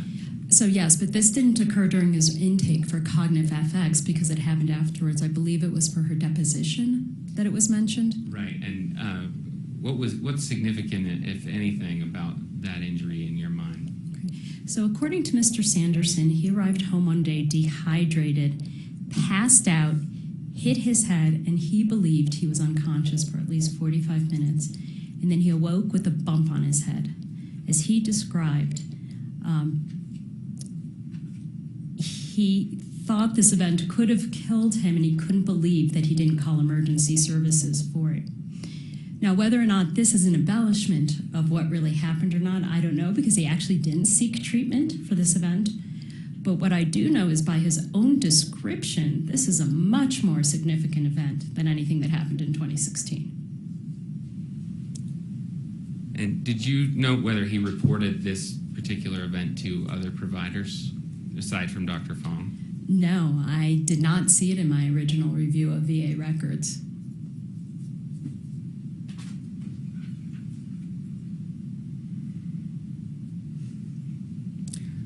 There's been some talk about Mr. Sanderson's heart and heart conditions. Do you know anything about his heart conditions? I know a bit. I know he has a history of heart palpitations. And are those related to your opinions in any way?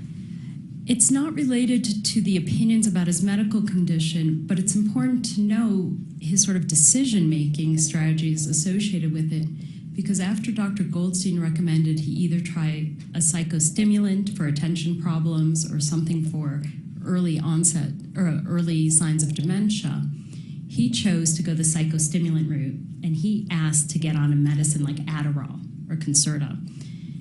And both his cardiologist and psychiatrist told him he should not, given his heart conditions.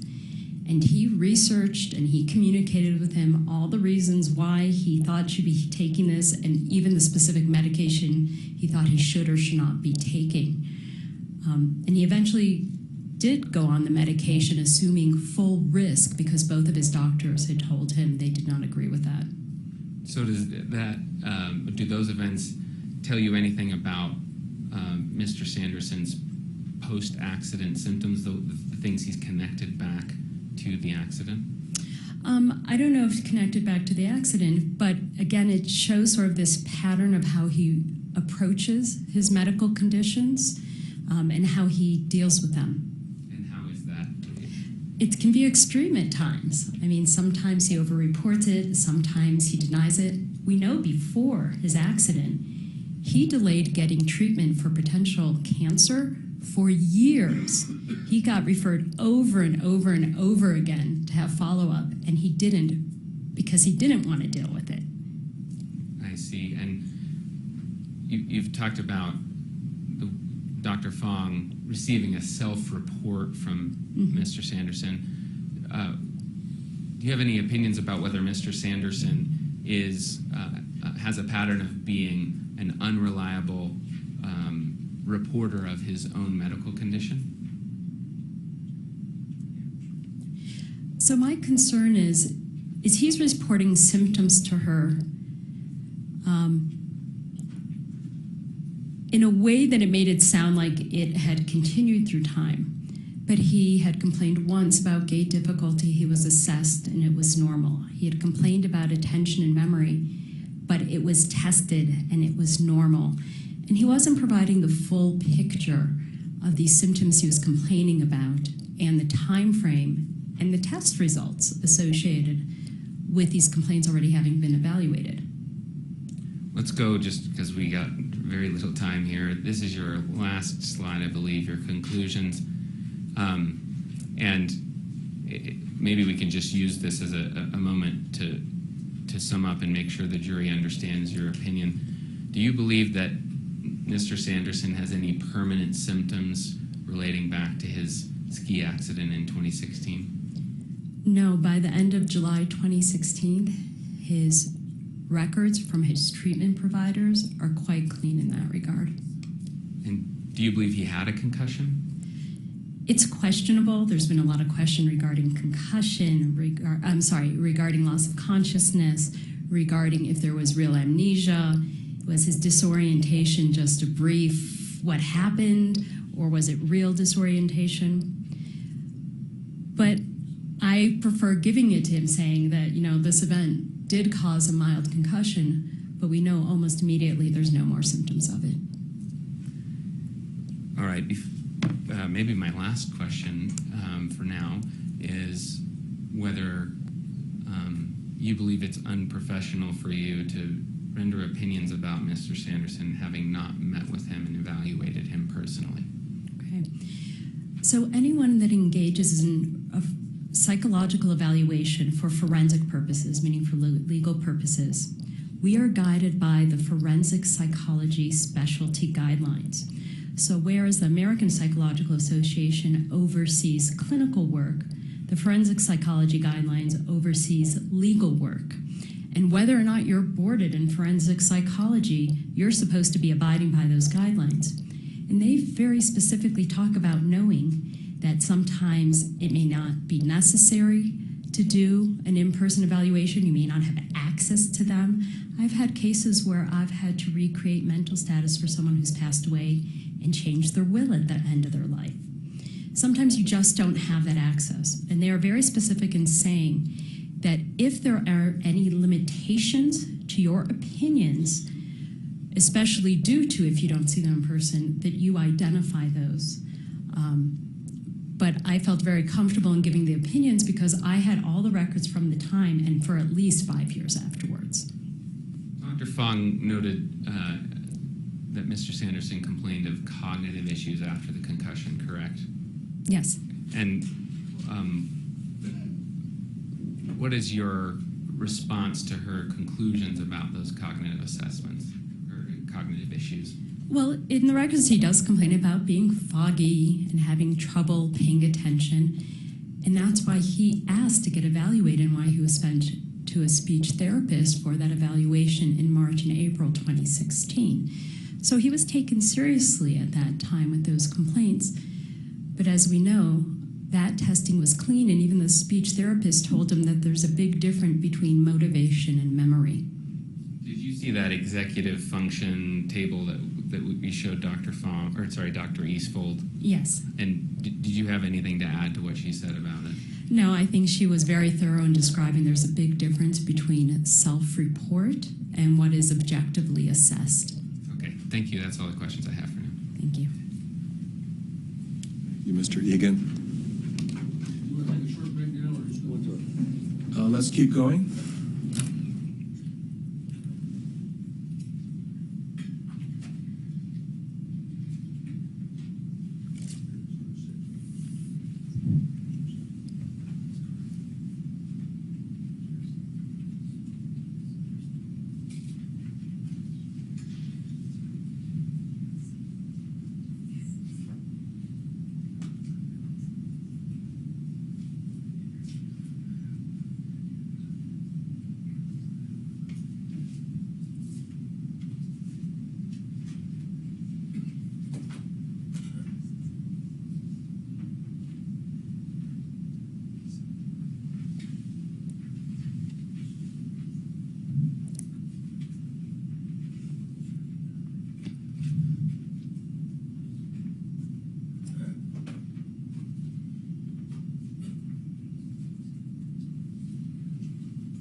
I noticed in your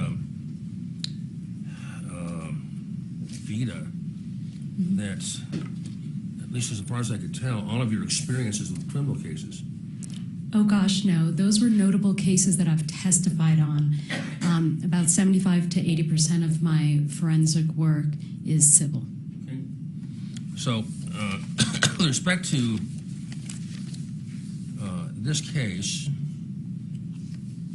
you're telling the jury that, I mean, you knew this was going to be a big, important case, didn't you? Yes. All right. And did you ever request to do a personal evaluation? So we discussed this possibility because I was originally asked to do a records review. And I let them know that if after reviewing the records, I felt a need to see him in person in order to render any opinions regarding the questions that were being asked, that I would very specifically request it. Isn't it generally for someone like yourself, a professional, independent professional, isn't it better to have a clinical interview and do testing yourself? In a case like this, when you're talking about an incident that's more than 5 years old, no, because the longer you get away from an incident, the more distorted the memories get for that incident. Okay. So, because at 7 years old, you didn't think you needed to do an evaluation and actually have a clinical meeting with him. So I was actually concerned if he was starting to develop dementia based on his complaints. But again, I'm seeing testing in 2020 and even scans in 2021. Dr. Bohm did a mental status examination. All of it showed intact cognitive functioning. So if I was concerned that he had a newer onset dementia or cognitive difficulties, I would have requested it. So, in this case, you're saying no exam, but no harm, no foul. Is that basically it? Yes, because we're specifically talking about an acute mild traumatic brain injury years ago and the time after that. Okay, now, I think you're the only expert we had from the defense. I do apologize, this cold has been dogging me for a while. The only expert we had for the defense that prepared an actual report. Okay, and it's about, let's see here, without your Vita, it's 54 pages, single-spaced. Yes, that's sort of like a moderate range for me. Okay. I sometimes write reports well up to and over 100 pages, depending on how many years of records or other expert reports that I might review. I did a word search and looked for the words executive function. Mm-hmm. Executive function. The only reference I found to it was where you're simply reporting a test someone else gave. Is that a fair statement?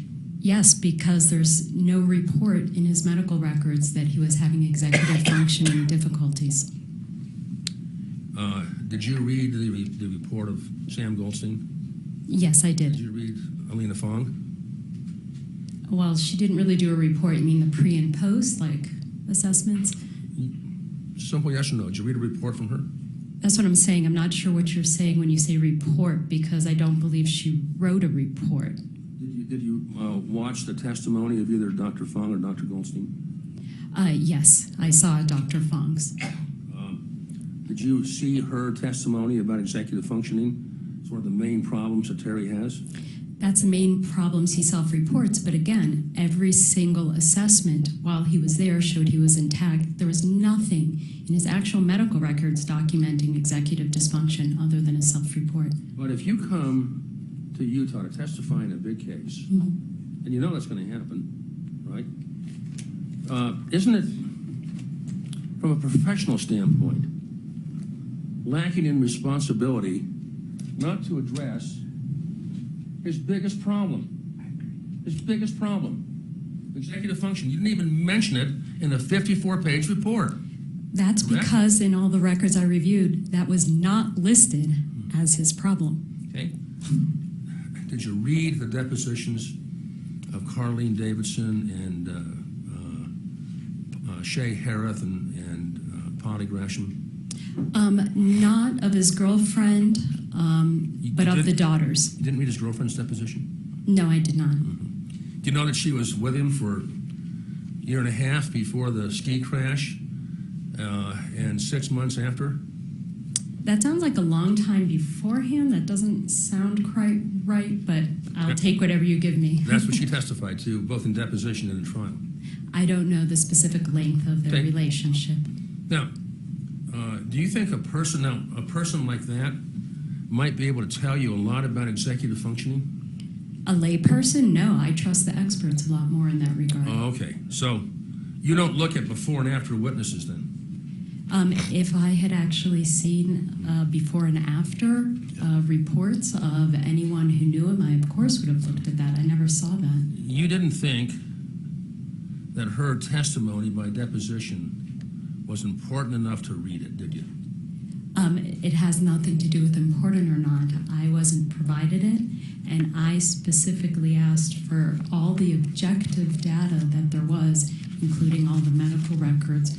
When you talk about depositions of family members, you get into a very murky area because they oftentimes have a vested interest in the outcome. So the defense did not provide you the deposition of Carlene Davidson? I wasn't provided any depositions until last week after the trial actually started. The defense didn't provide you the deposition of Polly Gresham? That's correct. The defense didn't provide you the deposition of Shay Hareth? Yes, that's correct. Okay. Do you understand that each of those three women, 2 daughters and a girlfriend, a longtime girlfriend that was hoping to marry him, okay, said that there was a sudden and dramatic change in his condition beginning with a ski crash? Are you aware of that? Yes, as I told you, I did read them last week, and the main issue is if you look at one of them, they said it was immediate and he recovered from his slowness. There's a lot of contradictory things between the depositions and the actual trial. So I did review them, but again, you can't give the same weight to a family self-report to symptoms when you're talking about reviewing 20 years of medical records that literally documents objective information from before to after. Okay. It's a very short question I answered, and you gave me a very long answer. Let me try again, okay?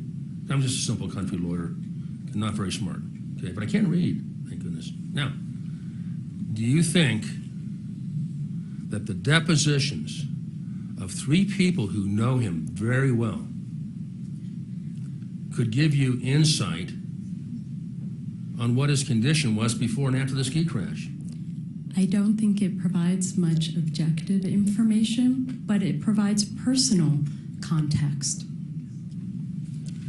Hey, are you aware that Dr. Fong has treated thousands and thousands and thousands of people with traumatic brain injury? You aware of that? Her businesses, yes. Okay. Are you aware that Dr. Goldstein has written dozens of books and book chapters and authored many tests, including one on executive function? Are you aware of that? Yes, but I don't refer to that as a test. When it's a self-report, it's referred to as a scale, and that's how he refers to it. Okay. Are you aware that he developed that? Yes, I am. Are you aware that he testified here in open court that it's in use worldwide? No, I'm not. I did not see his testimony. Were you aware that Dr. Fong treats about 20%, I think, of her patients or come from other countries? No, I don't know that. You know, last week she was in Holland, Netherlands, giving a lecture on what she does. Were you aware of that? No. Okay, let me ask you if you made an effort to tell the whole story in your report. I tried to tell the story as completely as I could. As you said, my first report was 56 pages long. That was a summary of all the materials I've been given at that time. Your Honor, I ask permission to show a section of her report that we're talking about this. Any objection? Object as to hearsay. There's an objection as to hearsay that be sustained. Okay. The report is hearsay. Yeah, but the witness is here to testify about it. Can we admit it? I want to admit it, but she's here to testify about it. So surely I can cross-examine her on something she wrote for this jury. Sure, you can do that, but you can do that without showing it to her. Right.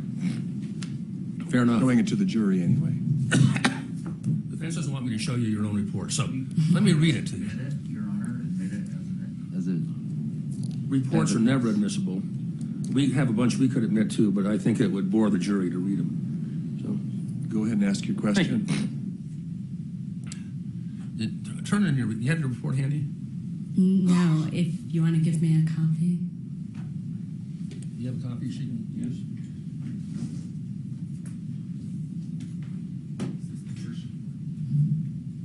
First one.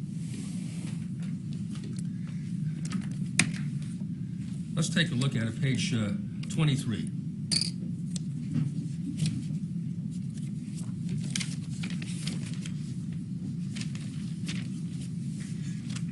Now, Your Honor, I can show her an admitted exhibit, right? Sure.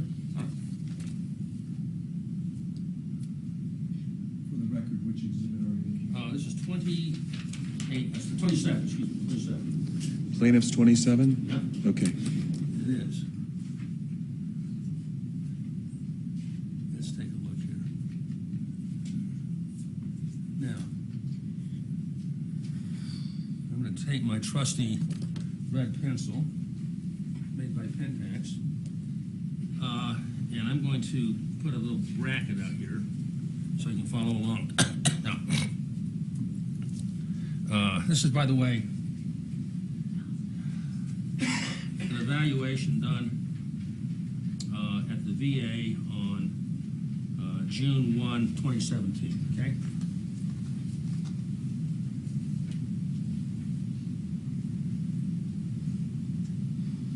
All right. Now, on your report, page 23, did you say the following? Although he did not meet... I'm sorry, could you show me, tell me where? Page 23. Okay, where? Second paragraph down. Okay, thank you. Although he did not meet the full criteria for major depressive disorder, he did not have some features and symptoms of depression. It was noted he, open quote, does not meet criteria for any type of cognitive impairment, period, close quote. Is that what you wrote? Yes. Okay. Let's look at the actual record. Yes. Counsel, you didn't read it quite right. You inserted the word "not" in the first sentence. Excuse me. After the first. It was noted he does not meet criteria. That one? No. You said he did not have some features and symptoms of depression. Okay, I'm sorry. Let me start over. Thanks for catching that. I just want the record. Yeah. Although he did not... All the markings are yours, Bob. Is that right? Yes. Although he did not meet full criteria for major depressive disorder, he did have some features and symptoms of depression. Okay?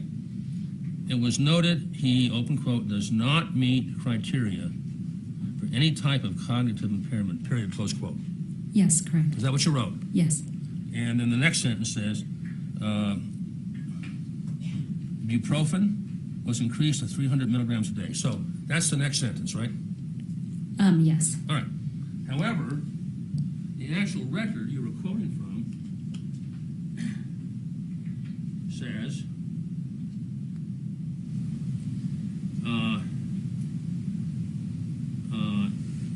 what you wrote is he does not meet criteria for any type of cognitive impairment at this time. There's a comma there.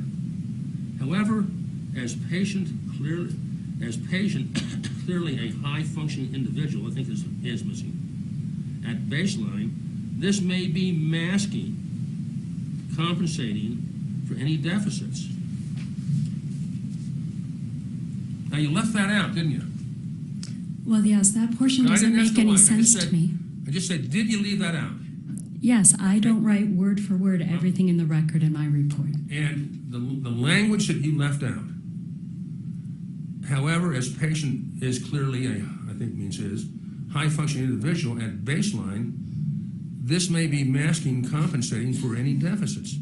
That language that you left out, intentionally, that language says, does it not, that the fact that he is a high baseline, high functioning individual is going to mask his cognitive deficits. And you left that out, didn't you? Yes, because that didn't make sense to me, and I can explain that. No further questions. Thank you.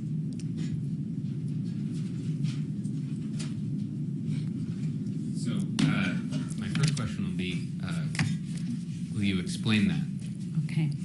So, first of all, you can't, what we say in neuropsychology, you can't fake good. Unless someone's given you the test and you're cheating, you can't perform higher than you can on any sort of test.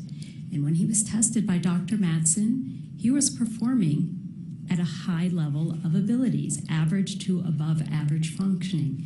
That's exactly what you would expect with someone who was a B student all their lives, went to optometry school, was basically a high functioning, high average person their entire life. His testing was 100% consistent with his test results, so I didn't understand what it would mean that he could be masking deficits because he wasn't showing deficits, and you can't fake good. Did you watch any testimony of Mr. Sanderson's daughters during this trial? Yes, I did. And did watching their testimony change any of your opinions? Not from a clinical sense. I'm not going to address any of the family issues, but it's clear that the daughters who testified in court were not very knowledgeable about their father's mental health history. I'm going to just put up on the screen here again.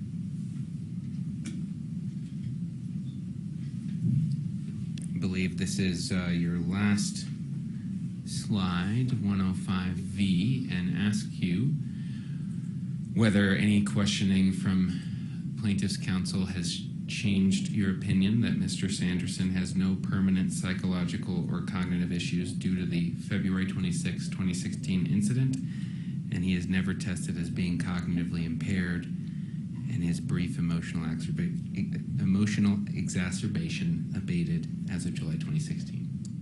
My opinion remains the same. That's all. Thank you. Thank you. Mr. Sykes?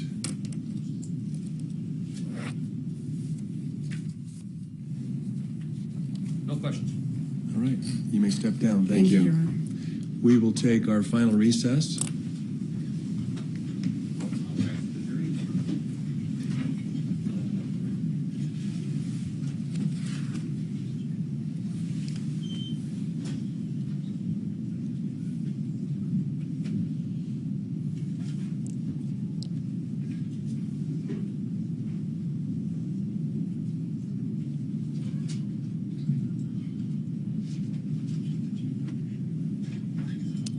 Short recess. Yes, I do want, before the jury comes in, I wanted to talk about time remaining, and I can do that now or in 5 minutes.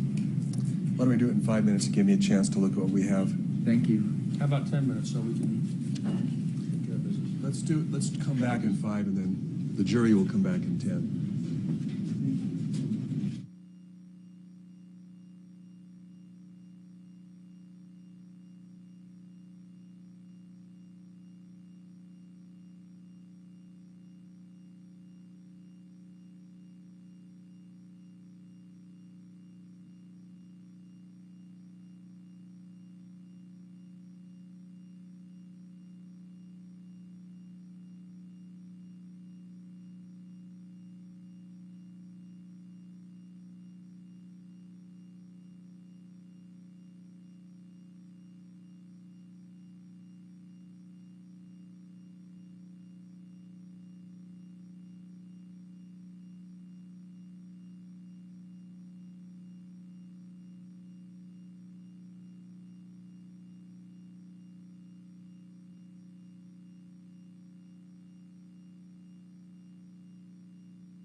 You may be seated.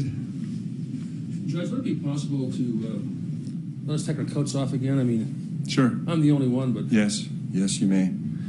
So did you get the printout here? Yes. Okay. So if we assume that there's 3 hours and 45 minutes of jury time left, that's 2:45 for tomorrow and 1 for today. So that's 3 hours and 45 minutes. If we assume that, then by my computation, the plaintiff gets 2 hours and 23 minutes, which includes your closing, and the defendant gets 121. Did we agree on 1 hour for closings? I need an hour and 10. So 10 on rebuttal. So 1 hour and then plus 10 minutes. So 110 for defendants as well? No, 1 hour for defendants. Your Honor, I think some of these delays on evidentiary matters which were overruled should be attributable to the plaintiff and not to us. You took one matter under advisement. We're working as hard as we can. Well, there were 14 minutes of delays with the last witness that I'll charge to the plaintiff. Whoa. Can I add that to my time then, 1:35? We may have to ask the jury to come early then tomorrow in order to stay on that schedule. But And can I tell you what I envision, Your Honor? Those are good faith objections, Judge. Shouldn't be tagged with that. I thought they were already calculated in the numbers. no. Okay. So it's a total. So the defendant has 135 and the defendant has 223 remaining. Thank you, Your Honor. And I intend to use 30 minutes now and reserve 1:05. The 1 hour is for our closing. The 5 minutes is for if they're calling a rebuttal witness tomorrow morning. We do intend to rest today. I would like to know if they're calling a rebuttal witness tomorrow. Yes, we are. 9 a.m. Is it We have a motion for a directed verdict also. is it one witness? Is it just one? Maybe two. Well, let's not play games. We're not playing games, Steve. It's tomorrow morning. There's for sure one witness. All right. Who is it? So you're dividing your closing between the two of you, liability and damages? I'm going to take 45 minutes, and Mr. Egan's going to take 15 minutes. Okay. And have you decided how you're going to split your closings? Not yet. Okay. Mr. Bueller will be involved. Okay. So probably 10 to 15. And I don't have any problem with going an hour on their main argument and then 10 minutes for rebuttal. Do you? So the reason I want to know what their rebuttal plan is for tomorrow morning so that I can decide how long to take with this very witness. So this idea, one, maybe two. One. Why don't we get the jury in here and then we can have this conversation at the end after that? Well, it's about do I take 30 or 35 minutes with them right now? That's why I want to know. So we really only have probably another 45 minutes of trial today, right? Because there's not another witness if you rest. That's true. I want to make sure our exhibits are in. I also have a court TV objection to make, Your Honor. Well, why don't we deal with that at the end of the day, unless it needs to be done right now? It does. All right. We've had 2 decorum order violations. I'm reporting a third right now. Media? Yes. No, wait. The 2 previous ones, by that media or by the AP reporter? Sometimes it's hard for me to tell, Your Honor. If it's a still photographer, it's not court TV. No. My client, I've had this on 2 reports, 2 individual reports. There is a direct camera on my client's face in the last, for the last bit of testimony. I wasn't speaking, and it was just focused on her. Direct violation of how the court has interpreted the decorum order.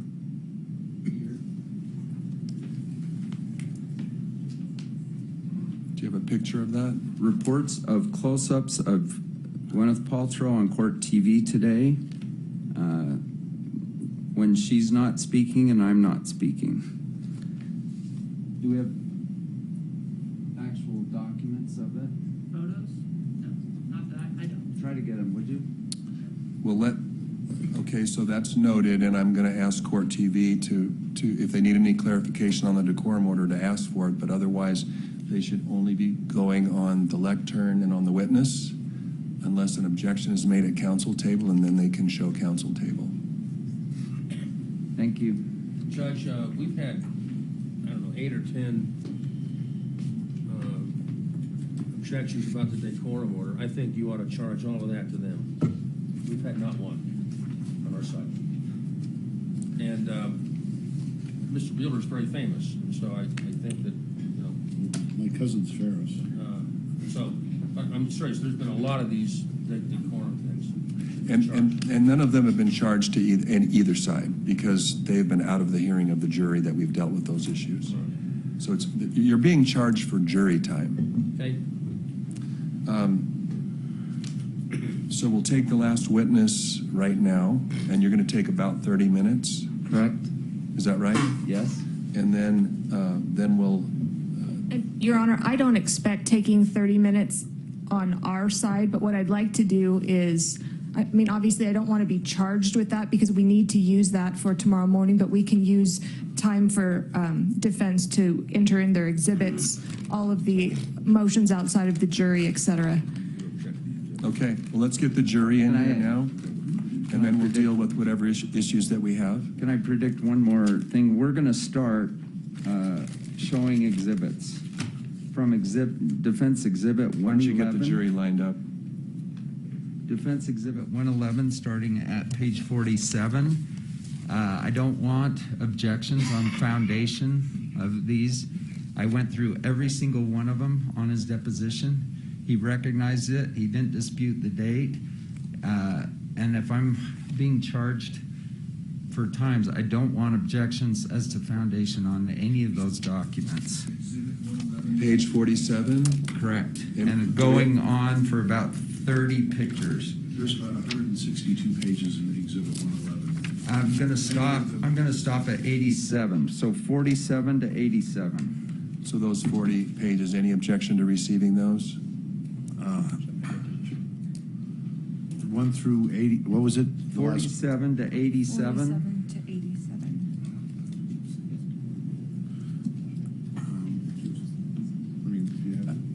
And this was the subject of a motion in limine, I believe. Yes, it was. And I indicated that if there were objections that were made that were valid, then they're valid. But if they're not valid, they'd be charged. The time would be charged to the objecting party.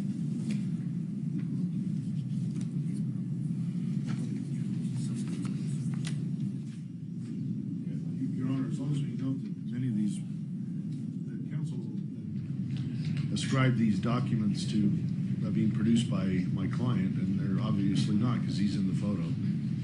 My question is do you have any objection to the court receiving them as an exhibit? No, Your Honor. Okay, so Defense Exhibit 111, pages 47 through 87 are received. Anything else before the jury walks in? No, thank you. Okay.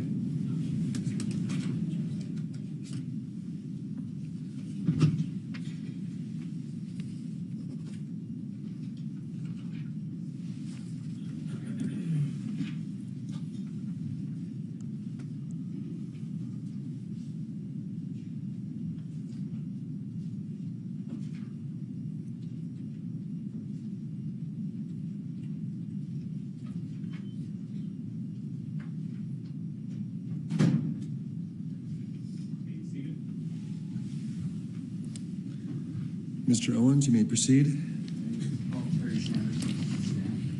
Mr. Sanderson, you'll need to be sworn.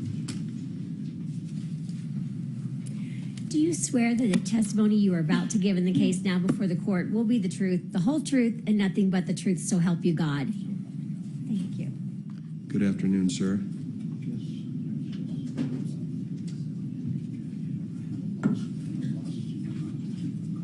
Okay.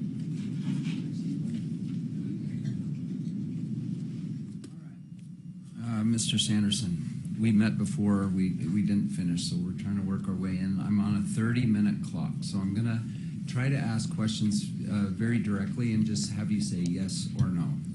If I can, I will. Did you,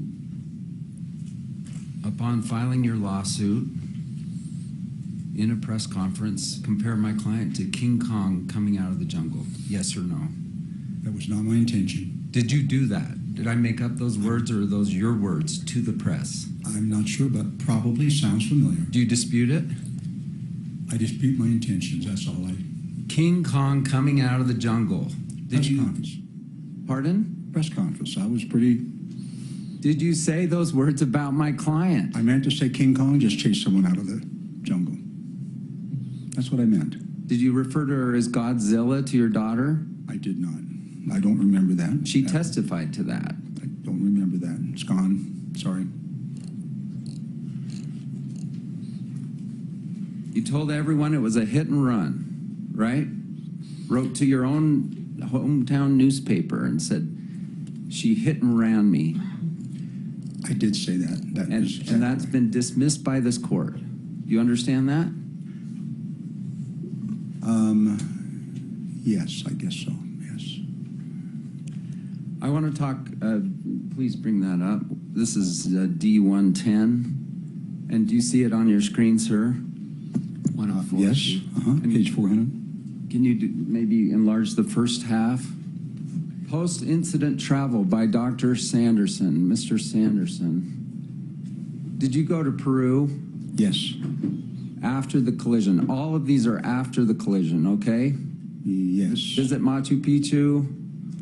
Costa Rica, yes. Walk the Golden Trail? Yes. Machu Picchu is in Peru. Yes. Floated down the Amazon? Yes, I guess so. Costa Rica. Did you do a zip line?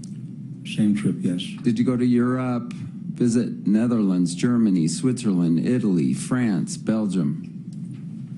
With my daughter, Jenny, yes. Bottom half, James, please. Did you go to the Netherlands 3 times? I don't remember. Well, if you're disputing it, then we pull it out of your deposition. I don't remember. I have no reason to dispute it or agree. Okay, Morocco twice. True? Likely, very likely. Canary Islands. I need to know if you're disputing these things. I can't dispute it, no. Thailand. Did you go to Thailand after the collision? Yes. Did you visit at least the states of Washington, Oregon, Montana, and Idaho after the collision? Probably, yes. Let's go to 1147. You're a Facebooker, right? At least you were at the time. You posted a lot on social media. Relative to other people, it didn't seem like I did. Very little. All of these pictures are from your personal Facebook after the collision. Okay. Let's go to number 47. And is there a way to enlarge it, James? Is this you doing a selfie in your backyard? Beautiful sunset, probably so. Page 48, having a party in your backyard? No. That was somebody else's party. I just dropped it. It was my renter's party. If you can straighten it up. Cinco de Mayo. And she wanted to use the back deck. And enlarge if you can. You went to a party in your backyard after the collision, true? I just visited to make sure they had everything they needed. Yes? Yes. Page 49, not very good quality. This is from you and your girlfriend at the time, smiling, true? Yes, yes. Next one, number 50. This is a picture of you and your girlfriend. Yes. And smiling big, right? Smile, camera, yep. Next one, 51. This is you and your girlfriend. Is that southern Utah hiking? I don't remember where. Looks like you have one of those cool backpacks with water on. Is that true? Yes, that's true. Next one, 52. This is you going on a hike, taking a picture of a moose, right? Yes. Nothing like fresh, cool air, a running brook, and easily entertained and hungry company. That's your personal post. Is that true? Yes. 53. This is another picture of you on a hike. True? Yes, trying out my camera saying smile. Every one of these pictures is after the collision. Page 54. This is you and your girlfriend at the time. Is that true? Yes. You look pretty happy. You agree? Yes. Page 55. This is you and your girlfriend. This is this very same year, 2016, as the incident in question. This is you and your girlfriend on your Facebook. All smiles. True? Yes, true. 56. Let's look at another picture.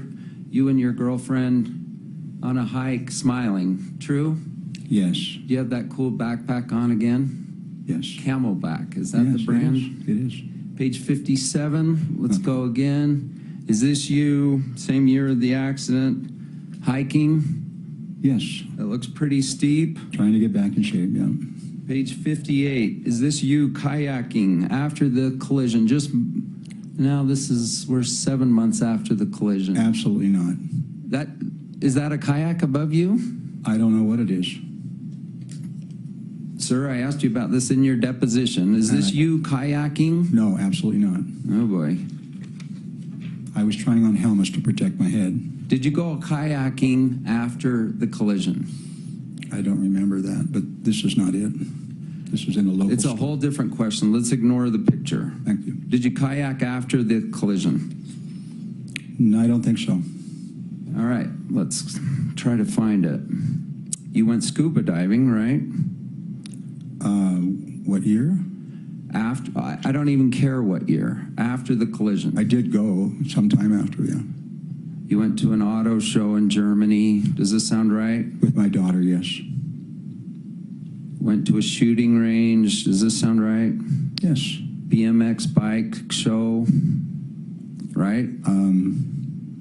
Maybe, not sure. Scuba diving 4 different occasions. Is that true? Probably on the same week, on the same trip, probably. Went on a boat ride of several canals in the Netherlands. True? Yes. You rode bikes? Yes. Did bus tours? Yes. Boat tours? Yes. Auto show we talked about. Explored older towns in Central Europe. True? True, with my daughter. It was wonderful. Morocco. Is there a word called Marrakech? Yes. What is that again? It's a city. All right. You visited there twice? I did. Zakia. Explored Jewish markets there? Yes. Cultural sites? The Dior Museum?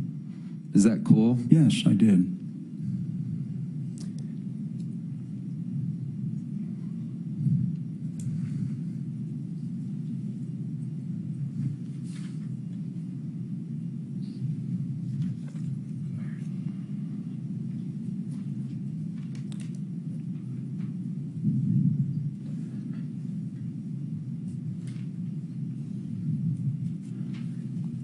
Let's move on. The kayak. Is there a reason are you wearing a helmet for a kayak with a kayak right above you? You know, I'm in a sporting goods store on the west side that has everything in it, and there was a mirror right there, and I was trying on helmets for protection, not for kayaks, just for general protection. Maybe for skiing at that time. I was looking, they didn't have anything I wanted. All right. I was looking for a MIPS helmet. Let's go to 59. You went to a rock concert. Is that true? After the collision? I probably did. Same year. Let's go to 60. I think this is when I tried working for the green team recycling again. That's after the collision? Yes, that's the team. I tried it. That's you on the first row on the right with the big smile. True? Yes, that's me. Let's go to 61. Oh, and Carlene's there. 61. Is this your girlfriend at the time in a cool looking waterfall? It is. Let's go to 62. Is this you after the collision up in the ski resorts, or what is this? Yeah, about a year later. I think I was just walking up in the hills above my house. Okay, page 63. Is this you skiing after the collision? It could be. I did go with Robin one time to try it out. I tried it by myself twice. Okay, 60. Well, I'm asserting that this is you skiing after the collision. Do you dispute it? It was that following year. I don't dispute it. Okay, 64. Is this you out with your drinking buddies? Yes. Did you have an installed breathalyzer in your car? Yes or no? I had a personal one that you just hold in your hand. Page 65, is this you and your notes? Is this you and your... Yes, being proud of my daughters, being strong daughters, because we're at an exhibit that was about strong women. Page 66, and you went to that exhibit, right? I did. Is this you? This is a post highly recommending the escape room for fun, family engagement, and problem solving. Yes? Especially if you go with teenagers, it's a ball. Okay, but you're actually contributing to figuring out how to get out of a kind of a scary, mysterious room. You just put the kids in charge. They figured out. It's amazing. 67. Is this you? Wheels up at Salt Lake, bound for Europe, the year after the collision. That's the empty seat next to me that Robin was supposed to sit in and told me she didn't like me anymore, that my personality changed. Did you go to Europe and did you post this? Wheels up, bound for Europe. I posted it. It doesn't say, I'm really sad that my girlfriend won't come with me. It doesn't say that. It's Nope. Nope. Okay. Page 60. Just wasn't sure that would happen. 68, Switzerland. Lots of wondrous sights in my travels through Europe, right? Yes. My daughter took Robin's place. I got 69, the Frankfurt International Auto Show, year after the collision. Yes. The Mercedes exhibit, page 70. Another beautiful day in paradise with your girlfriend. Is this your post after the collision? Feeling happy, it says at the very top. Did you post this? I believe I did. 71. You're on some kind of tour boat in the Netherlands or something. Does this sound right? I don't remember where, but yes. Page 72. Is this you and your girlfriend in the Netherlands? That was a new friend, yes. Page 73. Is this you on a bike ride looking fit and happy? Yes? Yes. Page 74. Is this you at the Siam Park with some friends? Just the two, just Sakia and her son, Shaquille. And what country is Siam Park in? I think it's Canary Islands, just off Morocco. Page 75, you and your buddies.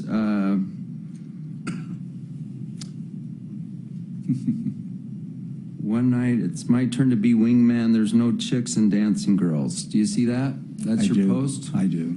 Page 76.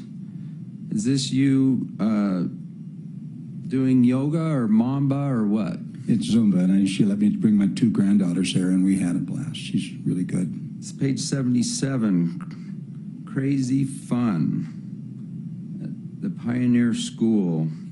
Did you post that? I did. Is that you in the green hat? Yes. You were sort of the centerpiece, the spotlight person in the play? Yes, I played Zero the Hero for my kindergarten. It's cool you did that. Page 78, is this one of the other pictures you posted from that event?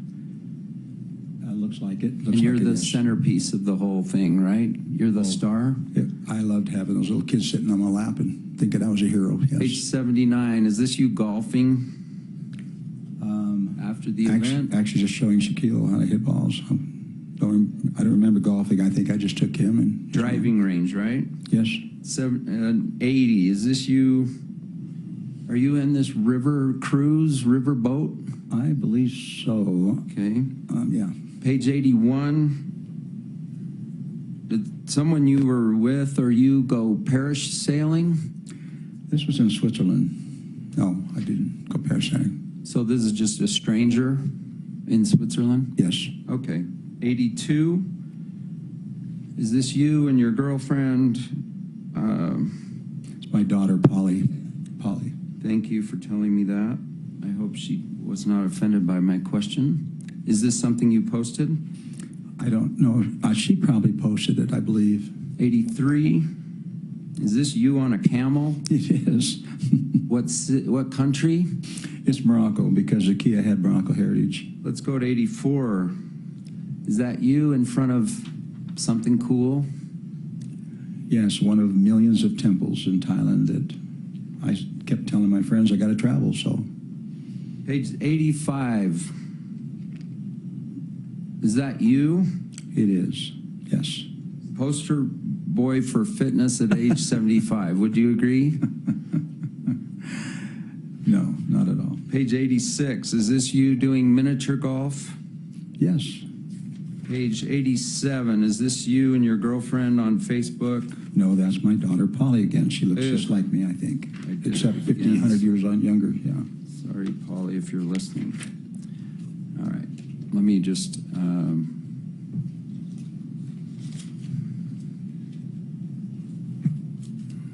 I have more pictures. Let's go to 99Z. Defendants 99Z. Right. Those, I don't think those have been admitted yet. Move to admit. Which ones? 99Z through as many as I can get through in the next 5 to 7 minutes. Some water? Sure. Could you bring some water for the witness? It's on the desk. Oh.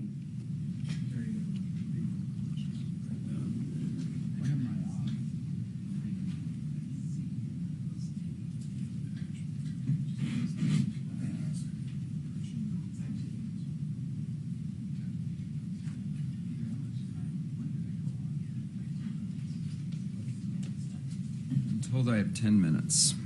So we're going to go through some more pictures.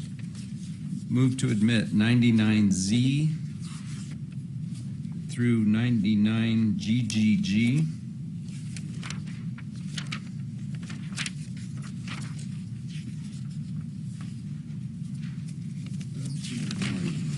Collection. I've got 99. Oh, they're pictures. Go ahead. 99Z through GGG is received. I think we've hit several of those, so perhaps I'll go address something else.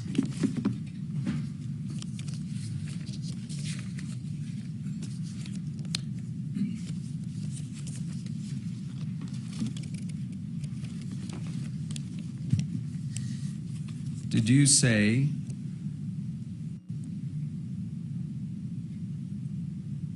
when you said, decided that you had been hit from behind, that you felt like you were flying?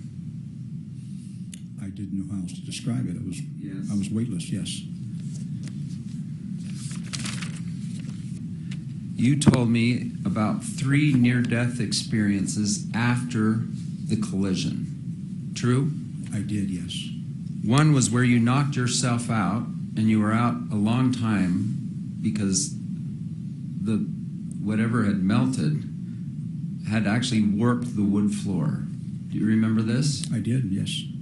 Did you seek medical care for that? No, wasn't tuned in. Did you think you were out at least 45 minutes? At the time I did, but now I've come to conclusion that it was 2:30 in the morning and I just wiped up all the water on the floor and I didn't get it all. I think that's what caused the swelling. It usually takes about 45 minutes, so I'm pretty sure that would be impossible to be out. Did you think it was important for you to maybe go see a doctor and having hit your head and being out for a long period enough that the water warped the wood floor?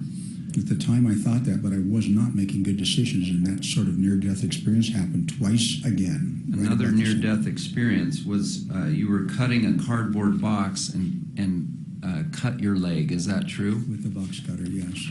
Through the femoral artery. Looked like a murder scene. And then a third near-death experience was an accidental overdose of medications. Yes. And they had to give you Narcan because you'd taken OxyContin and Tramadol. Is that right? I didn't know I'd taken Tramadol. I took just the OxyContin that I had for my ribs, actually. My ribs being broken from the ski accident. And you blame Miss Paltrow for all 3 of those near-death experiences after, true? I don't know if I said that. Are you that. claiming it right now in this lawsuit? Yes. Very unusual for me not to make good decisions, medical decisions.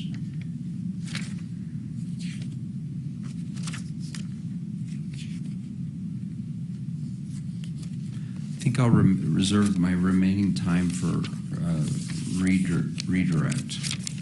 Thank you, Your Honor.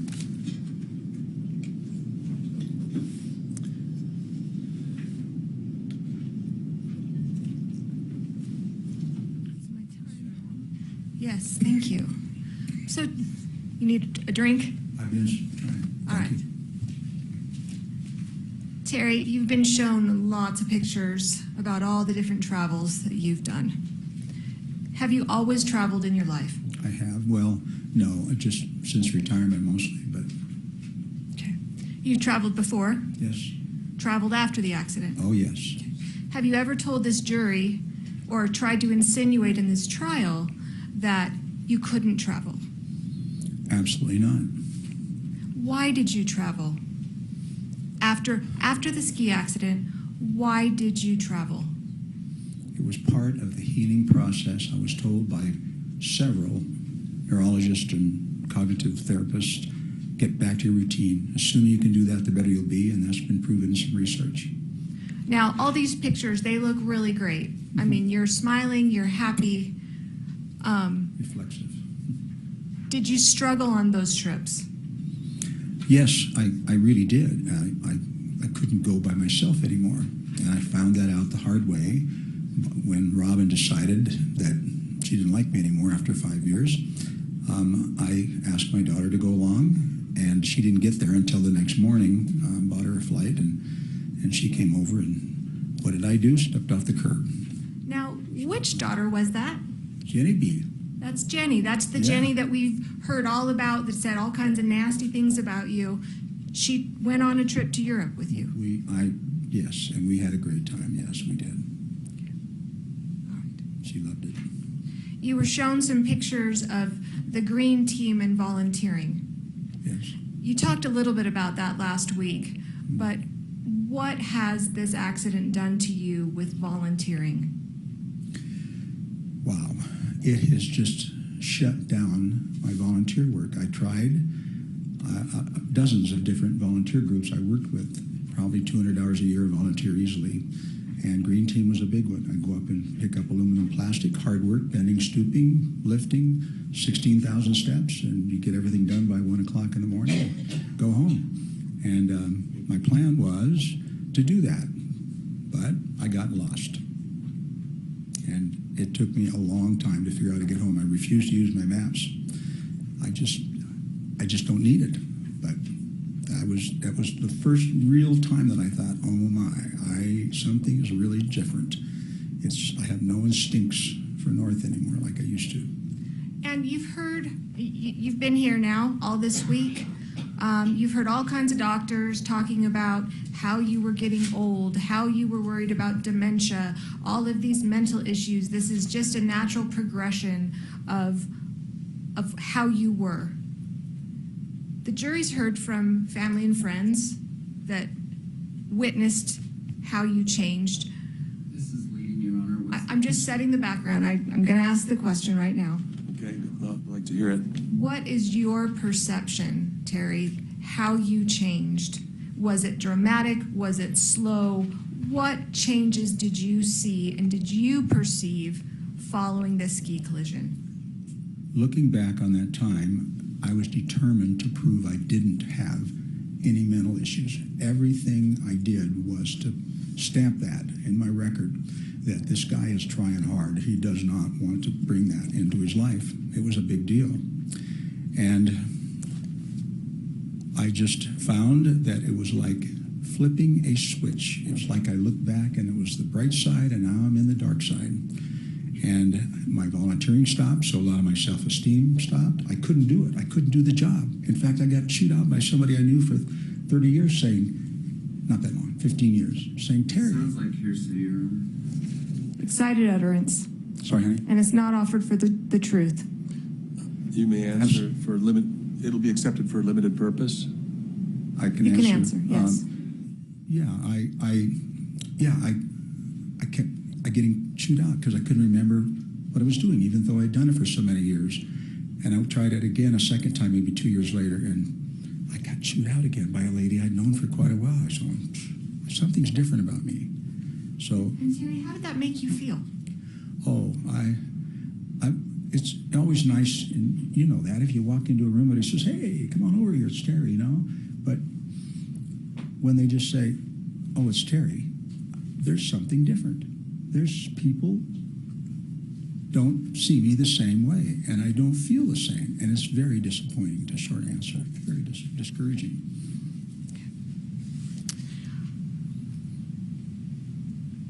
You were asked about the press conference and referring to Ms. Paltrow as King Kong.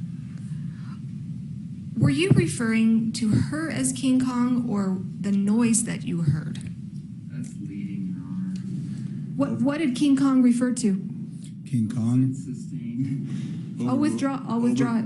Overruled. Go That's ahead. fine. My apologies to Ms. Paltrow, because my intention got twisted up in my intentions and was to say sounded like a lady getting chased by King Kong out of the jungle. It was that kind of I'm really scared. And I want you to describe that, okay? Because you kind of whispered it a little bit last week.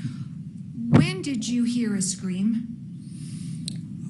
As I passed those big signs that said, slow down, seriously, I just went into a glide. I just started gliding. I was going plenty slow, not passing anybody on my left. I just started gliding. And then the silence was broken of that, just simply gliding down the hill, not making turns, and always on the right side. And the silence was broken with a hysterical scream, the very best hysterical scream you've ever heard. At what point did the scream happen? Was it before you were hit? When you were hit? As you're going down? When was it? I heard it and tensed up, absolutely a half a second probably before I got hit. In fact, I'm not so sure the scream even ended when I got hit. It ended as she hit me, and then over we went.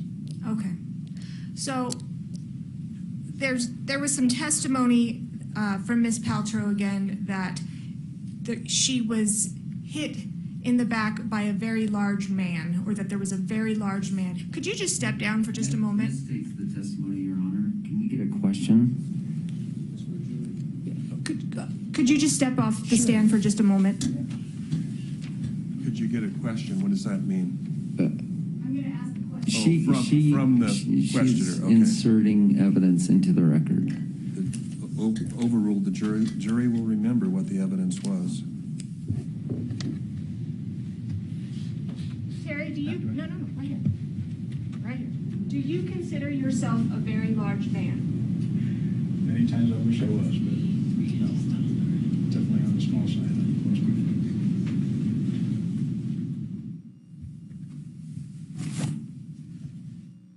There's a reason I asked Ms. Paltrow why she was 5'10", or how tall she was last week. Inserting commentary. Let's have questions. Ms. Paltrow testified she was Overruled. It's just prefatory. Go ahead. Thank you. Ms. Paltrow testified she was 5'10" last week. How tall are you, Terry? 5'5". Thank you. The accident that day, the ski accident that day, Yes. were there a lot of people on the run? Was it crowded or was it deserted?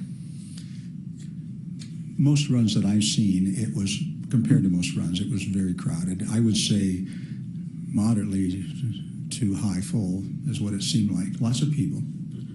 And were you skiing back and forth on the run, or did you stick to the right side? That's another fact that's been changed. I was on the right side, exactly like I said. Saw all the people congealed in the middle and just went diagonal straight over to the right side and stayed inside of that 5-yard boundary where nobody was. One lone person coming out once in a while that I was wary of that was down a ways. And that's when the scream happened, and that's when you were hit. Absolutely, and there was no one in front of me. And how did you land, to your recollection? Downhill, of course. I'm going downhill, so our heads are downhill. So I saw down the hill and crashed there. And I didn't remember doing this, but I did put my hands out to catch myself. That was instinctual, save my face. But we landed, and I remember lurching off the right foot as I got hit, I thought I got to use whatever I can, and I pushed it deliberately a little bit to the right because I did not want anyone in the crowd to get tangled up in us as they're going by. And I did see, just before I hit the ground, I just remember seeing a skier on the left. Goodbye. Mr. Owens asked you, hit and run. You said it was a hit and run. Why did you say it was a hit and run?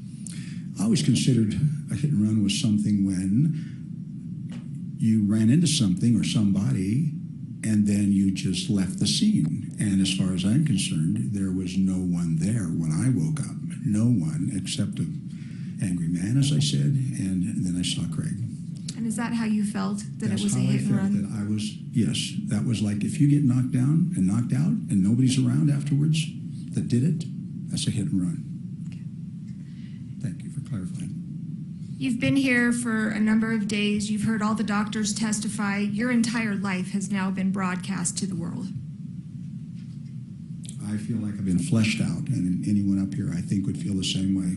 Very painful. In fact, I think you just told me back there, well, I could never go on another dating site again. It's true. Everyone knows too much. Do you regret bringing this lawsuit?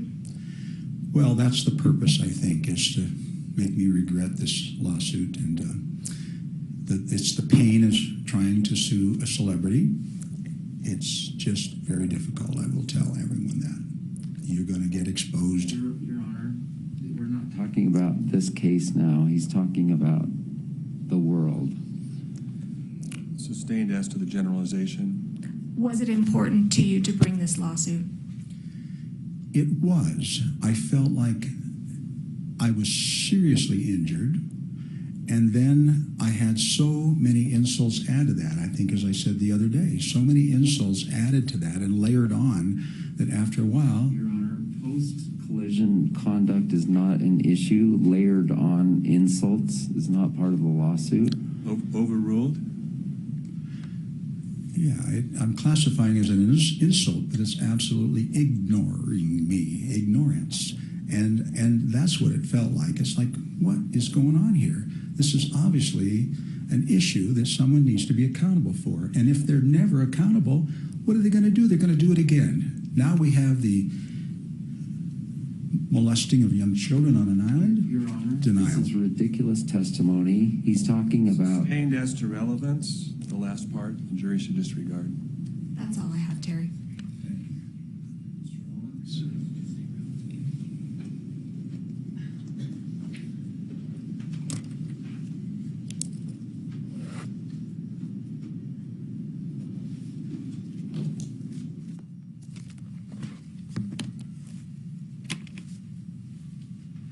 Do you realize you are the reason your life has been exposed to the world? You, not Ms. Paltrow. I'm realizing that now, yes.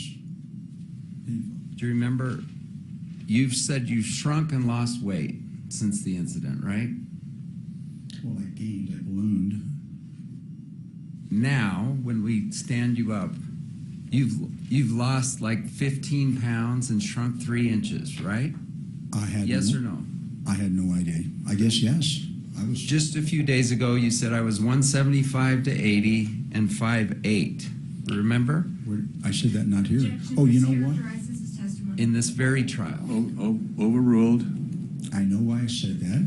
It's because the VA records weighs you with all your clothes and everything on it. And I knew that's what you were reading was what clothes the VA don't reported. give you 3 inches. You with me? Heels do. Did you have heels on? No, not that tall. All right. You even called yourself pudgy at the time, that you were pudgy. Do you remember that word? What Do you time, dispute using the pudgy? What time frame? The time when I deposed you, you said you were pudgy. Okay. That's kind of a fun term, yeah. Do you dispute it? I don't. What does that word mean? I never thought about it. Just sort of got a little more roundish, I guess. Haven't defined that before. Did I hear you say you didn't like to be ignored? Don't ignore me? Are those the words you used?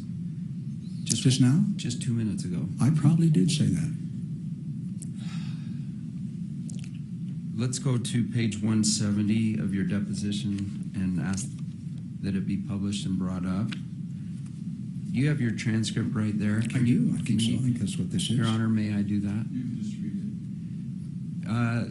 It hasn't worked in the past, and Let's try it now. So under 32, you can use the deposition. You can certainly read it into the record, but we don't need to. All right, show it. let's go to page 170, and I'll assist you if you want me to. I don't even know where 170. I don't see a seat. I mean, Can I have approach exhibits. or- Oh, it's another whole other. Can I close exhibits? Yeah. The three piles of paper there, one of those. Counsel, if you could just get him to the page, that'd be great. Do you want me not to approach No. I said if you want to get him to the page, that would be great. Yes, Thank you. that's what I want to do. Thank you. I wouldn't have known which ones to look at.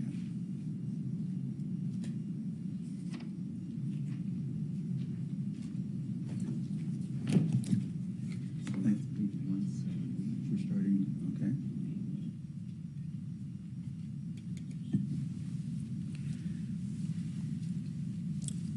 And do you see, I'm going to start reading at line 12. You skip the good stuff. This lady is on my left. Well, let's go back for a little. Remember, I said I want to know what's going on in the 10 seconds before the impact. Do you remember? I do remember that, but is it written here? I don't know. Yes, that's my question on page 169. And then on 170, you said, and then I remember there's this lady on my left that was kind of tentative. So I deliberately, in fact, I think I said passing on your right. Pretty sure I did. I usually do. Passing on your right. And then, you know, it was just easy. It was just as easy, smooth glide. And there were not a whole lot of people. And what, I'm not, I don't want to be interrupted right now, please. Page 170. And when I got to that point, I could see the bottom of the hill. I could see that the trees came in a little bit from the right, it seems like, and then the whole slope was opened up. There were a few occasional people out there, but I could see all the way to the bottom. There were nobody. And then this, and nobody could have passed on my left except the gal I had just passed. So that gal I was really conscious of, because I still worried about her. And so as I went past her, I went inches per second past her. I just remember it took forever for me to get past her. And there were skis. And when they disappeared out of my vision, that's the time I heard this. That's the time I heard this saw, indicating scream, and then bang, it happened. It was about a second and a half, and it just hit me right in the back. All right. So do you recall that in the seconds before the collision, you were worried about the person to your left? Do you recall that? I gave her plenty of space because she seemed like I moved way to the right before the off-piste, yes. But you were with inches of her. No, I was not within inches of her, no. All right. What did you say here? Well, first of all, did I correctly read your testimony? Yes. All right. You were inches per second past her. Moving very slowly, yes. I just remember it took forever to get past her, and there were skis. Now, your right eye has problems, right? A little bit, yeah. Not a little bit. Yes, a little bit. Blind. No. You told 3 of your providers at the VA, I'm blind in my right eye. I use the word loosely. You used it, and you're an optometrist, right? I did. All right. So let's not say little bit, because that's pretty different from blind. It is. All right. So you're trying to not hit this person on the left, and you're blind in your right eye. Do you agree that you turned to clear the person on your left? No, I knew I had plenty of room before I started by her. I wouldn't go by her without knowing I had plenty of room. You took great care, didn't you, to make sure you didn't hit the beginner skier on the left? Yeah, but you just don't go over. Is that true? Yes. That's all. Thank you. Ms. Van Orman? Were you skiing cautiously? You know, I've had a long time to think about whether I want to be dangerous or cautious, and I choose cautious. Yes, I don't take chances. What is your vision like in your right eye? My vision, I will compare it to a flat light day. I have flat light days, if anybody knows what that means. It seems you just can't tell the contours as well of where you're at, and so you have to be a little more careful. Make sure you get in the right spot at the right time. So I get a lot of practice skiing flat light days. That's what it amounts to, I think. Is how I describe it. Any trouble skiing with your right eye? Never any trouble. I am unrestricted skiing. They don't handicap me on the ski slope or driver's license. I'm unlimited. I do fine. That's all I have. Thank you. No more questions, Your Honor. Okay, thank you, Mr. Sanderson. Thank you. Any more witnesses, Mr. Owens? No, Your Honor. Okay. Given our court limitations on time, the defense rests. We reserve the right, maybe as soon as the jury's gone, to admit into evidence each of our exhibits. Okay. As long as we have a good understanding of our ability to do that. So we'll reserve your formal resting until after we deal with the exhibits. Thank you. Members of the jury, we're going to recess now until 9 o'clock tomorrow morning. You're probably wondering what's going to happen next. And so now the defense will be resting today. The plaintiff has indicated that they may have a short amount of testimony to put on tomorrow morning. And then right after that, we will do the jury instructions, and then the attorneys will have an opportunity to sum the evidence up for you, expecting that should all be done in the morning tomorrow and start deliberations after that. It may bleed into the afternoon depending on how things go. You never can tell these things exactly, but that's what we're shooting for. So have a good evening. Remember, still following my admonition not to try to learn anything about the case, not to do any of your own investigation, and avoid any press reports about this. And please don't discuss the case with anyone. If they try to discuss it with you, just tell them you can't. The judge has ordered you not to. So thank you.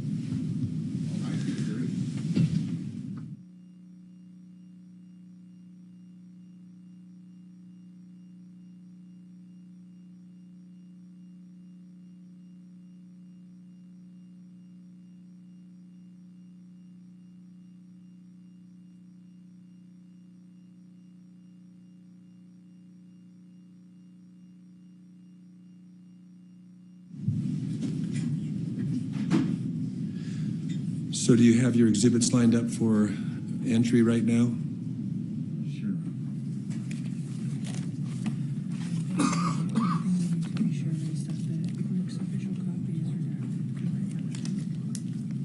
The easiest thing to do might be to stand in front of you with the official one that's going to go to the jury, because there are a lot of different things floating around.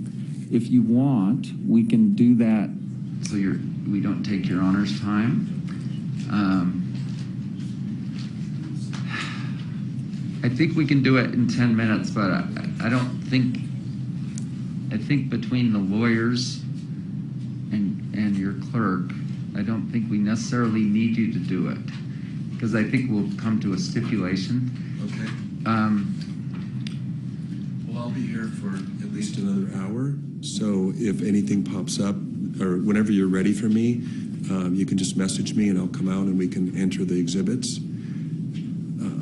And I put on your tables earlier today what I believe may be the final jury instructions, but we can talk about those in the morning. Maybe 8:15 tomorrow morning. And, Your Honor, may I have a suggestion as well?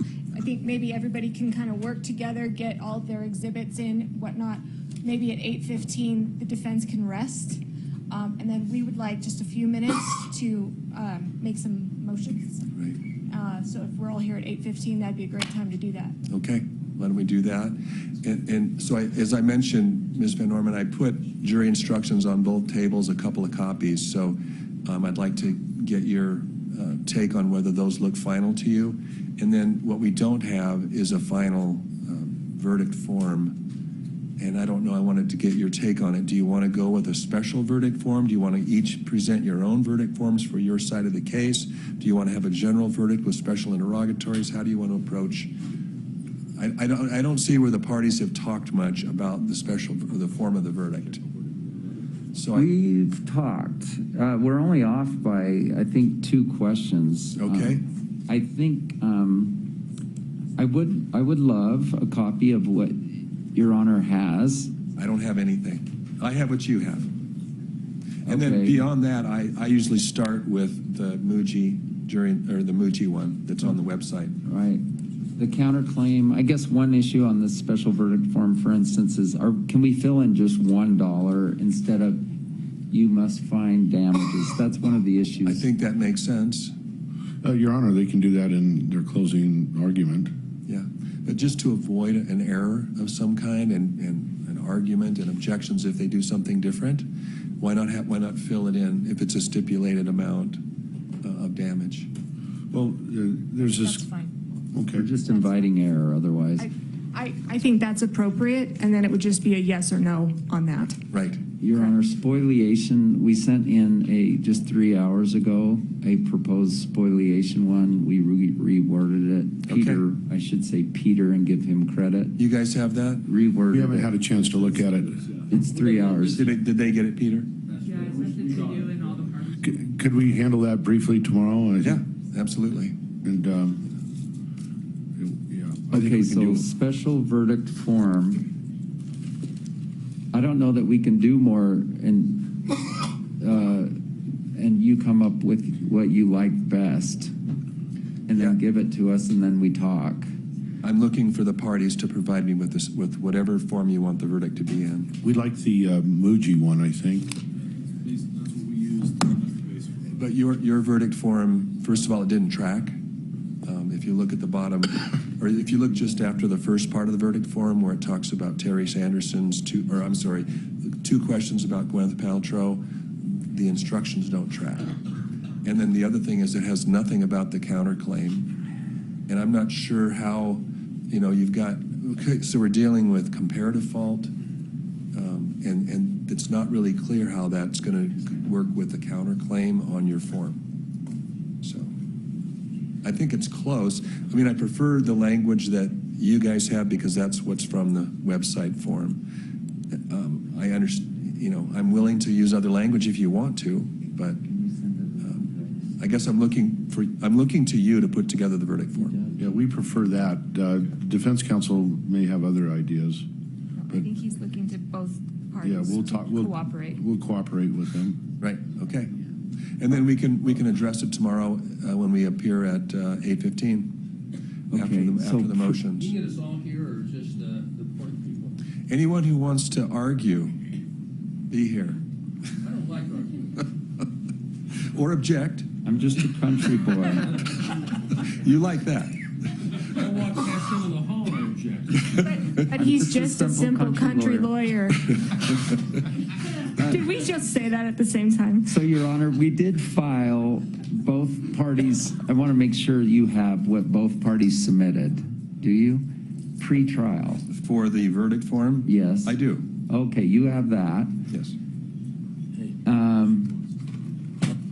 I'm going to be working on closing, so is this a burden to place on you for you to put together your favorite? I spent some time with it, and I couldn't put the two together. I admit that I could spend more time on it, but you've got some, I guess, more junior lawyers that could probably figure it out between the two sides. Yes, I'm not trying to add a burden. Okay, James, can you be in charge of our special verdict form tonight? And if you want to email it as soon as you guys agree on something, then maybe I can have a heads up before we meet tomorrow. Okay. I mean, the only other alternative, Mr. Owens, is I guess to recess after the evidence and to take the time to get it hammered out. And we'll have to do that if we can't agree before tomorrow. Could we both get a final count too on time? I Yes, think both sides would like that. Excellent point. You were going to ask about that? If you'll give me just a minute here, I'll get that put together.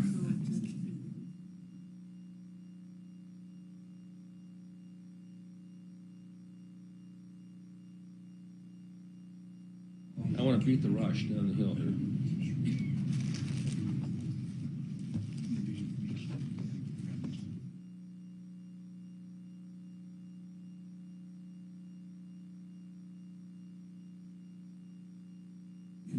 I'm to get a copy of the time. Hang out. I'll be right done with it.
The court's orders was that the opposing counsel advises of their witness lineup 24 hours in advance.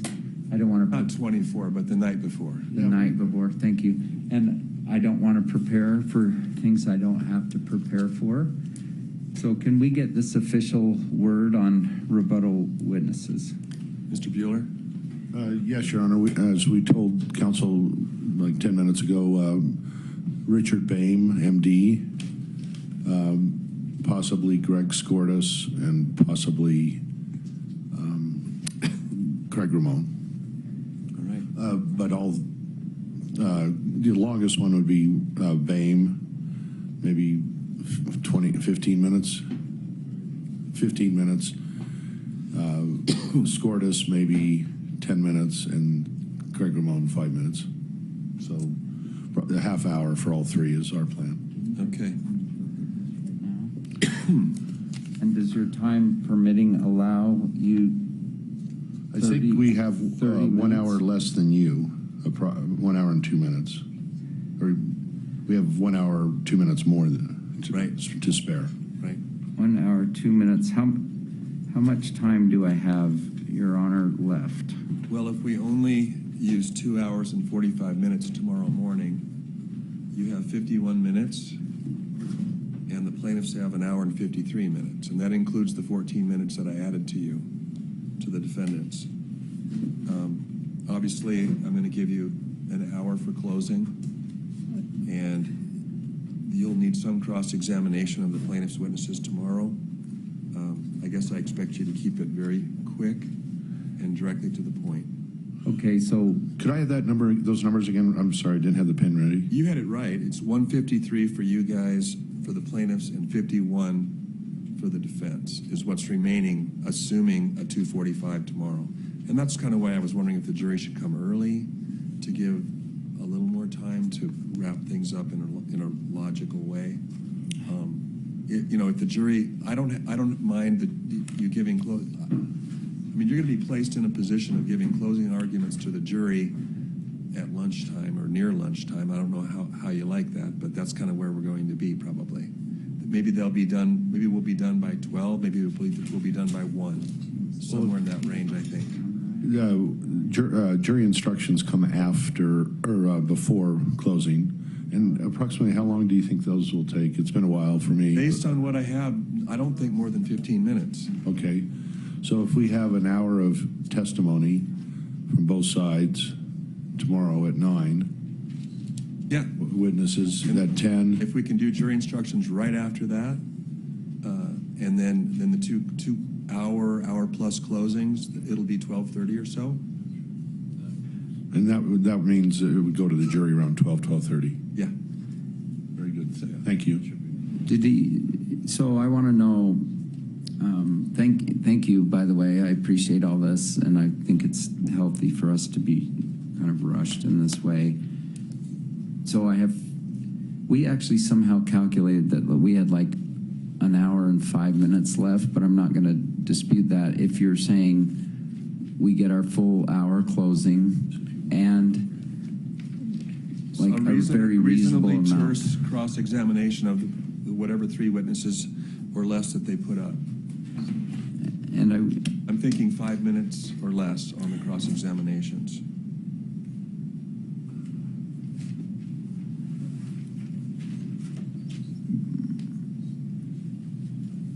All right, so I guess I have to prepare for Skordas. I mean, I'd like to know if you've made the decision to not call Skordas.